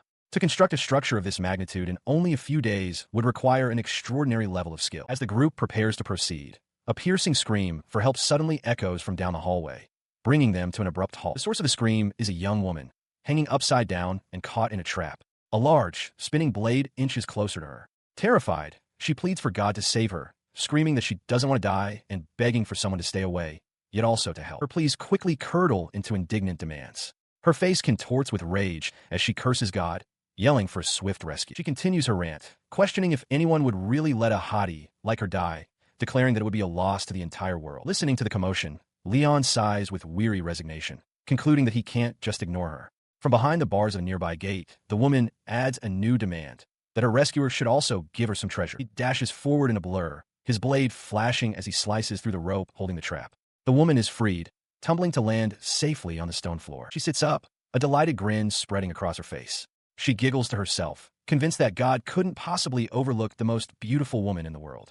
Leyon stands nearby, his expression utterly flat. She is suddenly startled as Leyon appears right beside her with a swoosh, causing her to cry out in surprise. Her surprise gives way to confusion as another woman exclaims at being scared, wondering what a child is doing in such a place. Tina, recovering, asks Leyon if he was the one who saved her, to which he quietly confirms. The newcomer thanks Leyon, though she quickly insists she didn't actually need help and could have handled the situation herself. Deciding to be nice, she pats him on the head and offers a small reward, noting that she rarely gives things to other people. She drops a single copper coin into his hand. Leyon stares at the paltry sum, thinking to himself what a cheapskate she is. The woman then remembers that she has yet to introduce herself. With a dramatic pose and a wink, she announces her name is Mina, also known as the treasure-hunting beauty, and that people should call her Queen Mina out of reverence. She asks if Leyon is also a treasure hunter, congratulating him for getting inside and attributing it to her own efforts. Leyon internally groans, recognizing her as the type of person he prefers to avoid. She continues her boast with a smug grin, revealing that she gained entry by stealing the key from the elves and opening the door herself. Her confession does not go unheard. Meltera, standing nearby, turns with a severe expression and asks if Mina's statement is meant as an insult to their hero. Mina recoils in shock, realizing she is face-to-face with an elf. Meltera closes the distance instantly, identifying herself as the commander of the knights protecting the town and angrily demanding to know what a thief is doing there. As the confrontation escalates, Leyon grabs Mina's hood and demands his money back, telling her not to blame others for her mistakes. Enraged, Mina accuses him of tricking her, realizing he isn't a treasure hunter after all. She sees her opportunity in the chaos. With a sly grin, she notes their distraction and bolts, shouting that she is making her escape as Meltera calls out after her in frustration. She dashes down the corridor, winking and laughing over her shoulder. The great Queen Mina, she boasts, is known for her speed as much as her beauty, challenging them to catch her if they can. Meltera shouts in frustration as the thief disappears from sight. Her flight is cut short as she falls into a viscous, bubbling trap. Caught and helpless, she laments her bad luck. As Meltera looms over her, Mina's bravado evaporates. She pleads, claiming she was only joining them and promises not to run again, begging the elf not to step on her. Meltera stares down, her expression one of pure disbelief. She tells the trapped thief to at least try to sound genuinely sorry, as she cannot trust her. Internally, Mina seethes, thinking what a pain the elf is. In response to the unspoken insolence, she presses her boot firmly onto Mina's head, asking if she had something to say. Mina quickly denies it, insisting she didn't say a peep. Her muffled voice echoes through the stone hallway, crying out that she is truly, deeply sorry. With the thief subdued, the rest of the party catches up. Meltera announces their decision. The exploration is suspended for now, so they can take the intruder into custody and leave the tower.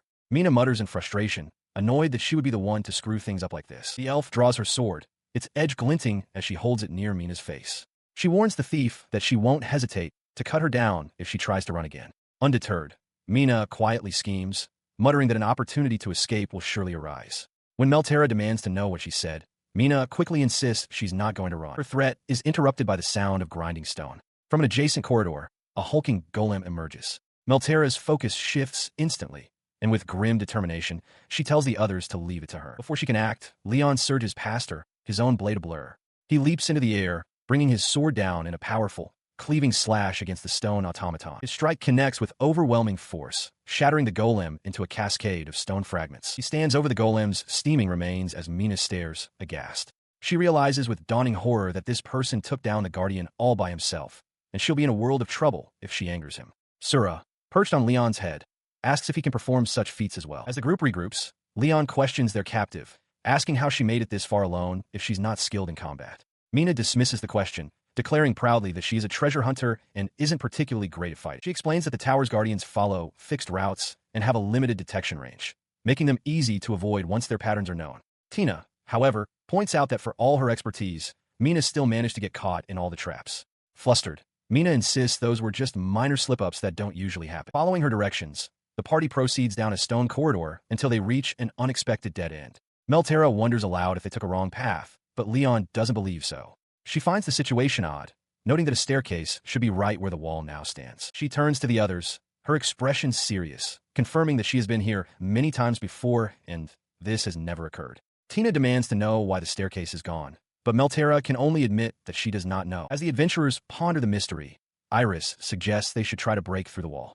Leyon asks if they want to try, and both she and Aruck nod in determined agreement. With his permission, Aruck and Iris simultaneously strike the stone wall with a powerful punch and kick, the impact echoing through the corridor with a loud smash. The dust from the impact begins to settle. Mina stares in shock, exclaiming in confusion at what just happened.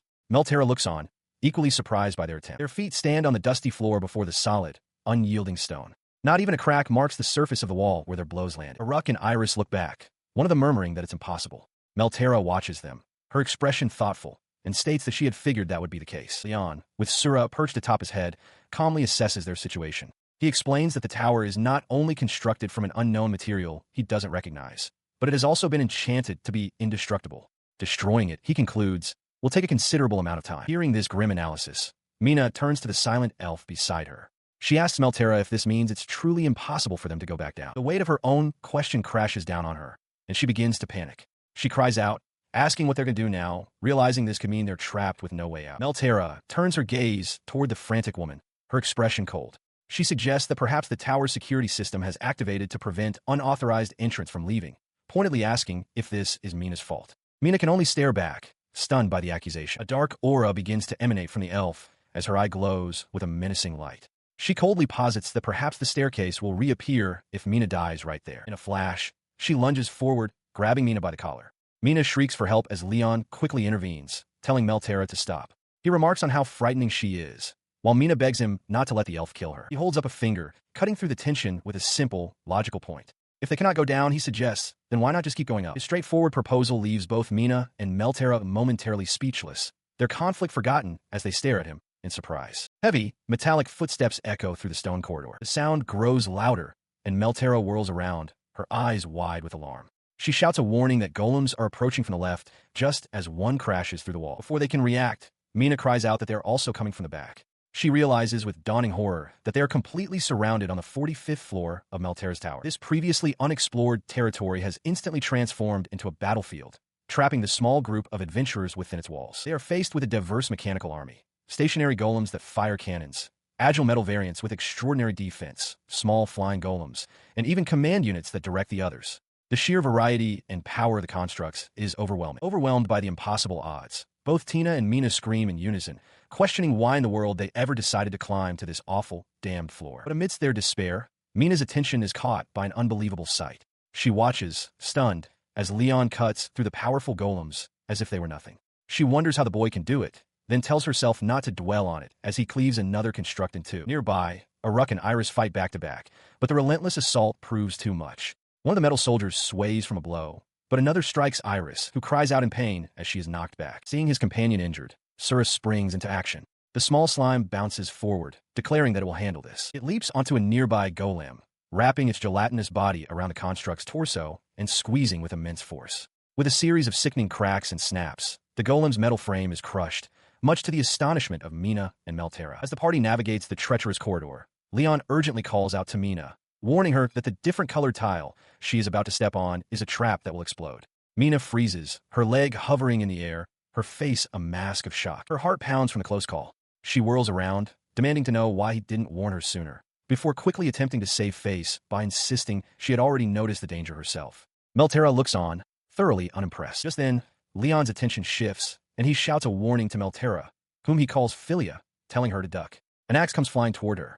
Annoyed at being ordered around, she nevertheless drops to a crouch just as the weapon whistles past her head and smashes into the stone wall. The constant danger leaves both Mina and Meltera utterly dejected. Mina mutters that she is done and wants to go back down. Leon, however, tries to lift their spirits, confidently stating that they must be close to the top. His optimism proves justified as he points toward the grand staircase just ahead. He announces that this must be the way to the top floor. At the mere mention of it, Mina's mood instantly brightens, her mind filling with visions of treasure. Her hopes are immediately dashed by Meltera, who coldly asks if Mina truly believes she would be allowed to plunder any treasure found here. Mina cries out in despair, lamenting all her wasted effort. Meltera scolds her, asking if she still hasn't learned her lesson. Letting out an exasperated sigh, Leon turns and begins to ascend the stairs, leaving the two women to their argument. Aruck, Iris, and Sura dutifully follow him, moving past the bickering adventurers. He and the rest of the party reach the top, where a massive, ornately carved set of double doors blocks their path. Meltera voices a bad feeling, saying she'd be happy if it was a treasure room, but she doubts it. Leon quietly agrees with her assessment. Ignoring the tense atmosphere, Aruck and Iris excitedly ask if they should open the doors. With a simple smile, Leon gives them his permission. The two cat children cheer and rush forward to push the heavy doors open. As the doors swing inward, they reveal a colossal stone golem standing guard within the chamber. Mina and Meltera gasp in shock. Mina questions the sight of this stupidly huge golem and voices her fear that it moves. As if in answer, the golem's eyes glow menacingly as it identifies them as intruders to be eliminated. The colossal guardian wasted no time, lunging forward with a single, chilling command: eliminate. Mina cried out in alarm, realizing it was charging directly at them. She quickly assessed its movement, noting that despite its size, it seemed quite slow. She believed they should be able to dodge its attacks. Her assessment proved dangerously wrong. A wheel deployed from the golem's foot, allowing it to accelerate with shocking speed. As it bore down on them, Leon reacted instantly, grabbing Meltera and shoving her to safety. He shouted for Aruck and Iris to look after her, and the two children affirmed his command. He vaulted away from the construct's path as Mina, Aruck, and Iris scrambled clear, narrowly avoiding the charging behemoth. As the golem pivoted to re-engage, he yelled for Meltera to get behind the large doors for cover. Worried, she called out, asking what he planned to do, but he was already turning to face the enemy alone. His companions watched in dismay. Mina called his plan reckless, while Meltera urged him to come back. Mina conceded, however, that they would only get in his way. Unwavering, Leon drew his sword and faced the towering golem, stating his intent to defeat it. He lunged forward, striking at the golem's leg, but his blade met the stone with a loud clang, unable to penetrate the incredibly hard material. He realized a normal attack would be useless. In response, the golem swung its massive arm in a wide arc. Leon and Sura leaped backward, narrowly dodging the powerful blow. Realizing he needed more power, he decided to buff his weapon. A magic circle flared around his hand as he channeled his energy into the blade, enchanting it with immense heat and vibration. The sword began to glow, humming with contained power as he prepared to test its new edge. He swung again, and this time the superheated, vibrating blade sliced cleanly into the golem's torso. A deep crack spread from the gash, and with a confident look, Leon confirmed to himself that this new approach would work. He watches in disbelief as the deep gash on the golem's chest begins to seal itself shut with a metallic screech. He realizes with a start that the construct possesses an auto-repair function. He has encountered golems with this ability before, but none that could mend themselves so quickly. He recalls his knowledge of constructs. Some operate on a continuous supply of mana from their creator, while others, like this one must be, are autonomous. These autonomous types always have a core that acts as their power source. The path to victory is clear. If the core is broken, the golem will stop working. As he ponders this, the golem brings its massive fist crashing down, shattering the stone floor where he just stood. Leaping clear, the critical question echoes in his mind. Where is the core? Landing a short distance away, he glances back at the crater of rubble, acknowledging the golem's immense power. His attention is drawn by a voice from a nearby doorway. It's Philia. He turns to her, his expression hardening with resolve. He explains that he can't afford to drag this battle out and asks for her permission to cause a bit of destruction to the tower. Her confused expression is met with the sound of him gripping his sword hilt. He channels a massive amount of power into his blade, which erupts with a brilliant, unstable light. The sheer force radiating from him causes the nearby wall to crack. He recognizes that his sword can't handle this level of energy, which is why he avoids pushing it this far. The golem senses the immense build-up, registering it as a significant danger. In response to the threat, the golem activates a defense, projecting waves of repulsive energy. He charges forward, batting the invisible forces aside with his glowing sword, the impacts echoing through the chamber. He closes the distance in an instant, leaping high into the air and raising his overloaded blade for a decisive downward slash. With a tremendous roar, he brings the sword down upon the golem's head. The impact unleashes a cataclysmic explosion of energy, shattering the construct and the very floor beneath it. Mina and Sura can only watch, stunned by the sheer destructive force. The force of the blow sends him flying backward through the air. He crashes hard against a distant wall, slumping to the ground as his companions look on in shock. He collapses to the ground, the force of his own attack overwhelming him. Meltera and Mina cry out in shock, stunned by the sudden turn of events. But the boy is not down for long. He pushes himself back to his feet and surveys the scene. Before him lies a vast, deep crater, the only remnant of the colossal guardian that once stood there. He glances down, a small, thoughtful smile playing on his lips as he murmurs to himself that there wasn't any other way to handle the situation. The smile fades as he examines his gloved hand. The hilt of his sword crumbles into fragments, the blade completely disintegrated by the overwhelming power he channeled through it. He sighs, realizing he'll need to get it reforged. As his companions cautiously approach the crater's edge, their eyes fall upon the golem's core, now just a lifeless piece of rock. Aruck and Iris look on in awe, exclaiming how strong he is. Meltera, still processing the event, asks if he truly finished it off. Before anyone can answer, a new voice echoes from the top of a nearby staircase. "You never disappoint, Leyon the Great." The group looks up in surprise to see a figure descending towards them, her steps deliberate and confident. She continues her descent, a wide, self-assured smile on her face. She expresses her admiration, impressed that he could destroy her masterpieces with such ease. Leyon studies the approaching figure. He notes that for an elf, her looks are quite unusual. Elves typically have slender builds. He wonders to himself if she is a child. Meltera, however, stares in utter disbelief. She stammers the name Meltera, but immediately dismisses the thought as impossible. The Meltera she knew, she reasons, would have to be at least over 100 years old by now. The truth of the matter lies in the nature of their race. Elves have long lifespans, living 2 to 3 times longer than an ordinary human. She confirms the party's unspoken thoughts with a confident smile. It was true that even for an elf, retaining such youthful beauty at an advanced age, equivalent to a human of 60, would be difficult. But she simply states that they are correct and that she is, indeed, Meltera. Her introduction complete, she immediately pivots, her expression hardening with fiery determination. With a dramatic flourish, she points directly at the boy, calling out to Leyon the Great and declaring her intent to finally exact her revenge. The rest of the party watches, completely bewildered by the sudden turn of events. Her declaration, however, hangs in the empty air. Leyon is gone. A fresh, gaping hole in the ceiling above is the only sign of his abrupt departure. Her face twists in shock, her eyes wide with disbelief as she demands to know where Leyon the Great has vanished. The shock instantly curdles into pure rage. Her fists clench at her sides as she bellows at the hole in the ceiling, accusing him of getting scared and running away. Her voice echoes with fury as she calls him a bastard. The elf mage, Meltera, reflects on her own power. Elves are a race that excels at magic, and among them, she is particularly gifted. She had never once doubted that she was the world's greatest mage. And yet, she lost to the human man standing before her. He looks down at her, his expression unreadable. He reminds her of what he'd said before. There's always someone better than you. She can only glare back in frustration. Her anger gives way to resignation. She concedes that she was beaten by him, after all. But as she accepts her defeat, she grips the ribbon on her attire with renewed determination. Suddenly, she leaps to her feet, pointing an accusatory finger. She declares that he isn't a mage. He must be the great hero. She continues her reasoning, explaining that great heroes are known to possess some talent in both swordsmanship and magic. However, she dismisses them as mere jacks of all trades, incapable of competing with true specialists in any single field. This leads her to a critical question. How has he mastered so much magic? She recalls that great heroes typically befriend swordsmen, mages, and other allies to challenge the Demon King alongside them. He considers her question. It's not just that he's mastered magic, he begins to explain. Jobs depend heavily on one's innate ability, and he supposes he just had the talent to do it. Indeed, the great heroes of the past acquired versatile jobs from the hero archetype, which let them wield both sword and magic. But his own path was different. He reveals that since he gained a huge amount of job points, he decided to master 4 separate jobs rather than just the single great hero archetype. He looks at her directly, concluding his explanation. Although he is a great hero, he has also mastered the highest-class mage archetype, Archwizard. He asks if she is satisfied, adding that he's busy. Meltera is left stunned, stammering that what he's saying sounds like utter nonsense. He turned to leave, stating it was time for him to go. From the ground where she lay defeated, the elf mage cried out, pleading for him to wait. Her demeanor shifted entirely. With newfound respect gleaming in her eyes, she declared that she now saw his strength for what it was, fully admitting he was worthy of challenging the Demon King.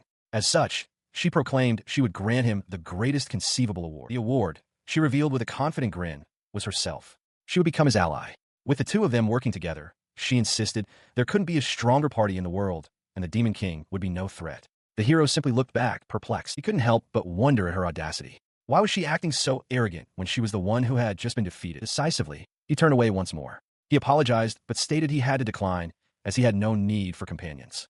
The elf mage was left speechless by his rejection. Her shock quickly morphed into outrage. She couldn't believe he would decline after she had so graciously offered to join him, demanding to know why he was acting so high and mighty. She pressed on, arguing that it wouldn't hurt to bring along a mage, even one a bit less skilled than him, insisting she could be handy. As he continued to walk away without a word, she pleaded desperately for him to wait. Elsewhere, a jolt of understanding struck Leyon. As if struck by lightning, a memory surfaced, and he suddenly realized he remembered. He recalled an encounter from his past. He had met an elf who relentlessly demanded they become companions.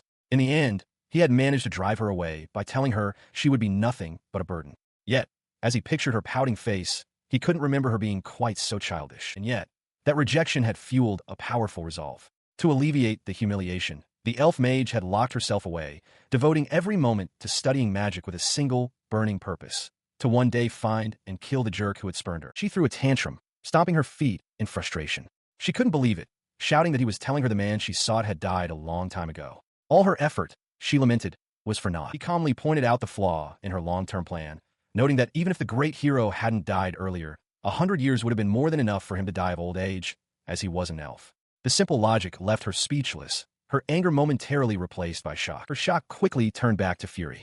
She called him dumb, to which he coolly replied that those who throw around words like dumb are the dumb ones. She jabbed a finger toward him, retorting that not even children use that comeback anymore. The petty argument faded from her mind as a more pressing question arose. She glanced at the massive crater in the floor, a stark reminder of her defeated forces. If Leyon the Great was already dead, she wondered, then who was the one that defeated her golems? Her gaze snapped towards the others present, first landing on Mina. She demanded to know if it was her doing, but Mina waved her hands in denial, insisting she didn't do it. Meltera then turned her suspicion to the elf archer, who just as quickly denied any involvement. Her questioning eyes then moved across the rest of the group. Leyon, the cat children, and Sura all shook their heads in unison, silently denying responsibility. As the others denied it, Leyon let out a soft sigh and raised his hand. With a calm expression, he admitted that it was him. His confession was met with a shout of utter disbelief.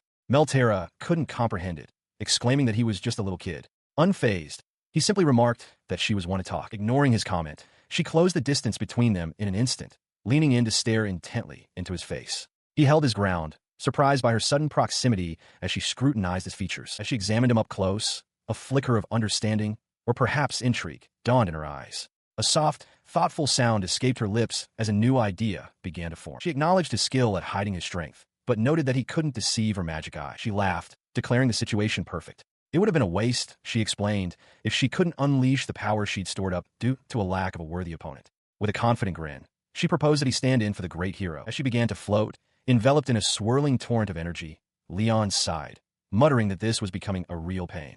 She simply smiled, reassuring him not to worry. She had no intention of killing him. He watched her mana flare, a look of surprise crossing his face.